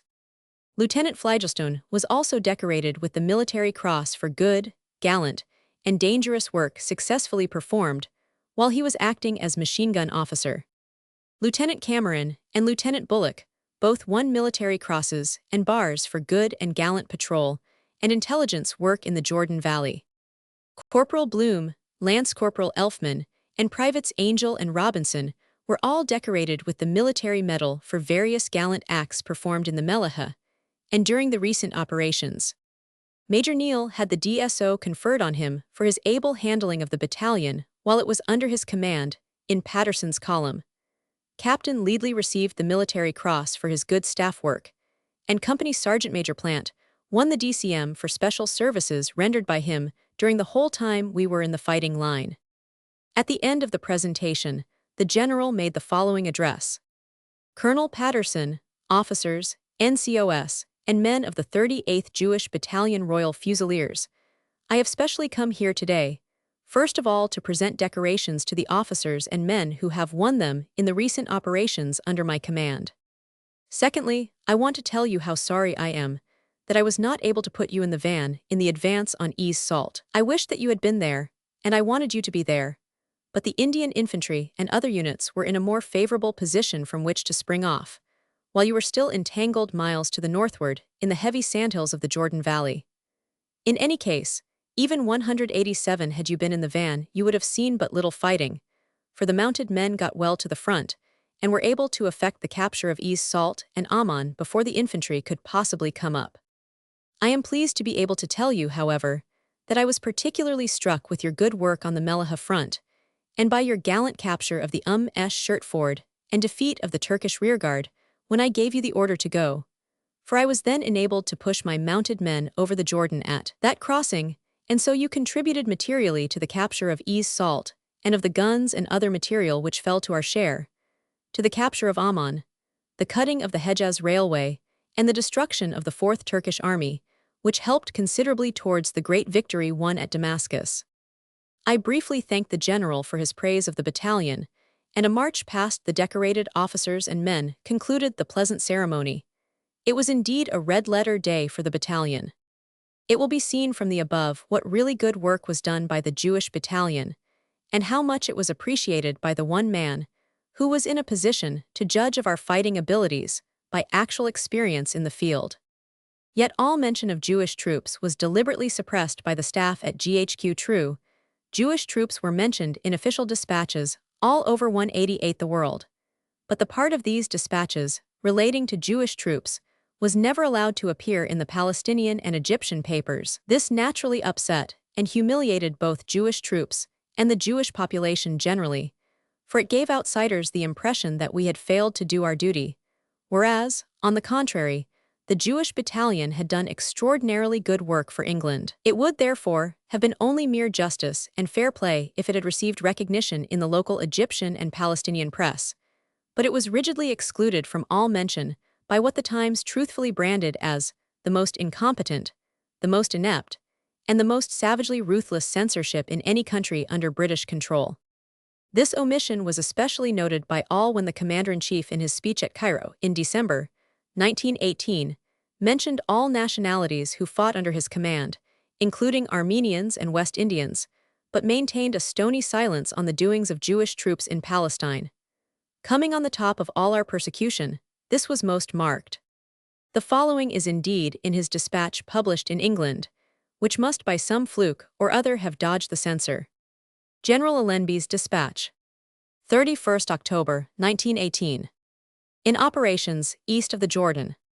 The enemy, however, still held the bridgeheads on the west bank, covering the crossings of the Jordan at Ease Shirt, etc.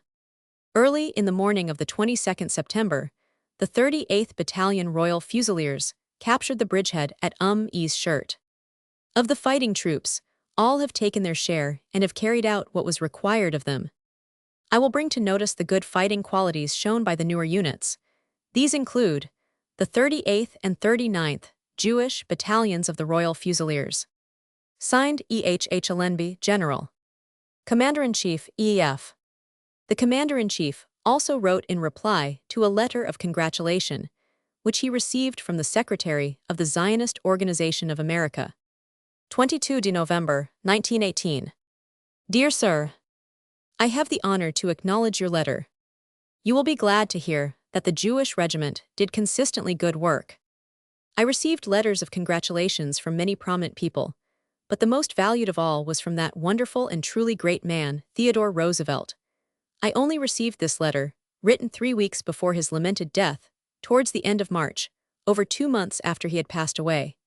It had been sent to France in error, and wandered in and out 190 amongst the different armies there, until somebody noticed that it had EEF on the address, and sent it on to Palestine. 11th December, 1918. My dear Colonel Patterson, I most heartily congratulate you on leading in what was not only one of the most important, but one of the most dramatic incidents in the whole war. To have the sons of Israel smite Ammon, hip and thigh, under your leadership is something worthwhile. As for my own loss, the death of my son Quentin was very bitter, but it would have been far more bitter if he had been a hand's breadth behind his friends in entering the war. 2 of my other sons have been wounded, one of them crippled. The other wounded one has recovered, and as lieutenant colonel is now commanding his regiment on the march towards the Rhine. Kermit is captain of artillery, having first served in Mesopotamia, and then under Pershing in the Argonne fight. With hearty congratulations. Faithfully yours, T. Roosevelt.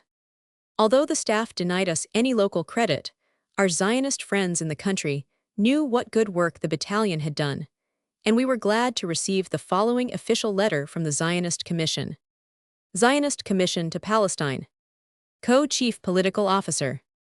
GHQ, Tel Aviv, Jaffa, Palestine. 15th October, 1918. Colonel J. H. Patterson, DSO.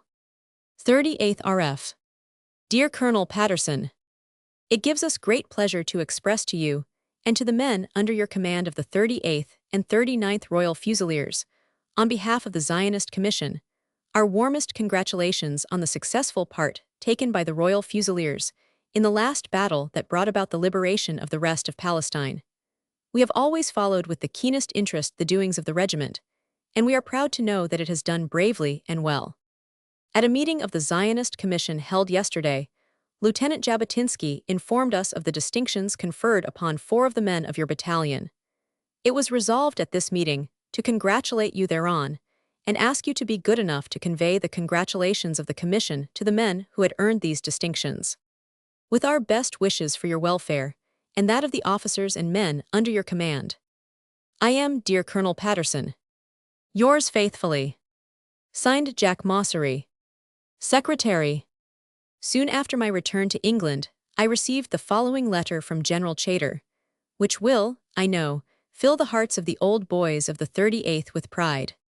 Wellington, New Zealand, 9th March, 1920. My dear Patterson, I hope the history of the 38th Battalion is out by now. So few people have heard of the battalion's good work, or of the very remarkable fact that in the operations that we hope have finally reopened Palestine to the Jews, a Jewish force was fighting on the Jordan, within a short distance of where their forefathers, under Joshua, first crossed into Palestine, and all who hear about it are anxious to hear more. I shall always be grateful to you and your battalion for your good work while with me in the Jordan Valley. The way you smashed up the Turkish rearguard, when it tried to counterattack across the Jordan, made our subsequent advance up the hills of Moab an easy matter. With best wishes, yours sincerely. Signed, E.W.C. Chater. Chapter 25. Jewish soldiers are forbidden to enter the Holy City. On the 24th February, 1919, I was appointed to the command of Rafah area. The area was rather an extensive one. It included nearly the whole of the Sinai Desert to the south, and Palestine to the north, almost as far as Salem, while to the east it went beyond Beersheba to the Arabian Desert. There were over 150 miles of railway to guard, and the Bedouins had to be constantly watched and checked, or they would have played all sorts of pranks with the line. Constant patrols had to be maintained, and every day provided a fresh problem for solution. The freshwater pipe line from Egypt ran alongside the railway, and of course, the wandering and thirsty Ishmaelite thought nothing of smashing this in order to get a drink for himself and his camel.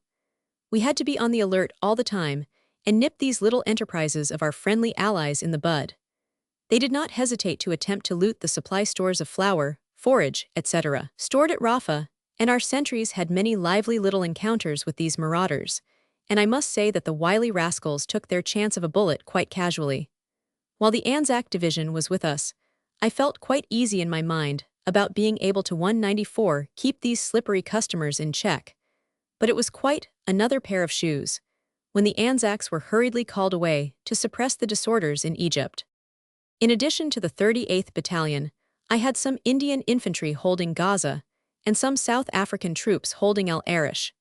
As demobilization progressed, these were withdrawn, and the whole of this great area was, in the end, solely garrisoned and guarded by the Jewish battalion. They performed their arduous duties extraordinarily well. They were scattered up and down the line in small posts, often in the midst of Arab villages and Bedouin camps, yet there was never any friction between Jew and Arab, although here was a likely setting for it, if there had been any real ill feelings animating either side. But, as a matter of fact, the Jew and Arab got on wonderfully well together all over Palestine, and had worked amicably side by side for over 40 years in the Jewish colonies. When the Egyptian nationalist riots started, the military governor of El Arish feared an outbreak in this large Arab town, so I had to send reinforcements to the garrison there under the command of Captain Jaff, an officer of the battalion. Aeroplanes flew up from the aerodrome at Heliopolis, and swooping low over El Arish put the fear of the Lord into the inhabitants.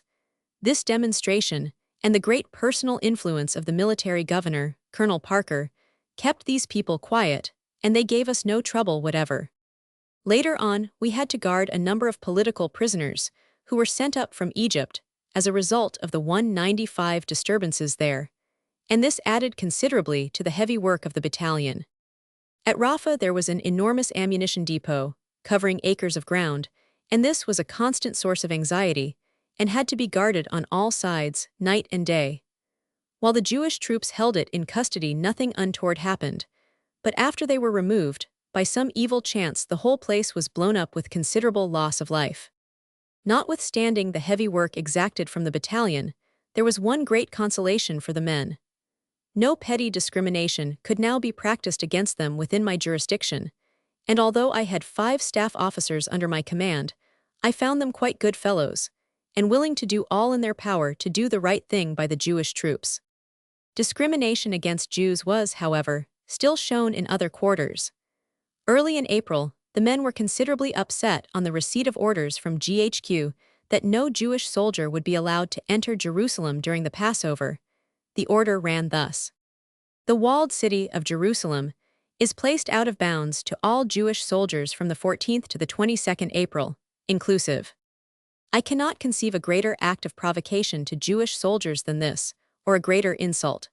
The days during which they were prohibited from entering Jerusalem were the days of the Passover. Think of it, Jewish soldiers for the first time in their lives in Palestine and barred from the Temple Wall of Jerusalem during 196 Passover.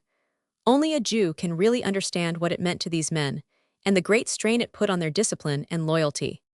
How provocative and insulting this order was will be better understood when it is realized that the majority of the population of Jerusalem is Jewish, and therefore, there could have been no possible reason for excluding Jewish troops belonging to a British unit, while other British troops were freely admitted, more especially as the conduct of the Jewish soldiers was, at all times, exemplary. Not since the days of the Emperor Hadrian had such a humiliating decree been issued. However, to make up somewhat for the action of the authorities, I made arrangements for the Passover to be observed at Rafah with all the joy and ceremony usually attending that great feast of the Jewish people.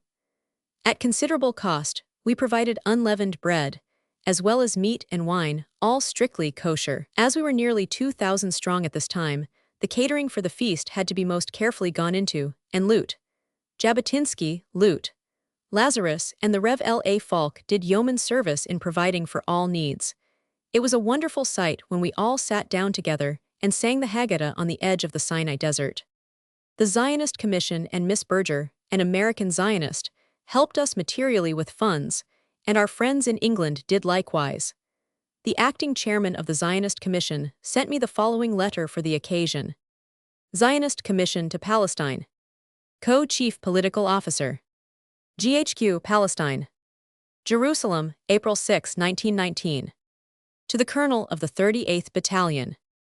Call J. H. Patterson. My dear Colonel, may I request, in the name of the Zionist Commission, that you have this letter read to the men of your battalion at their Seder service. The Commission is glad to be the means of aiding them in celebrating our Pesach, the Feast of Deliverance, and we trust that it will bring them all great joy. We have hopes now that our age-long prayers will soon be realized, and it should be a source of pride and happiness to them to know that they have contributed by their courage and their sacrifices toward its fulfillment. The Commission speaks in the name of the Zionist organization in expressing to them the thanks of the nation for the devoted services they have rendered and are rendering, in the service of the liberty-loving nation, Great Britain, to which they have sworn fidelity, and to our people of Israel for whose future glory they have been willing to sacrifice their lives. The splendid part they have played, and will continue to play, will ever be remembered as a bright spot in the long history of our ancient people. Very cordially yours. Signed, Harry Friedenwald, Acting Chairman, Zionist Commission.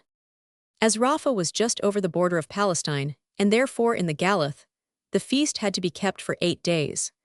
Many of the men thought that, as we were only a matter of yards from the boundary, I would on the 8th day issue leavened bread, which some of them were already hankering after, but this I would not hear of, and from that day forth I was considered the strictest Jew in the battalion. Chapter 26. The Great Boxing Competition. There was a great deal of unrest and unhealthy excitement during demobilization, so to keep the troops interested and amused, competitions were got up throughout the EEF in boxing, football, cricket, and sports of all kinds. Soon after we reached Rafah, a program of coming sporting events was circulated from GHQ. Naturally, in a fighting army like the British, the greatest interest of all was taken in the boxing competition, and the 38th Royal Fusiliers entered with keenness for all events. By the terms of the contest, teams could be chosen from brigades or even from divisions, but as we belonged to no brigade or division, we could only choose our men from our own battalion, which was of course a considerable handicap. However, I considered that this was a grand opportunity of proving that men picked from this Jewish battalion, if properly trained, would be able to hold their own against any team that might be brought against them from other units, or brigades, or even divisions of the British Army. I therefore formed a sports committee, collected my team of boxers, bought them boxing gloves, punch balls, etc., and dispatched them with a trainer to El Arish, some 30 miles away on the shores of the Mediterranean. There they raced, chased, boxed, bathed, danced, and were generally licked into condition by Sergeant Goldberg, the boxing instructor to the battalion. In order to weed out the weaker teams so that only the very best should appear at the finals in Cairo, the contest was subdivided into 4 great tournaments, one for all the troops in Egypt, another for all the troops in Palestine, the third for all the troops in Syria, and the fourth for the best team among the Australians and New Zealanders. At my inspection of the 38th team, just before the tournament, I was much impressed with our prospects of success, for the men boxed wonderfully well. We were all agog with excitement, and I may say with hope, when the great day for the Palestine Championship arrived and our men stepped inside the ropes at Kantora, surrounded by thousands of onlookers. There was some splendid fighting, but I cannot go into the details of it here. It is sufficient to say that we defeated all comers, won 5 gold medals, and emerged as the champions of Palestine, with the right, therefore, of representing it in the Great Cairo Tournament for the championship of the EEF. Could anything be more fitting? Jewish soldiers as champions of Palestine.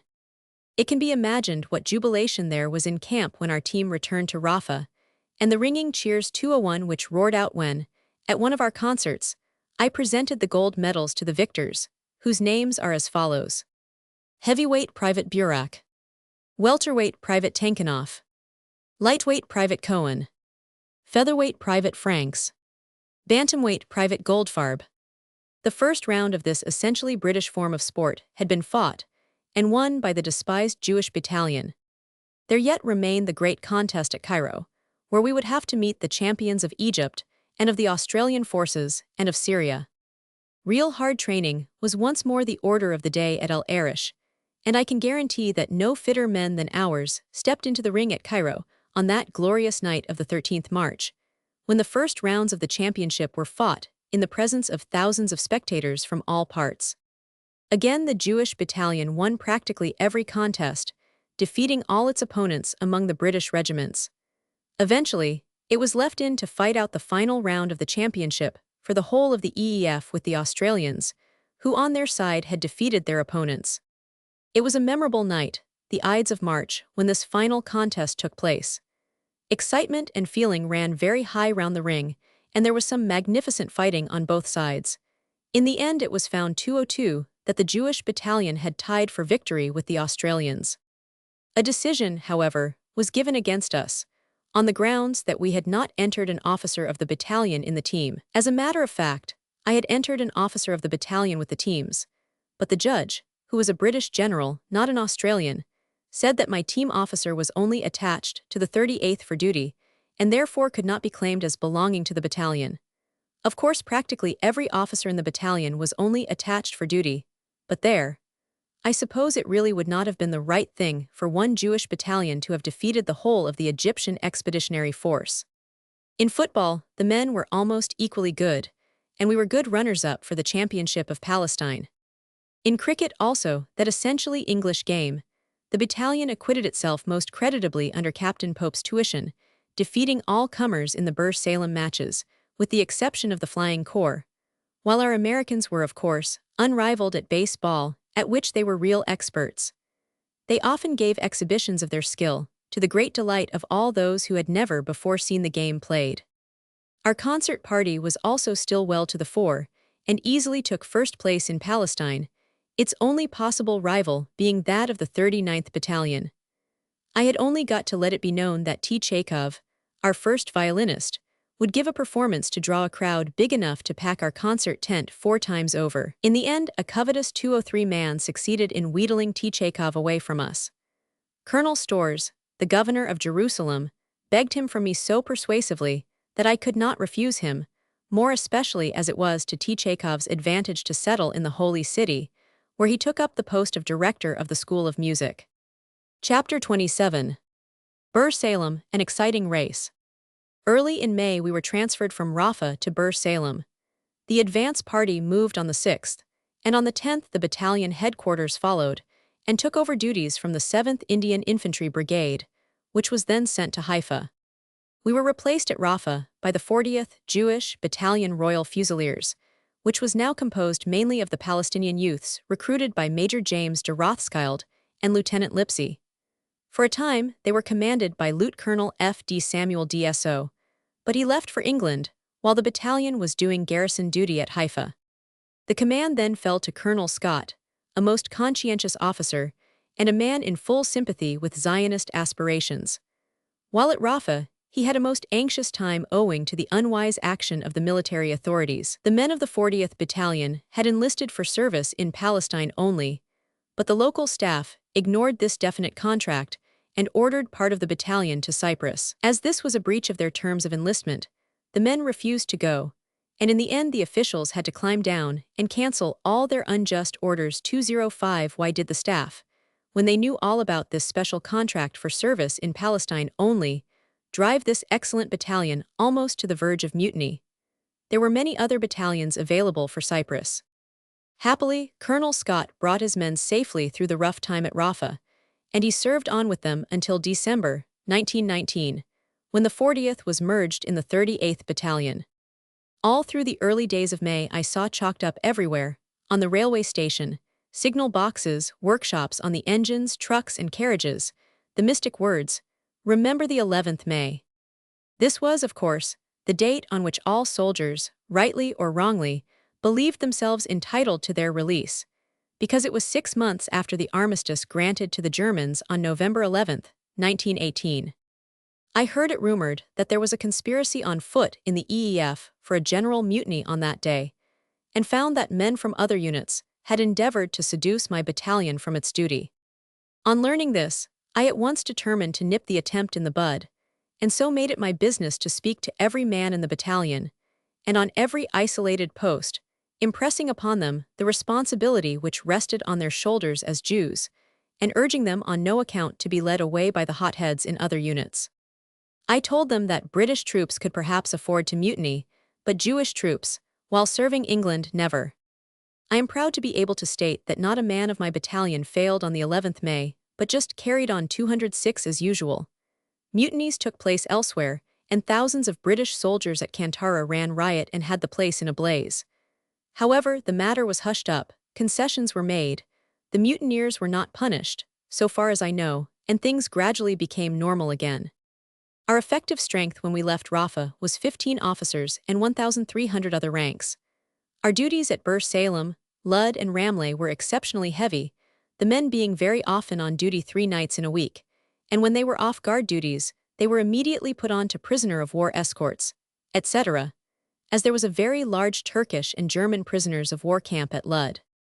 At Bur Salem we were attached to the 3rd Lahore Division, under the command of General Hoskin. It is a great pleasure to me to be able to state here that this officer and his staff gave us a very hearty and cordial welcome to Bur Salem, and did everything possible for our comfort and welfare. I look upon General Hoskin with his staff as the one bright luminary amidst the gloomy British constellations, among whom we were continually revolving. What an immense difference it makes to the feelings of a regiment or a battalion when it is known that the staff are out to help and assist, as is their proper function, instead of to crab and block everything. In the former case, one is ready to work the skin off one's bones, while in the latter everybody's back is up, with the result that coordination and happy working is impossible. This was a happy time for the young lions of Judah 207, for the GOC and his staff were out to help and assist in every possible way. We were not then aware of all the trials and tribulations that awaited us on the departure of General Hoskins and his excellent staff, sahibs to a man. The battalion owes a deep debt of gratitude to Mr. Jessup, the capable secretary of the YMCA in Egypt, who supplied us with a magnificent marquee, completely furnished with tables, chairs, forms, lamps, etc.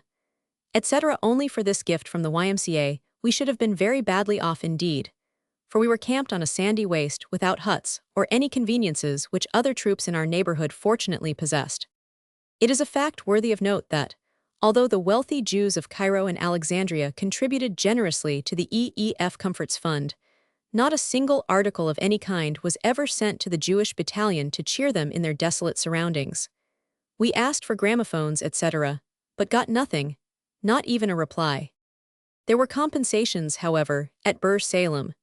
We had many interesting visitors who came to cheer us in our camp in the sands, among others the Hayham Bashi, Grand Rabbi of Jaffa, and the famous Dutch poet Dr. de Haan. I remember that the latter took great interest in a pet monkey which belonged to one of the men of the battalion, but the quaint-looking little animal showed little respect for the poet, for she evinced a decided desire to leave the print of her teeth in his finger as a souvenir of his visit.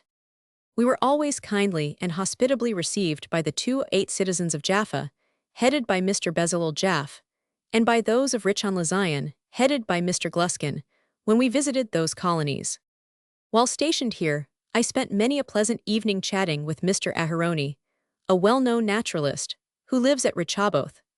There is perhaps no man in all Syria and Palestine with such a wide knowledge of the flora and fauna of those countries, and he gave me many interesting accounts of his adventures among the Bedouins while in quest of specimens for various European museums. When the Great War broke out, he had secured 2 live ostrich chicks, new to science, and these he had hoped to send alive to England. However, when the pinch for food came, there was none for the ostriches, so they had to be killed.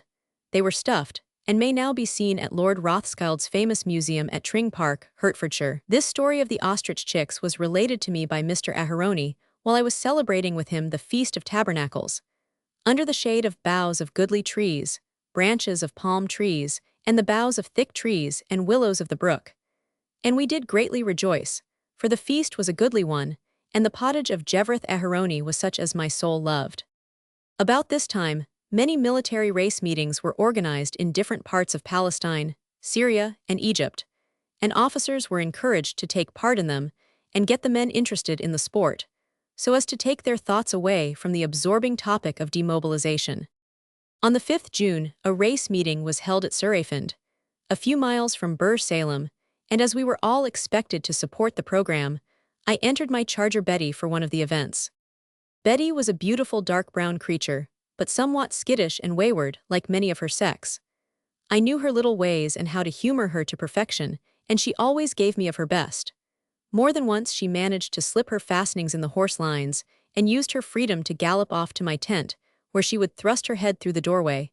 Then, apparently satisfied, she would fly back to her place in the lines. She appeared at times to see something not visible to the human eye, because, now and again, when cantering quickly along, for no apparent reason she would suddenly bound aside as if the devil himself had scared her out of her wits. The 3rd Lahore Division had at this time on its staff an able and energetic sportsman, Major Pott, of the Indian Cavalry. This officer provided an excellent program and ran the meeting without a hitch. It was a lovely sunny afternoon, and thousands of people flocked to the course, soldiers from the camps round about, civilians from Jerusalem, Jaffa, and the surrounding colonies. The Arabs and Bedouins also sent a very strong contingent. In the race for which I had entered Betty, I called her Betty in memory of another Betty, also beautiful and with a turn of speed. A full score of horses went to the post, and I, unfortunately, drew the outside place. I 210 therefore felt that unless I got well away at the start, and secured sufficient lead to enable me to cross to the inside, I would have but a poor chance of winning, for about halfway down the course there was a tremendous bend to negotiate. I was lucky enough to jump away in front, and soon finding myself well ahead, swerved across to the inside, where I hugged the rails. For 3 parts of the way round Betty made the running, but soon after we came into the straight for home, I eased her a bit, and was passed by Major Pott, who was riding a well-known mare, also, strange to say, called Betty. At the distance the Major was quite a length ahead of me, but I felt that there was still plenty of go in my Betty, so I called upon the game little mare to show her mettle. Gradually she forged herself forward until there was but a head between them, and for the last dozen strides the 2 Bettas raced forward dead level amid the frantic roars of the crowd, all shouting, "Go on, Betty! Go on, Betty!" We both rode for all we were worth, my Betty straining every nerve to defeat her namesake, and finally, amid terrific cheering by the shortest of heads, Betty won. But alas, it was the other Betty. Ruins at Baalbek. My charger Betty. Chapter 28. Damascus.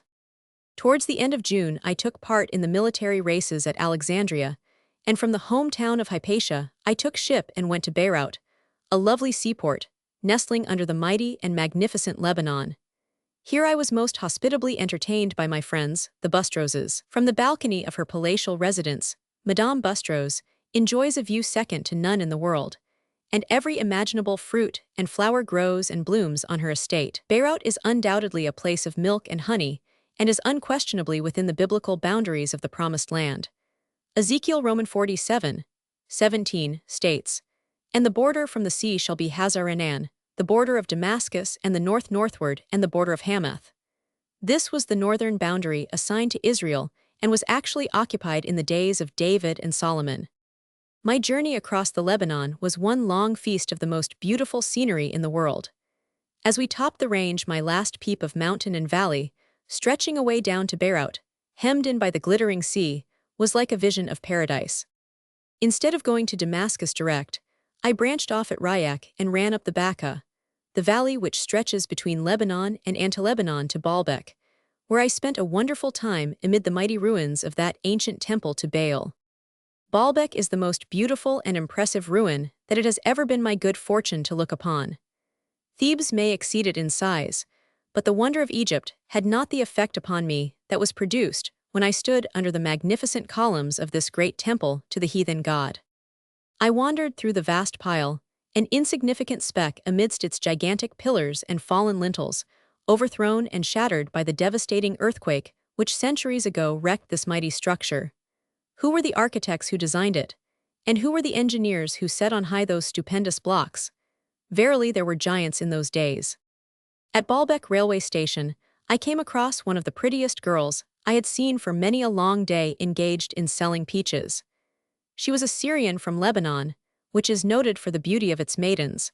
I overheard her companions address this houri of the mountains as Eddine. While I was standing waiting for my train to arrive, a dust storm suddenly sprang up, and when it was over, Eddine sat down and calmly licked the dust off every peach until they all bloomed again in her basket. Then presently she presented the fruit, fresh and shining, to the incoming passengers, who eagerly bought it from the smiling damsel. I need hardly say that peaches were off for me during the rest 213 of my trip, for not all sellers were as beautiful as Eddine. A few hours in the train took me over the Anti-Lebanon, and I caught my first glimpse of Damascus, that most ancient of cities, which I had long desired to see. When Mohammed was a camel driver, making a caravan journey from Medina to Aleppo, the story goes that he once camped on a hill overlooking Damascus. His companions asked him to join them and go into the city, but he replied, "No, paradise should only be entered after death." I viewed the city from the same spot, but not being so sure of my hereafter as was the prophet, I decided to take my chance of entering this earthly paradise while it offered. It is rightly described as a pearl set in emeralds. White mosques, minarets, and cupolas peep dazzlingly in all directions out of the emerald foliage. Trees, gardens, and flowers of all kinds abound in this delectable city, whose charm is enhanced by the murmur of the many rivers running through it. I too, like Naaman the Syrian, found Abana and Pharpar, rivers of Damascus, better than all the waters of Israel. The latter is in the district, and runs some 10 miles to the south of the oldest city in the world. The great Saladin is buried in Damascus, and of course I made a pilgrimage to the tomb of this famous warrior. I like to avoid the caravanserais set up for Europeans as much as possible when traveling in the East, so that I may see something of the life of the people. In this 214 way one has many pleasant little adventures, experiences, and remembrances, which give zest to life. While lunching at a famous Arab restaurant, I made the acquaintance of Dr. Youssef, a well-known medical man of Damascus and Beirut. Among other subjects, we talked horses and races, and we became such good friends that he lent me his fiery, purebred Arab steed to ride while sightseeing in the neighborhood, a sure token of friendship from this cultured Arab of Syria. Just on the outskirts of the city on the banks of the river Barada, the biblical Abana, I had noticed a Bedouin camp crowded with good-looking horses, so thither I went and called on the sheik of the tribe. While sitting with the elders in a huge circle, sipping coffee out of tiny cups, I discovered from their conversation that my hosts were wandering Kurds, who were just about to set off for the confines of Persia. I hinted that I would like to join their caravan, and was immediately given a warm welcome, but much as I should have liked to roam the desert with them, I had to think of my Jewish battalion waiting for me at Bur Salem. The Kurds expressed much interest when I told them I had to go on a pilgrimage to Al-Quds, meaning Jerusalem, for of course they were good Moslems and reverenced the holy city. On leaving Damascus, I traveled down the Hejaz railway as far as Deraa. The moment the ancient Syrian capital is left, the train enters the desert, the home of the Ishmaelite. These bold rovers, from time immemorial, have hunted and harried the peaceful traveler caught toiling through their fastnesses.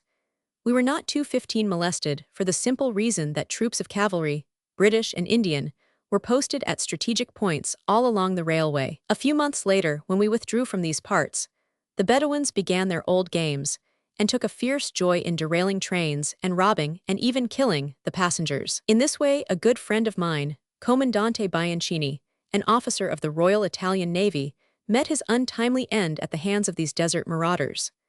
Bianchini was deeply interested in, and worked hard for, the Zionist cause, and his loss is a sad blow to his many friends. A more cheery, lovable man never sailed the seas. We reached Deraa, the ancient Edrei, without incident, and then branched off westward to Haifa, the train clambering down and around the precipitous sides of the Yarmouk escarpment, past the southern shore of the Lake of Galilee at Samak, across the Jordan and running parallel to it for some miles, then curving upwards out of the Jordan Valley into the valley of Jezreel, which continues into the plain of Esdraelon. These narrow plains, the heritage of Issachar, sever the head of Palestine from the body, or, in other words, separate Galilee from Samaria and Judah. To use an Irishism, this neck had been the Achilles heel of Israel throughout her history. All down the ages, armies from Babylonia, Assyria, Persia, and Egypt have marched and countermarched through this fertile belt. Open passes southward made Samaria an easy prey. Basin, the ancient Bethshan, which guards the eastern end and dominates the passage over the Jordan, was generally in the hands of the stranger. It was in the 216 neighborhood of this famous old stronghold that Barak defeated Sisera, captain of the host of Jabin, king of the Canaanites, a victory celebrated in the famous Song of Deborah. It was also in this neighborhood that Gideon smote the Midianites. His motto, the sword of the Lord and of Gideon, was also the motto of the Zionists who served England so stoutly in Gallipoli, and it was a curious coincidence that, just as the Midianites were routed by the shouting and clamor of Gideon's 3 companies, so was the Turkish army routed by the Zion mules when, with rattling chains and clattering hoofs, they stampeded one dark night and galloped through the Turks as they were creeping stealthily up to attack the British trenches. Later on in the military history of the Israelites, we find the Philistines battling for the supremacy on these plains and overthrowing the army of Israel under their first king Saul, who, in the bitterness of defeat, and finding he could not escape, fell on his sword and died on Mount Gilboa. In the same battle and the same place, the death of Jonathan put an end to his immortal friendship with David and called forth the famous lament, The beauty of Israel is slain upon thy high places. How are the mighty fallen? These stories of the Old Testament flashed vividly through my mind as we rolled onward through this historic valley between Mount Gilboa and Basin on the left, and the cone-shaped Mount Tabor away on the right. Other countries and other scenes were recalled to my mind when I spied half a dozen beautiful antelope near 217 some standing corn, and my thoughts of Africa were further intensified when I caught a glimpse, on the railway bank, of a huge black snake, some 6 feet long, rapidly darting away out of danger. Soon afterwards, on looking to the north, I saw Nazareth perched upon a southern Galilean hilltop. We wound in and out by the brook Kishon, where Elijah smote the false prophets. Finally, we passed along the mighty shoulder of Mount Carmel into that great natural anchorage of Haifa, nestling under its shadow, then southward to Lud and Salem, the whole train journey from Damascus taking some 15 hours and giving me an unrivaled feast of biblical landscapes. Early in July, I visited Acre to take part in the races there, which proved a fiasco owing to the antics of the starter, and suddenly found myself close to the dwelling of the famous Abdul-Baha, the exponent of the doctrine of the brotherhood of man. He certainly has a wide field before him, for at the present moment there seems to be very little brotherly love in any part of the world.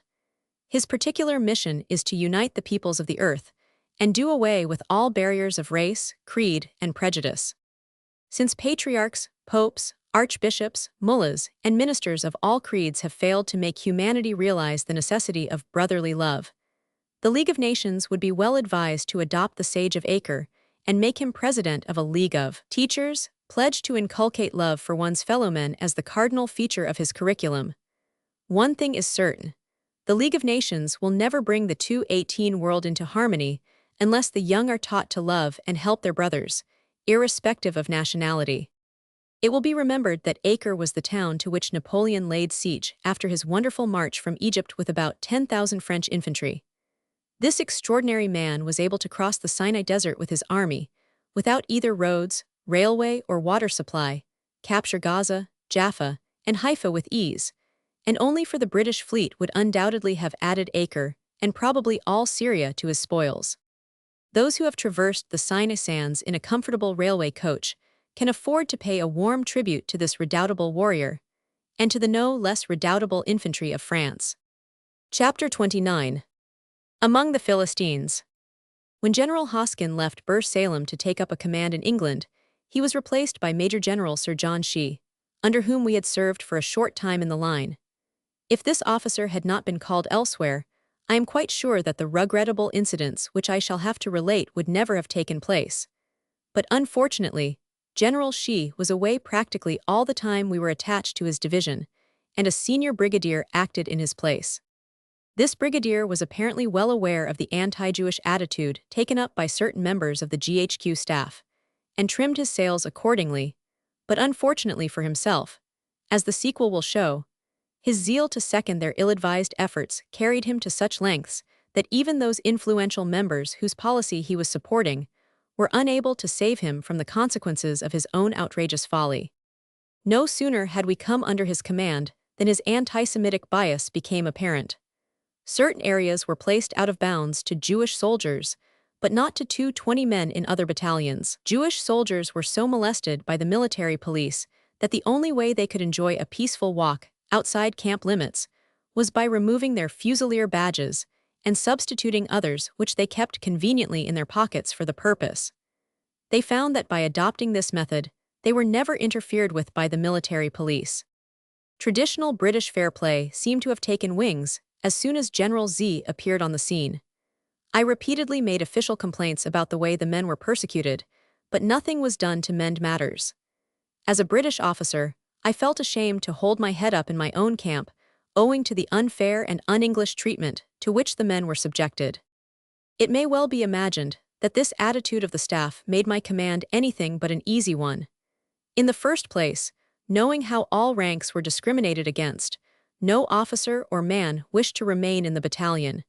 It was exceedingly difficult under the circumstances to get the best out of the men. While we were with the Anzacs, although we suffered exceedingly from the deadly climate in the desolate Jordan Valley, yet we were all thoroughly happy, because we were treated with justice and sympathy by the staff and by all other ranks in that famous division. At Salem, on the contrary, we were anything but a happy unit. It will be remembered that before we left Rafah, the battalion had been swamped by about 800 recruits 221. Physically, they were a very fine lot. But being young and hailing from the United States, they were a bit wild and difficult to handle. The moment they joined the battalion, they had to do real hard soldiering, and were put on outposts and detachments up and down the country, guarding thousands of prisoners of war, long stretches of railway line, millions of pounds worth of munitions, food, ordnance supplies, etc. In fact, so arduous were these duties that the men had scarcely more than every alternate night in bed, although it is the rule in the army that whenever possible every man should be allowed at least 3 consecutive nights' rest. The great majority of my old trained men of the 38th had by this time either been demobilized, invalided to England, or employed on special duties between Cairo and Aleppo, so that a great part of the heavy duties which had to be carried out fell on the American recruits. There was absolutely no time to train these men, and I consider it was really wonderful that they did so well under the circumstances. I know of no more heartbreaking task for a commanding officer than to endeavor to keep a battalion in a high state of discipline when he is surrounded by a hostile staff, apparently all out to irritate and humiliate both officers and men. From reveille to lights out, it was a case of countering the actions of those in authority, which constantly tended to create discontent and ill-feeling in our ranks. I may mention that I had scores of protests from the men, often daily, owing to the persecution to which they 222 were subjected while we were at Salem. Is it to be wondered at that, suffering all these things, some of the American volunteers at last became restive and asked themselves, why should we serve England and be treated like dogs? I often felt it necessary to speak to the men, for I knew that their loyalty was strained almost to breaking point. At such moments I told them that the honor of jury rested on their shoulders, and no matter what provocation they might be subjected to, they must at all times remain steadfast. The imperial government in England was sound and sympathetic to their ideals, and eventually justice must prevail, and the evil days through which we were passing would soon come to an end. I appealed to them as Jews to be good soldiers, and to their credit, they always responded. Before this persecution became acute, volunteers were called for to serve with the Army of Occupation in Palestine. Several hundred American enthusiasts in the battalion offered their services, but owing to the treatment they received, their enthusiasm died out, and they requested that they should be demobilized and repatriated. A small party of these American citizens, who were on outpost duty at Ballah, some 60 miles to the south of Salem, sent in a signed memorial requesting demobilization. Otherwise, they stated that they would refuse to do duty after a certain date which was mentioned. This document I, of course, forwarded to divisional headquarters. I had been writing to the authorities for months, requesting that these men should be demobilized and 223 sent back to the United States, and at last I heard, unofficially, that the order for repatriation was on its way. I sent my adjutant to inform the Ballah men that their release was coming through in the course of a few days, and to tell them to carry on meanwhile like good soldiers. More than half of the men responded, but the rest, being young and untrained, refused to perform any further soldierly duties after the expiry of the time limit. They just remained quietly in their tents, for they wished to bring matters to a head. I am glad to say that the Jewish soldiers, both Americans and British, serving with me at Salem, stood firm and carried out their duties as usual.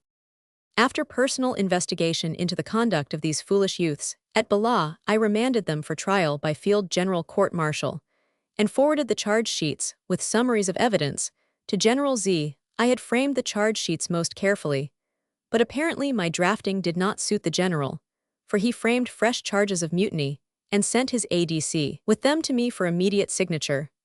I had but a moment to scan the charge sheets, for the ADC was impatient to catch a train which was due to leave. I did not like the general's drafting, but being a very obedient soldier, I duly signed the documents as ordered and handed them back to the waiting staff officer, wishing him luck with them as he galloped off.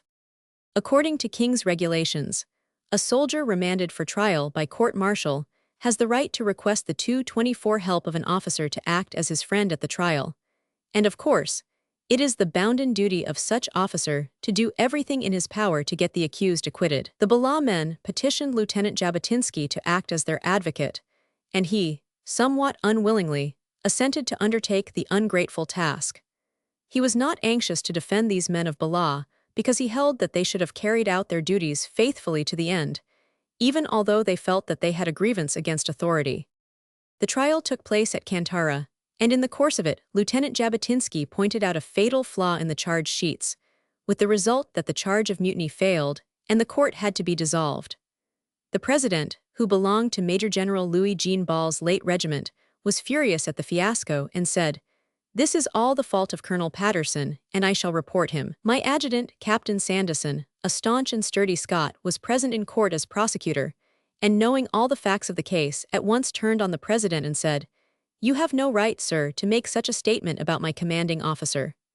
The GOC division rejected his charge sheets, which were in perfect order, and framed the faulty ones himself, so now you know whom to report. A new court had to be convened, but the men were now arraigned merely on the lesser charge of disobeying an order. Even on this lesser charge, they were savagely sentenced to various terms of penal servitude, ranging from 7 years downwards. Had they been 225 found guilty by the first court on the charge of mutiny, I presume they would all have been shot. I am confident that if these young Americans had been properly trained as soldiers, this Bala incident would never have taken place. I had given the authorities ample warning of what was likely to happen when these recruits were thrust upon me, but my advice was ignored. All I can say is that if an Australian, English, Irish, or a Scottish battalion had been treated as this Jewish battalion was treated, divisional headquarters would have gone up in flames, and the general himself would have been lucky to escape. Be it noted that the mutineers of other British units, the men who had openly defied all authority and set Kantara in a blaze, were not even put on trial. Until the recruits were forcibly thrust upon me, I can vouch for it that the 38th Battalion Royal Fusiliers was one of the most exemplary units that ever took the field, crime being practically unknown. The men endured hard marching, hard knocks, fatiguing manual labor, at times scanty rations of food and water, the seething heat of the Jordan Valley, and the anti-Semitism of the local military authorities, and withal gained the highest praise from the general officer commanding under whom they served in the field. Notwithstanding the fact that we were so despitefully used, the authorities found that the men's services were invaluable. In addition to garrisoning large areas of Palestine, I had officers, NCOS and men, holding all kinds of important posts throughout the EEF 226 from Aleppo to Cairo. The demand for men from the 38th Battalion was ever on the increase, for executive officers found the Jewish soldier steady, sober and reliable, 3 qualities, the importance of which I was always impressing on the men. Although, as a matter of fact, sobriety is one of the outstanding virtues of the Jewish soldier. Chapter 30. The Fall of Goliath. The violent anti-Semitism shown by General Z at last reached such a pitch that on one occasion, the 16th July to be exact, he rode into camp, and without the slightest provocation, abused and insulted the men, threatened one of them, and actually went so far as to strike an unoffending private soldier with his whip, using at the same time language which would make Billingsgate blush. I was not present at this outrage, but I heard a full account of all that happened from various eyewitnesses who reported the affair, and all I could imagine was that the general must have suddenly gone insane. The whole battalion was in an uproar, and I had much ado to pacify the men and keep things going. The man who was struck was sent to hospital with a swollen arm, and the other men who were specifically insulted reported to me at the orderly room and complained of the treatment they had received. I forwarded their complaint to General Z, together with the sick report of the man he had struck with his whip. He replied requesting me to have these particular men paraded so that he might speak to them. I arranged for this embarrassing interview, and to 228 prevent any hostility which the outraged battalion might have shown towards General Z when he entered the camp. I kept the men in their tents, with NCOS in charge of each door, with instructions to see that no untoward incident took place. On arrival, the general apologized to the insulted men, but so indignant were they that at first they refused to accept it, or to shake hands when he offered to do so. Finally, after over half an hour's persuasion, they agreed to accept his apology, provided it was given publicity, and also to the whole battalion on parade. This he did very fully, and I sincerely hoped that the incident was happily ended, and that for the future, in dealing with us, General Z would see that no injustice was done merely because we were Jews. To compensate for all the misfortunes we were called upon to endure, our life in the battalion itself was quite smooth and happy, all pulling well together. Personally, I took no thought whether a man was a Jew or a Gentile. I remember that an officer joined us while we were serving at the front, and through some misunderstanding, I took him to be a Jewish officer. He distinguished himself later and earned the MC, which pleased me very much, for I was always glad when I was able to recommend a Jewish officer for promotion or reward. I sent this officer with 9 others to form a minyan, the number required to hold a Jewish religious service. At the burial of a Jewish soldier who was killed on the day, we captured the shirt Ford, and it was not until after this incident happened that I discovered he was a Gentile. There was one exception, however, to the general harmony and esprit de corps of the battalion. A staff officer was sent to do duty with us from GHQ, where he had been employed for over a year. Some time after his arrival, he publicly insulted one of my Jewish officers and refused to apologize. The matter was then brought before me, and as he still remained obdurate, I brought him before General Z. When asked by the latter why he had insulted the Jewish officer, his reply was, "I don't like Jews. The Jews are not liked at GHQ, and you know it, sir."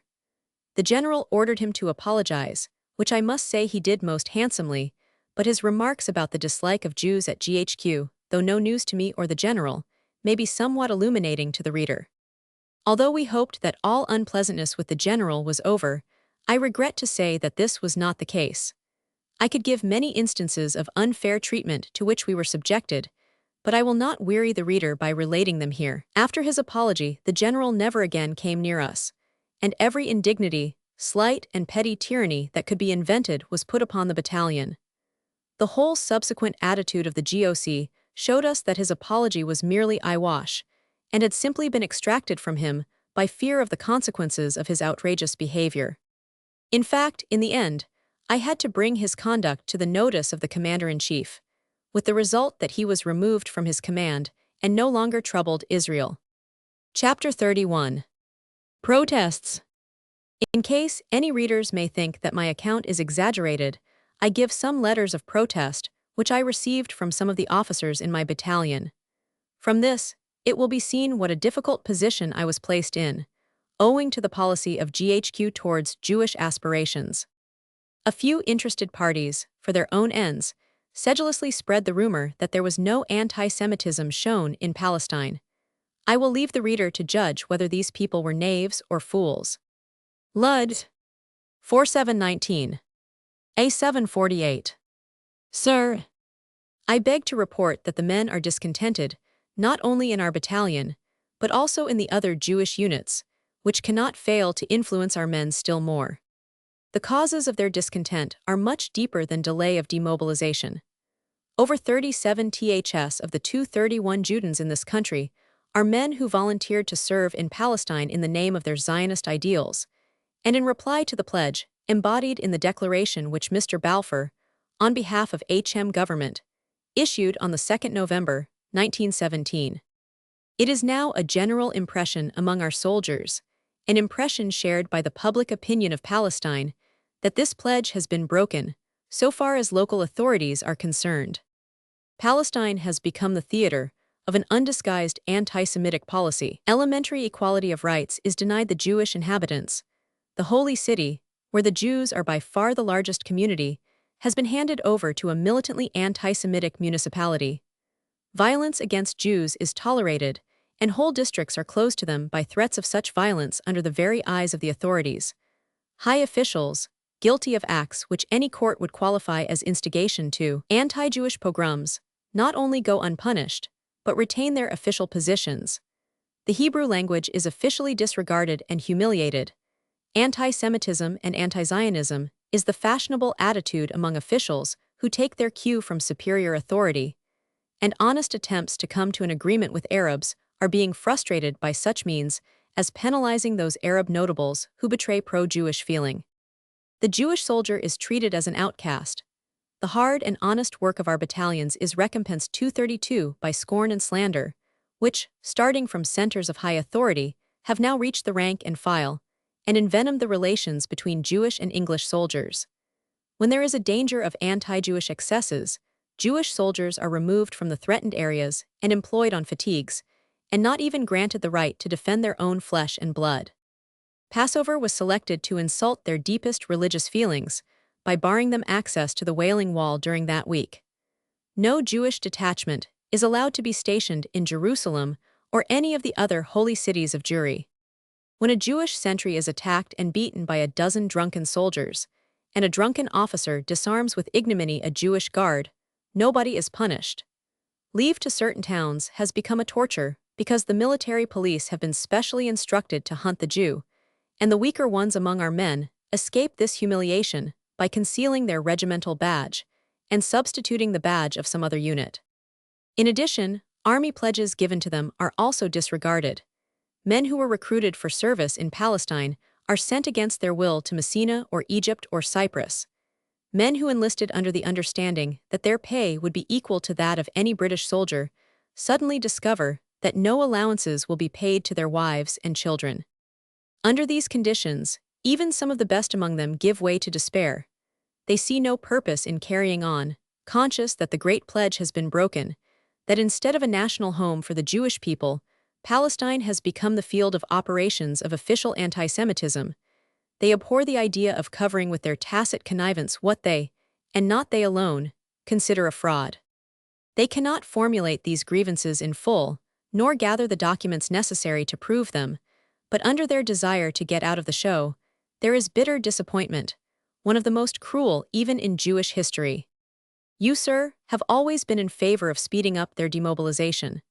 I, as you know, was of the opinion that it is the duty of every volunteer to stick to the Jewish regiment as long as circumstances might demand, and I still hope that many will stick to it in spite of all.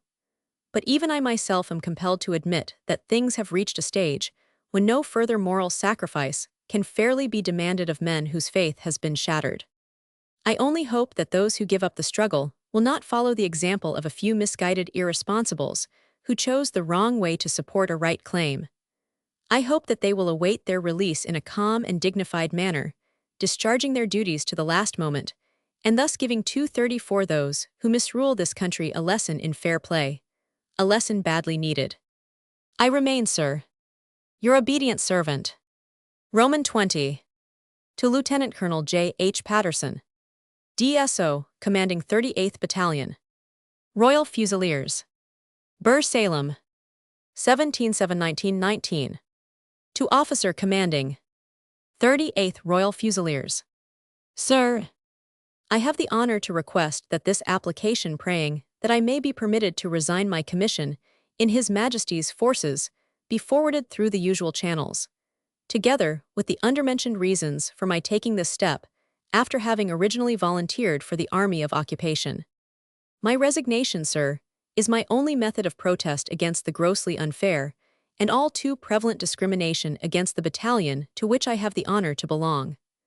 I desire to point out to you, sir, the fact that this unfair and un-British attitude affects not only my honor as a Jew, but my prestige as a British officer, and this latter point must inevitably handicap me in the efficient discharge of my military duties.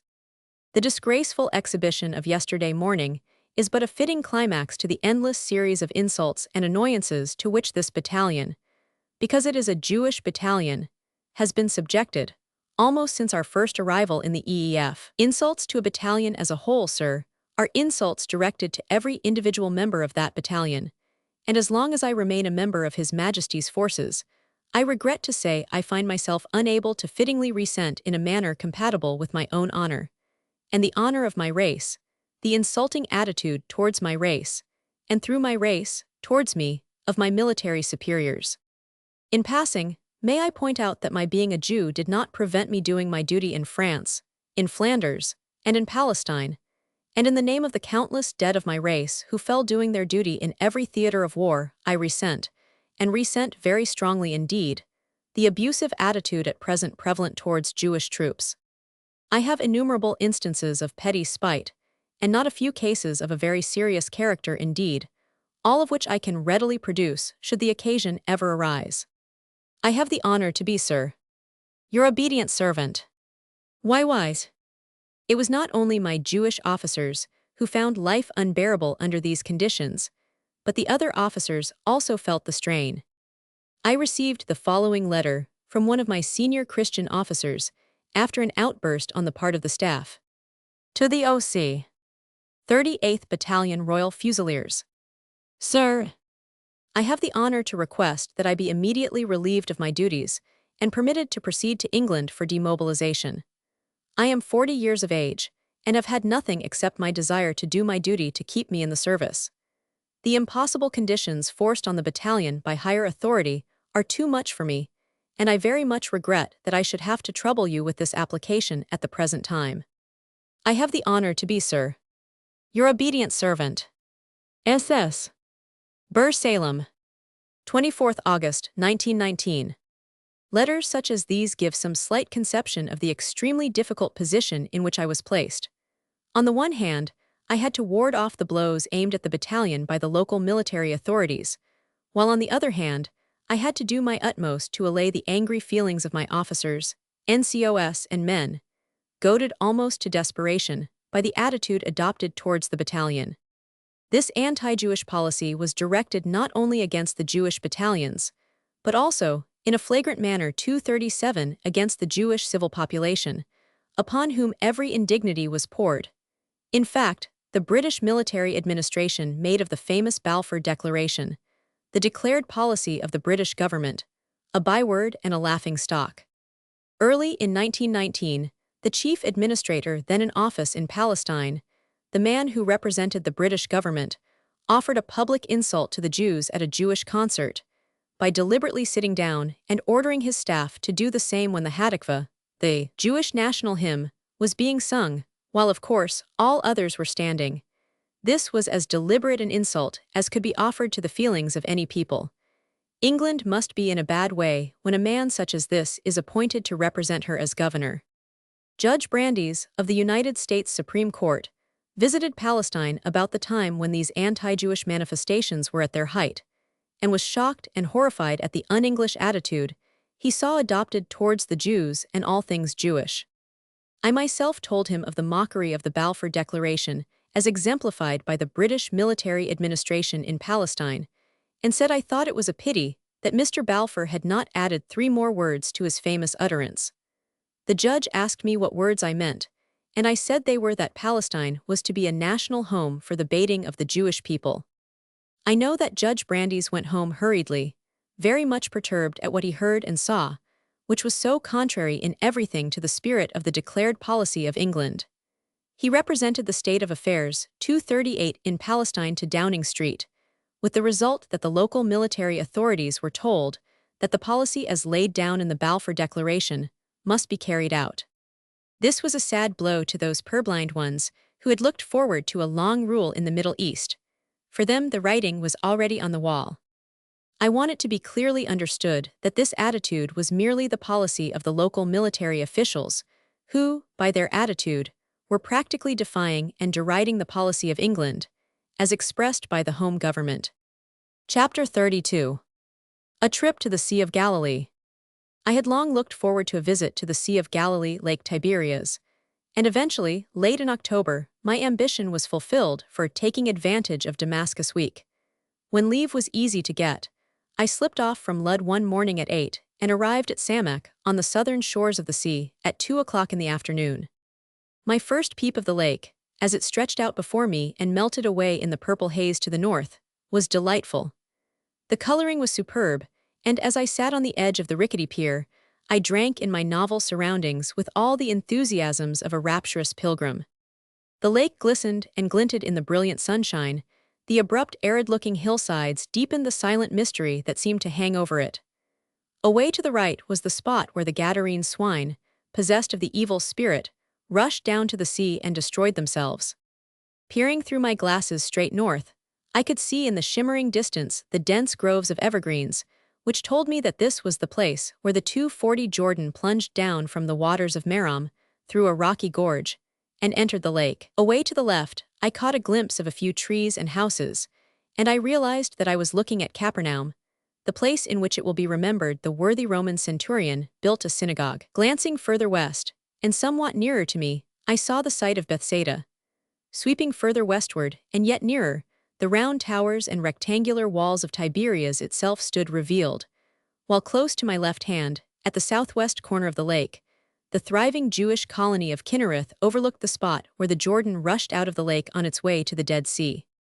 Round about me were children reveling in the limpid water, and even a few discreetly veiled damsels displayed a fair share of their neat limbs, while paddling along the sandy shore in the shade of the cliffs.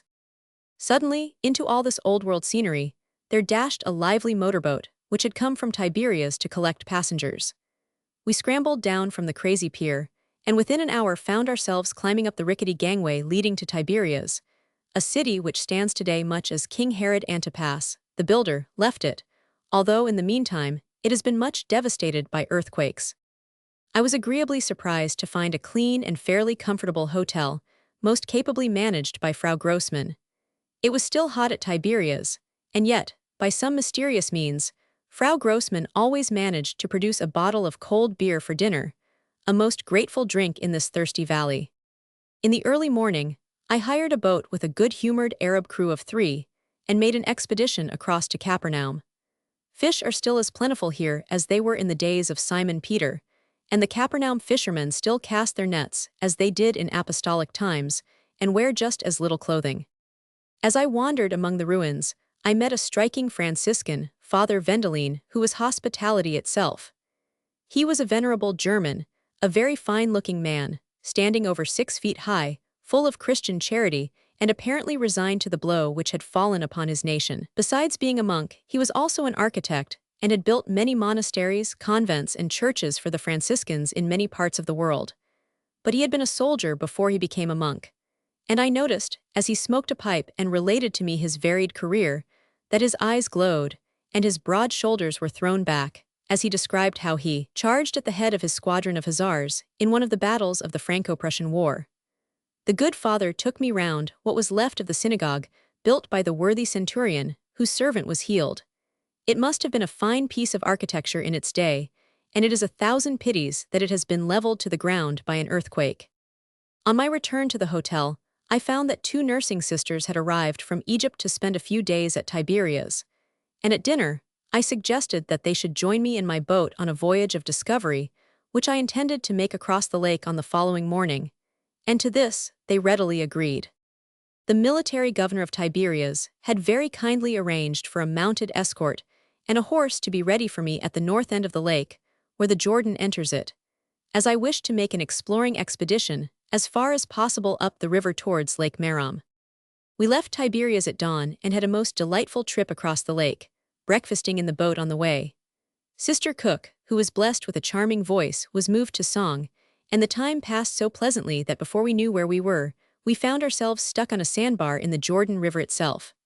Our boatmen hopped out, pushed the boat over the bar into deep water, and off we paddled again up the famous river. Great fields of ripe maize stretched away on either hand, and it was curious to see dusky youths perched aloft on stagings, armed with a sling, doing slaughter among any birds that dared to settle on their crops. We shoved the nose of our boat into the bank, took a stroll along a path through the tangled undergrowth, and soon met a crowd of Bedouins who presented us with some delicious maize cobs. In this manner we pleasantly meandered up the Jordan, now landing on this bank, and now on that, as it took our fancy, until at last a point was reached where the river was so shallow that the boat could go no further, and here I found my pony and escort awaiting me. The latter was composed of local mounted Arab gendarmerie, under the command of a Jewish corporal, who had at one time served in the 40th Battalion Royal Fusiliers, and I noticed with pleasure that the Jew and the Arabs seemed to be on excellent terms. I charged the boatman to take the sisters to Capernaum, where I told them to call on Father Vendelin, who I knew would give them a warm welcome. Having seen the boat safely started on the way, and with strict injunctions to the sailors to return for me in good time, I mounted my pony and started my exploration of the upper Jordan. My escort, who were also supposed to be guides, often got completely lost in the dense oleander jungle that here abounds, but after many trials and tribulations, in the course of which I came upon a submerged herd of buffalo sleeping peacefully in a marshy backwater, I emerged torn and bleeding at the entrance of the black rocky gorge down which the Jordan rushes. Riding here became impossible, so I went on foot until the westering sun warned me it was time to return. On the way back, which was by another and much easier route, we came across a stalwart Bedouin hunter who, only 5 days before, had shot a splendid leopard on the hillside. I asked him if there was any chance of my being able to do likewise. He replied that it was possible, but I might have to wait a month before I got a shot. I could, however, have other good hunting any day I liked, for the thickets were alive with wild boar. This man knew every track roundabout, and as we were still shut in by dense thickets, he volunteered to come with me as a guide to the lake. On parting, he refused all offers of money, but later I sent him some tobacco, which I hope he received safely. My escort, when we reached open-level country, raced and chased each other on their 244 ponies, pulling up suddenly or darting to the right or left in wild career. Both rode thoroughbred Arab mares and were immensely proud of their steeds and their own prowess thereon. On reaching the lake, I espied the boat coming along, and as the water was shallow, I urged my mount into it and rowed out to meet the little vessel. The Arab boatman, singing some quaint chorus, came alongside, and I slipped off the saddle onto the gunwale, waved goodbye to my friends of the gendarmerie, and headed the boat for Capernaum to pick up the sisters. Here I found that they had had a great time. Just as they were in the midst of a mild flirtation with Father Vendelin, who was showing them round his domain, who should walk in but the papal legate, Cardinal Filippo Giustini, just arrived from Rome on a tour of inspection. The good cardinal was not horrified, however, for he insisted on the ladies coming into the refectory, where he himself poured them out a cup of tea. On the way back from Capernaum, we hugged the west coast of the lake and made a call at Migdal, an up-to-date Jewish fruit farm on the site of the ancient Magdala, the birthplace of that romantic figure in the New Testament, Mary Magdalene. Unfortunately, the manager, Mr. Glicken, was away, but his representative gave us a delightful tea in the open, under the shade of an enormous fig tree. Here fruits and flowers of all kinds were showered upon us: oranges, pomegranates, bananas, nuts, almonds, etc., all of the most delicious flavor. Our boatmen had much ado in carrying all our gifts down to the shore. Ruins of the old city of Tiberias. We then skirted the lake, and when nearing Tiberias saw the caves where the famous Jewish philosopher Maimonides and the two famous rabbis, Meir and Ben Akiba, are buried. Not very far from Tiberias is the pit of Joseph, which old Arabian geographers maintain is the identical one into which the favorite son of Jacob was cast. Darkness was now swiftly coming on, and as we neared Tiberias, in the twinkling of an eye, a sudden squall burst upon us, and we were glad to reach the little haven in safety. Altogether, it had been a very full day, and the sisters assured me that they would look upon it as one of the red-letter days of their lives. Before leaving the Sea of Galilee, I made an excursion to the wonderful hot sulfur baths, about 3 miles to the south of Tiberias, and saw the boiling water gushing out of the cleft in a rock. There is a bathhouse close by where people afflicted with rheumatism dip in these medicinal waters and are made whole again. On the way back from these springs, I passed through the ruins of the old city of Tiberias, with its columns all awry and prostrate, and mounds of debris covering a considerable extent. On a hill, just above the modern Tiberias, stand the ruins of Herod's palace, and I there saw what is reputed to be the chamber where Herodias' daughter danced for the head of John the Baptist. In enterprising hands, Tiberias could be made to flourish exceedingly as a winter resort. There one can have excellent boating, fishing, boar hunting, explorations on horseback through the exceedingly interesting 246 country which surrounds it, and at the same time cure all one's ills in the wonderful hot baths. Beautiful Palestinian lace is made in this old Hebrew city by industrious Jewish girls, and I brought away some very fine examples of their work. There is an old synagogue near the hot springs, where the celebrated Rabbi Meir expounded the law to Israel. Before I left Galilee, I met my old friend, Captain Trumpeldor, who had served under me in the Zion Mule Corps in Gallipoli. I was delighted to see this gallant officer once more, and we had a long chat over old times. Trumpeldor had only just returned from Russia, where he had been organizing a Jewish legion for service in Palestine. The Bolsheviks, however, interfered with his plans, and he was lucky to escape from their clutches. Sad to relate, a few months after our meeting in Galilee, Captain Trumpeldor met his death there while defending a Jewish colony from a raiding party of Bedouins. He directed the defense for 2 hours after he had been mortally wounded, and then died, fighting to the last. He was one of the most gallant men I have ever met, and his loss is keenly felt by all his friends and comrades. The Sea of Galilee is bound to have an enormous influence on the economic life of Palestine. Here we have stored up practically an unlimited supply of latent energy. This great mass of water is situated some 700 feet above the level of the Dead Sea, into which its overflow, the Jordan, runs. A canal constructed from the southwest corner of Lake Tiberias and graded along the Jordan Valley 247 would, in the length of a few miles, give a vertical fall of over 300 feet. A suitable hydroelectric plant erected at the site of the falls would produce enough energy to revolutionize every phase of life in the Holy Land. It must be remembered that so far neither coal nor oil have been found in the country, while forests do not exist. Consequently, the cost of all kinds of fuel is very high, and industrial undertakings, where cheap power is a factor, are out of the question. What a heaven-sent boon, then, is this stored-up energy of the blessed Jordan. Cheap light, heat, and power can be had from it throughout the length and breadth of Palestine. Touch a switch in summer, and a whirling fan will keep one's house delightfully cool, while in the winter electrical fires will provide warmth in the chilly evenings on the hilltops.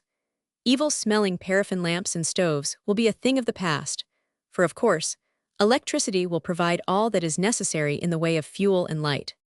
Ample power is available for the electrification of the existing railways, and of course, light tramways could be operated all over the country. Great areas of land now lying fallow could be irrigated and made fruitful and capable of sustaining a large population.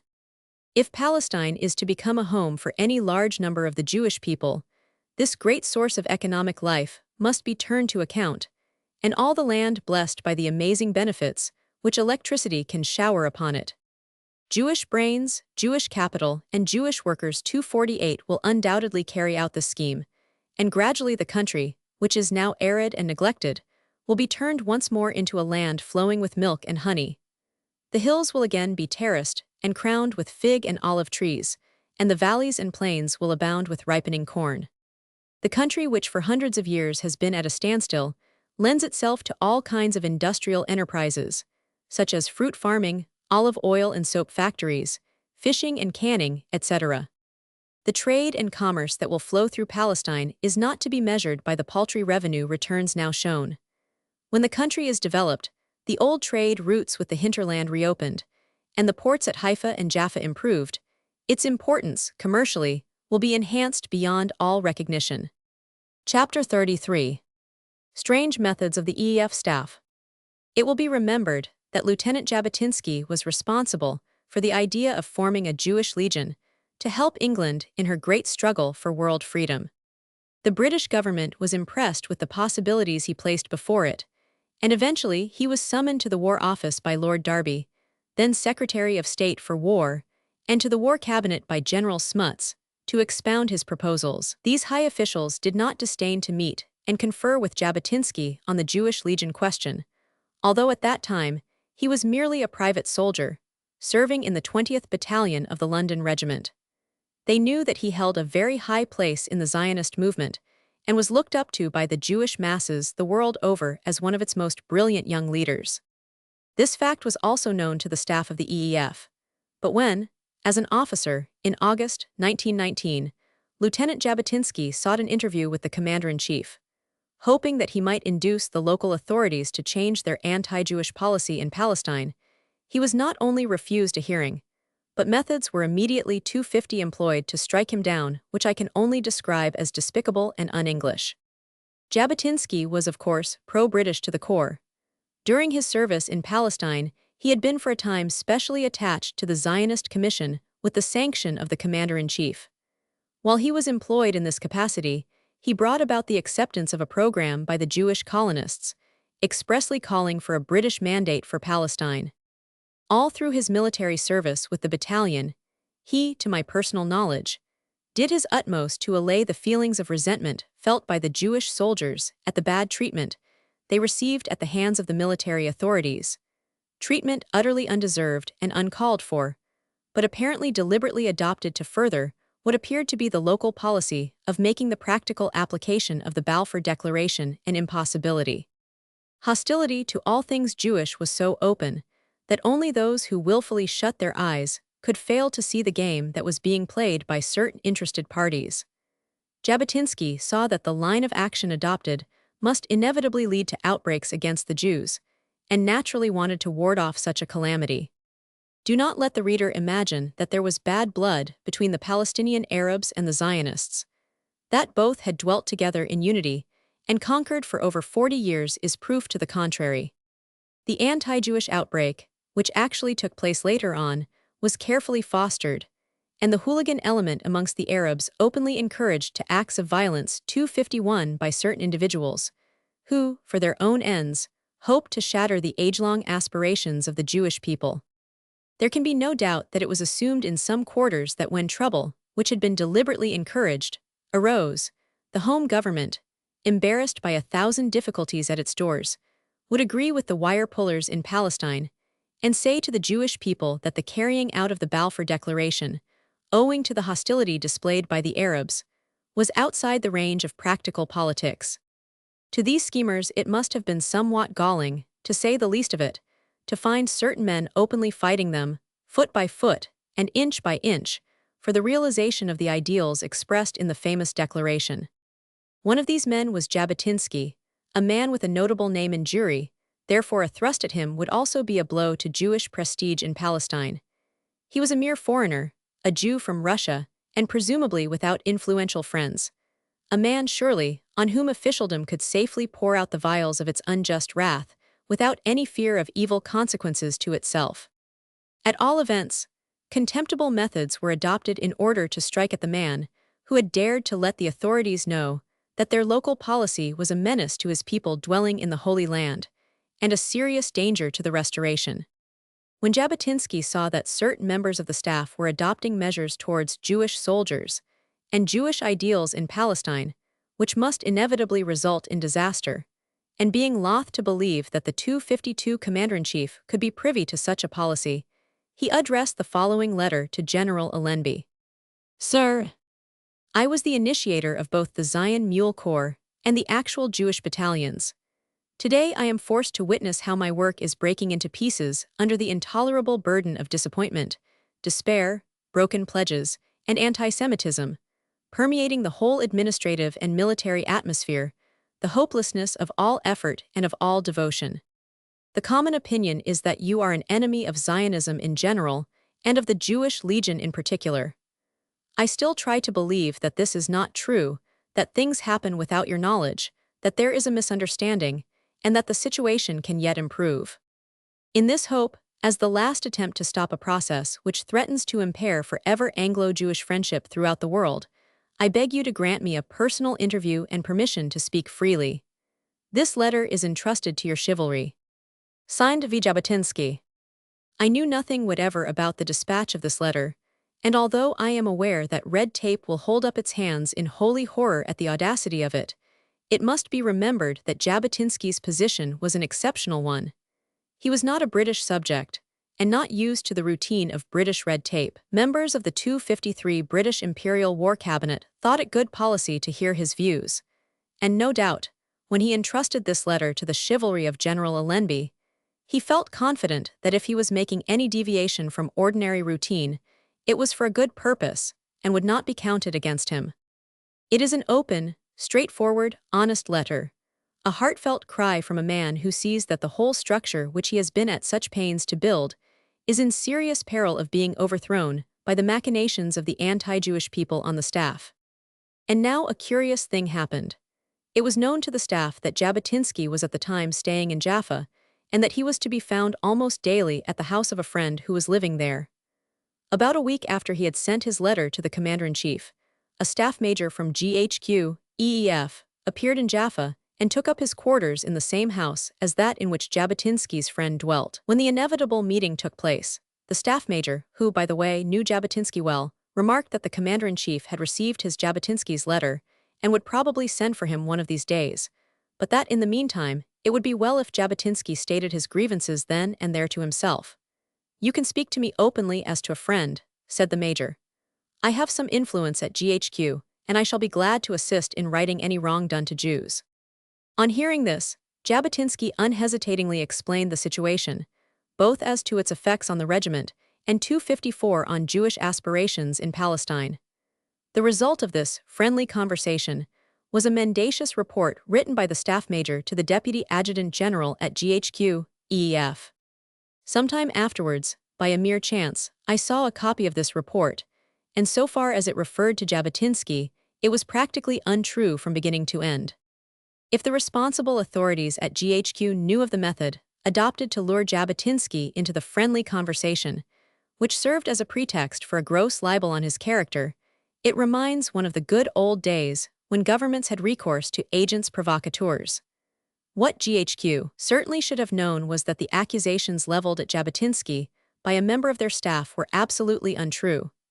They knew him to be a good and gallant officer who had done his duty, and much more than his duty, faithfully and well to England, but it would appear as if they were greedy for such a document and swallowed it with avidity without any reference to me, or, so far as I know, to anybody else. I think that even the most prejudiced of my readers will admit that in fairness and justice to Jabotinsky, this secret report should have been submitted to him for his information, and such explanation and refutation as he could give, before any action was taken against him.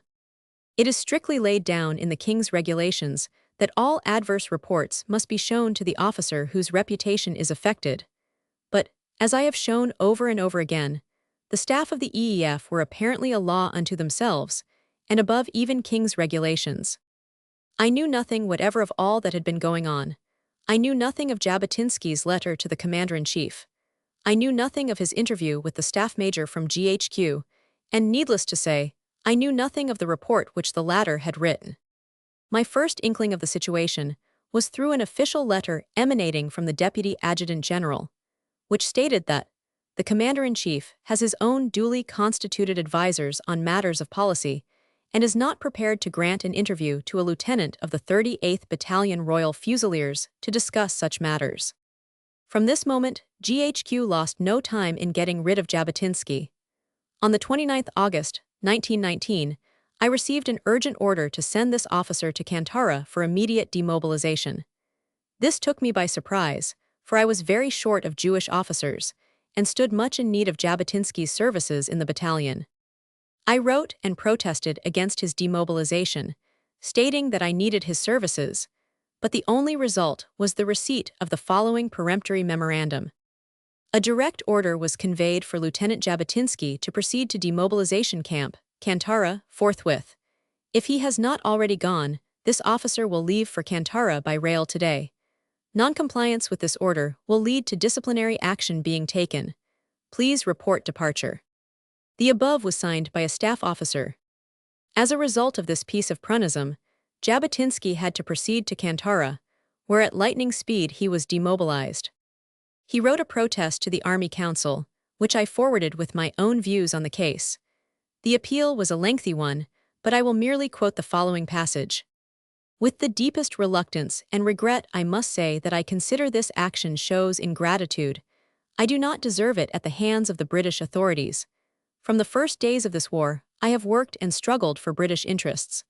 I am neither a British subject nor an immigrant. I had never been in the United Kingdom or in any British dominion before this war. I came to England in 1915 as a Russian journalist, correspondent of the oldest liberal paper in Russia, the Moscow Vedomosti. As a correspondent, I did my best to explain to the Russian public the British effort and to combat the anti-British propaganda. At the same time, I started on my own initiative a pro-Entente and pro-British propaganda amongst neutral and Russian Jewry. At that time, many Jews bitterly resented England's alliance with Russia. In the autumn, 1915, I founded a Yiddish fortnightly Die Tribune in Copenhagen, which took up a strong anti-German and anti-Turkish attitude. Its articles were constantly quoted in the American Jewish press, and found their way even into Germany and Austria. Here 257 again, I have the right to say that I was one of the few, perhaps one of the two men, counting Dr. Wiseman first, responsible for the origin of the present pro-British attitude of all Jewry. I may add that I did all this at my own expense, or with means provided by my Zionist friends, without any support from any British source. Against this, I know of no facts which could justify the attitude taken up by GHQ. EEF, I have never heard of any complaint or censure of my conduct as officer or man. I have never been informed, or even given a hint, that anything in my activity could be objected to. My compulsory demobilization under these conditions will throw a slur on my name. I consider it unjust. I request that it be annulled and that I be reinstated in my well-earned position as an officer of the Judæans. A reply to this appeal was never received, and I do not know whether it ever reached the Army Council. Thus came about the victimization of Jabotinsky, the man who had done so much for England in her hour of need, who had over and over again in the firing line shown that he was prepared to make even the last great sacrifice itself in the cause for which England was fighting. As a reward for all his devotion to England, he was, by strange and un-English devices, practically drummed out of the army. I think my readers will agree with me that the scandalous course of action pursued by the staff of the 258 EEF in the case of Lieutenant Jabotinsky would, if it became popular in high places, soon bring our country to ruin and rob us of our fair name. We know what the corrupt bureaucrats have done for the once mighty Russian Empire. Had fair play and justice held sway there, we would never have beheld the present orgy of Bolshevism, which is sweeping through that unhappy country. Let all kings, princes, rulers, and governors remember that to do justice and ensue it makes the stoutest barrier against Bolshevism, for, as it says in Ecclesiastes, oppression maketh a wise man mad. Chapter 34. The First Judæans. Nothing but a sense of the duty, which I owed to my officers and men, induced me to continue serving in such a hostile atmosphere after the armistice had been declared. We suffered, but we suffered in silence and just carried on. In the midst of our tribulations, we, however, scored a decided triumph, for the year-old decision of the War Office was at last announced by the local staff that we had won a special name, viz., the Judæans, and that the King had sanctioned the menorah as a special badge for the battalion. The withholding of this information from us for a full year could not have been an oversight, for I had repeatedly written to ask if the War Office had not sanctioned this name and badge for the battalion, but received no reply. I can only presume that the object of GHQ, in withholding this information, which would have brought prestige to the Jews, was that they had hoped to get the battalion disbanded and abolished so that it might never have the gratification of knowing that the imperial authorities considered that the Jewish 260 Battalion had distinguished itself, and was therefore entitled to the special name and badge promised in 1917 by Lord Derby when Secretary of State for War. Just after we had received this good news, I was gladdened by receiving from the Council of Jews at Jerusalem a beautifully illuminated parchment scroll, thanking me for the stand I had made in upholding the ideals expressed in the Balfour Declaration, and for having led the Jewish battalions successfully in the great struggle which resulted in the crown of victory. Yet one more triumph was in store for the First Judæans, for, in the beginning of December 1919, orders came from the War Office that it was to be retained to garrison Palestine, and that the 39th and 40th Battalions were to be amalgamated with it. It was a great satisfaction to me to learn that it was to be retained, for a time at least, as a unit of the British Army, and that it was to be officially known as the 1st Judæans Battalion. I now felt that my work was done, and I could chant my Nunc Dimittis. I had seen my child weather the storms which had beaten so fiercely about it, and in the end, specially chosen to garrison its own homeland. A permanent force of Judæans in Palestine is an essentially sound measure from every point of view. World Jewry would, I am sure, be willing to take the entire cost of the maintenance of this force on its own shoulders. The money spent on it would be well invested, for it would be the training center of Palestinian volunteers.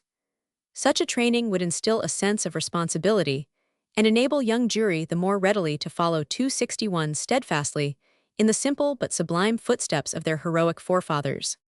As soon as I got back to England, I had an interview with the Adjutant General at the War Office, and requested that the savage sentences passed on the young Americans at Ballah should be revised. Although the Adjutant General was most sympathetic, he could not, at the moment, see his way to interfere, so I then wrote to the Prime Minister to let him know that these American soldiers had been very harshly treated and were still imprisoned in the citadel at Cairo. I pointed out that it was hardly sound policy to offend a powerful ally by inflicting such a barbarous sentence on men who had come over the seas as volunteers to help us in the Great War. I therefore begged him to have their case investigated. The result of this letter was that the men were speedily released and went back to their homes in the United States. Chapter 35. The Jerusalem Pogrom. Shortly after my return to England, events occurred in Palestine, which prove up to the hilt all that I have written with regard to the anti-Jewish attitude of certain members of the EEF staff. A veritable pogrom, such as we have hitherto only associated with Tsarist Russia, took place in the holy city of Jerusalem in April 1920, and as this was the climax to the maladministration of the military authorities, I consider that the facts of the case should be made public. To the observant onlooker, it was quite evident that the hostile policy pursued by the administration must inevitably lead to outbreaks against the Jews. An intelligent people, such as the Arabs, could not be blind to the anti-Jewish course being steered. The Balfour Declaration, that divinely inspired message to the people of Israel, was never allowed to be officially published within the borders of Palestine. The Hebrew language was proscribed. There was open discrimination against the Jews. The Jewish regiment was at all times kept in the background and treated as a 263 pariah. This official attitude was interpreted by the hooligan element and interested schemers in the only possible way, viz., that the military authorities in Palestine were against the Jews and Zionism, and the conviction began to grow, in some native minds at least, that any act calculated to deal a death blow to Zionist aspirations would not be unwelcome to those in authority in the Holy Land. Moreover, this malign influence was sometimes strengthened by very plain speaking. The military governor of an important town was actually heard to declare in a YMCA hut, in the presence of British and French officers and of Arab waiters, that in case of anti-Jewish riots in his city, he would remove the garrison and take up his position at a window where he could watch and laugh at what went on. This amazing declaration was reported to the acting chief administrator and the acting chief political officer, but no action was taken against the governor. Only one interpretation can be placed on such leniency. In March 1920, the following extraordinary order was issued to the troops in Palestine. As the government has to pursue in Palestine a policy unpopular with the majority of the population, trouble may be expected to arise between the Jews and the Arabs. This wording is very significant. It was obviously calculated to throw the blame for any trouble on the Jews, at the same time representing the government as an unfortunate victim, who, under some mysterious pressure, has to pursue a Zionist policy. The moment I heard that a certain officer was to be appointed to an important post in Palestine, I felt it my duty to warn the chief Zionist leader of the evil that would follow such an appointment, and told him that in the interests not only of Jewry, but of England, it was necessary that he should make a public protest against the appointment of this official. Although I warned Dr. Wiseman of the dangers that would follow, he was loath to believe that a British officer would be disloyal to the policy laid down by his government. The good doctor had not suffered with the Jewish battalion and did not realize the situation or the intrigues that were in the air. So far as I am aware, no protest was made, and this official was duly appointed. I feared for the future, not so much on account of the Jews, as on account of the harm that would be done to the prestige and good name of England, and the result will show that my fears were only too well grounded. Within a few months of this appointment, public anti-Zionist demonstrations were permitted throughout the land. These manifestations took the form of processions through the streets, with drums beating and banners flying, the chanting of fanatical verses against the Jews being a feature of these displays. In Jaffa, inflammatory speeches were delivered from the steps of the military governor's office, in the presence of British officials, calling for the extermination of Zionism. Arab papers were allowed to write the most outrageous articles against the Jews, while on the other hand, if a Jewish paper dared to say the least word of protest, it was immediately called to account. With these significant happenings taking place before their eyes, and feeling that they would get little or no protection from the military administration, the Jews clearly saw that it was absolutely essential for their own safety to form a self-defense corps for purely protective purposes. This they did, and Lieutenant Jabotinsky was entrusted with the command. This officer, with the full knowledge of the administration, enrolled a body of young men and trained them in case of need. His first act on taking command was to inform the authorities of the corps' existence, its arming, and its purpose. He even asked the government for weapons, reminding them that rifles and ammunition had been issued to Jewish colonists in Galilee under similar circumstances. It must be remembered that the Jewish people in Palestine never gave the authorities a moment's anxiety. On the contrary, they were most law-abiding citizens, who helped the British administration in every conceivable way. They were astounded and mystified by the hostility displayed towards them by the local military administration, and it is not too much to say that they went in fear of their lives, for the hooligan element in the Arab quarter began to declare openly that they would slaughter them. The day when an outbreak on the part of the cutthroats was expected was Friday, 2nd April, for on that date the celebrated Nebi Musa procession was to take place. Muslims from all parts of Palestine meet once a year for prayer at the Mosque of Omar, built on the site of Solomon's Temple, and then form a 266 procession to the tomb of Moses in the Jordan Valley, near the Dead Sea. The Muslim world holds Moses in great veneration as a prophet, and believes that when he died on Mount Nebo, a Bedouin carried his body across the Jordan and buried it at the shrine now known as Nebi Musa, which is annually visited by thousands of Muslim pilgrims. The day dreaded by the Jews passed without incident, but in the light of what took place a couple of days later, I am inclined to think that this desirable result was achieved, not so much by the precautions taken by the administration, as by those taken by the Jewish Self-Defense Corps, which was known to be held in readiness for all eventualities on that day. On Sunday, 4th April, a belated crowd of pilgrims from Hebron approached the Holy City by the Jaffa Gate. Fanatical agitators posted themselves on the balcony of the municipality building and, for the space of 2 hours, delivered brutally inflammatory speeches against the Jews to this mob, in the presence of British officials who understood Arabic. It must be remembered that these pilgrims were armed, and yet no attempt was made to suppress the agitators, although there was ample police and military strength available in the neighborhood. Immediately after the inflammatory speeches, acts of violence began. I reproduce here extracts from a couple of letters which I received, giving graphic descriptions of the outbreak by eyewitnesses, one of them a senior British officer, not a Jew. Palestine, 10th April, 1920. My dear Colonel, we are passing through terrible and unprecedented times. Who could ever have thought that a pogrom à la Russe, with all its horrors, could take place in Jerusalem under British rule? Who could ever have conceived that it should be possible in the holy city of Jerusalem that for 3 days Jews, old and young, women and children could be slaughtered, that rape should be perpetrated, synagogues burnt, scrolls of the law defiled, and property plundered right and left, under the banner of England? The anti-Jewish feeling of the administration here you, of course, know all about, as you have experienced it yourself.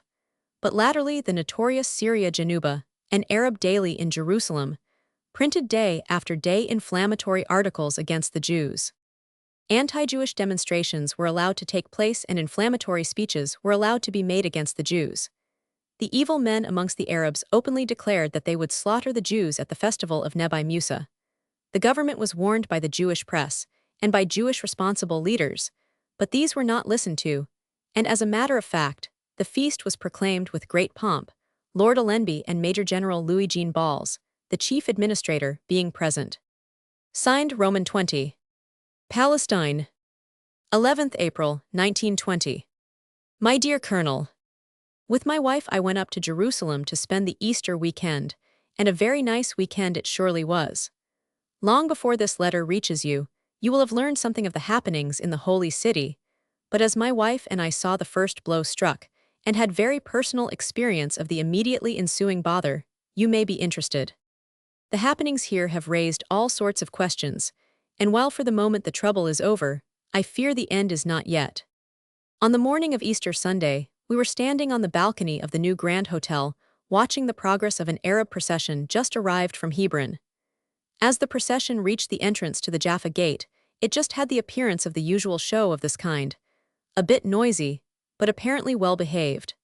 It was escorted by 2 officers of the military administration and a few of the Arab police. All at once the members of the procession formed themselves into a square, just inside the gate, and the first thing we saw then was an old Jew, about 70 years of age, get his head split open with an Arab sword, and as soon as he was down he was stoned. Within a few minutes, a lot more Jews got like treatment. By this time the crowd was well out of hand, and rushed quickly into the old city, looting and killing 269, and a few hours afterwards, there was a steady evacuation of battered Jews. There was no military present. The following day the trouble started again, and a lot more were injured, and the third morning there was more looting and more casualties, and then, at last, the military took strong steps and the trouble was at an end. Yours sincerely. Signed, Ian. In less than half an hour from the beginning of the outbreak, 2 companies of the Self-Defense Corps marched to the Jaffa and Damascus gates to assist in quelling the disturbance within the walls, but they found the gates closed to them and held by British troops. It is very significant that within a few minutes of the commencement of the pogrom, British troops held all the gates of the city, with explicit orders to allow no one in and no one out, not even helpless women, fleeing from the horrors that were being enacted in the Jewish quarter, unless they held special permits.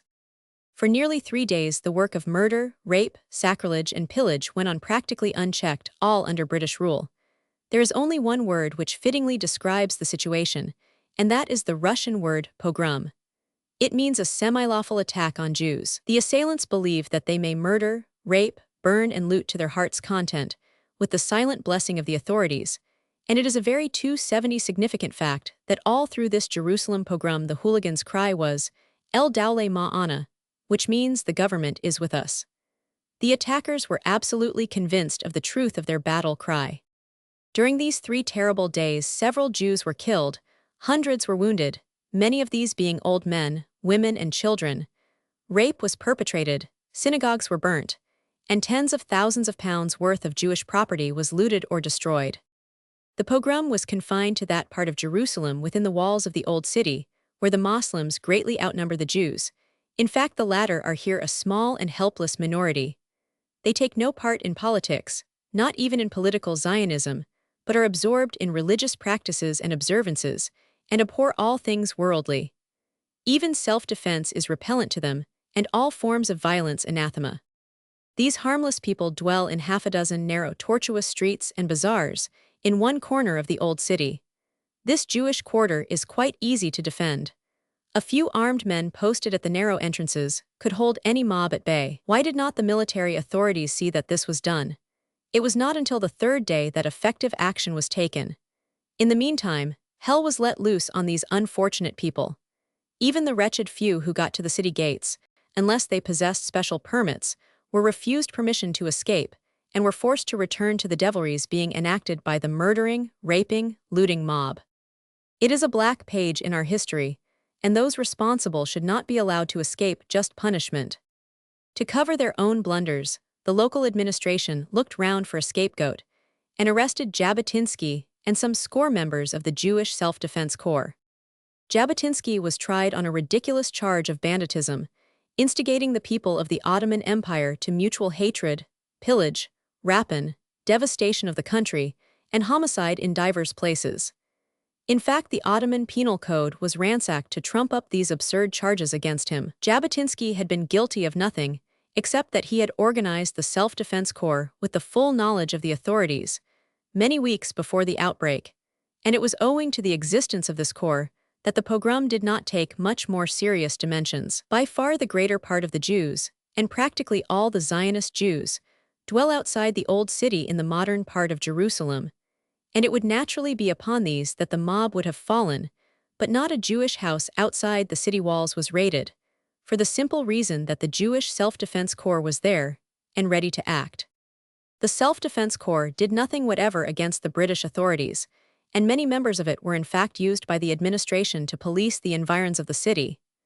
Nevertheless, a British military court, which publicly stated that it would be bound by no rules of procedure, was found, which convicted Jabotinsky, and inflicted upon him the savagely vindictive 272 sentence of 15 years penal servitude.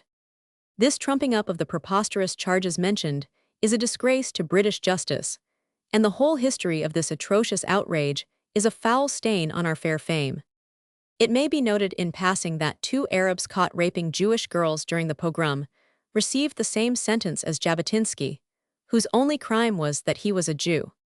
Jabotinsky was cast into prison, clothed in prison garb, had his hair cropped, and was marched in company with the two Arabs convicted of rape through Jerusalem and Kantara, places where he was well known as a British officer. Even the worst Hun that we have read of could hardly have exceeded the savagery and tyranny shown by the military authorities of the EEF towards Jabotinsky, an officer who fought stoutly for us and helped England and her cause in every possible way to the full extent of his power during the war. Of course, a storm of public indignation was aroused. In fact, one of our leading statesmen, on seeing the telegram announcing the barbarous sentence, was heard to remark, "The military in Palestine must have gone mad."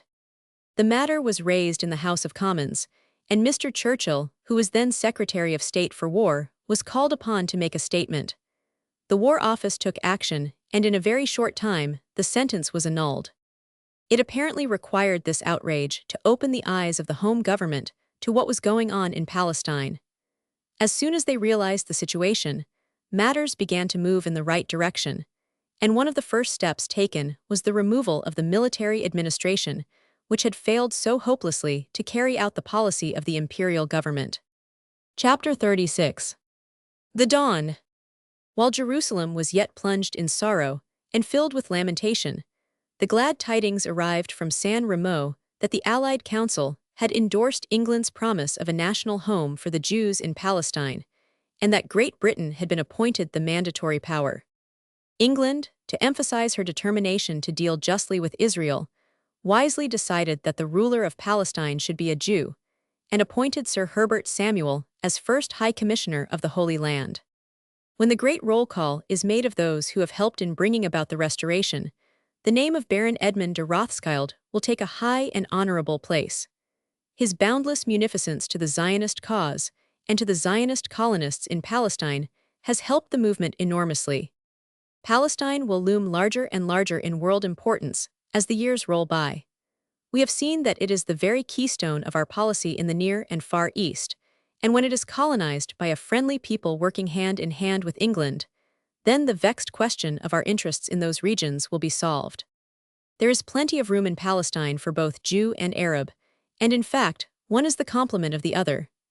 At present, there are about 650,000 Arabs in the country, but when Palestine is watered and tilled and made a fruitful country once again, it will support a population of 5 or 6 millions of people. Not only would the Jews not injure the Arabs, but, on the contrary, Jewish colonization and Jewish enterprise will prove extremely beneficial to all the dwellers in Palestine. The Jewish immigrants now going into the country are full of boundless enthusiasm, ready to work, and give even life itself to bring about the reconstruction of their ancient homeland. With Jewish brains, Jewish labor, and Jewish capital, Palestine will be made to flourish like the proverbial green bay tree.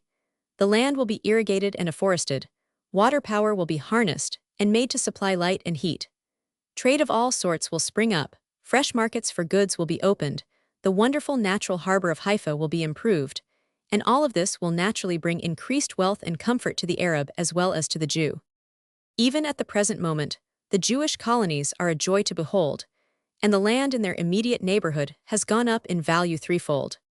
For many years, the Jew and the Arab have worked together without the slightest friction, and I see no reason for any in the future. There will be no trouble whatever in Palestine between these two peoples when the country is properly governed, and the local 276 officials loyally carry out the policy of the imperial government. With an efficient, straightforward administration, holding the scales of justice evenly, and working in cooperation with Jew and Arab, the dawn of a new and prosperous era for the Holy Land is assured, and Israel's age-long aspirations will at last be fulfilled. Britain's share towards the fulfillment of prophecy must, however, not be forgotten, and the names of Mr. Lloyd George and Sir Arthur Balfour, two men who were raised up to deal justly with Israel, will, I feel sure, live for all time in the hearts and affections of the Jewish people. It is owing to the stimulus given by the Balfour Declaration to the soul of Jewry throughout the world that we are now looking upon the wonderful spectacle unfolding itself before our eyes, of the people of Israel returning to the land promised to Abraham and his seed forever. In the ages to come, it will always redound to the glory of England that it was through her instrumentality that the Jewish people were enabled to return and establish their national home in the promised land.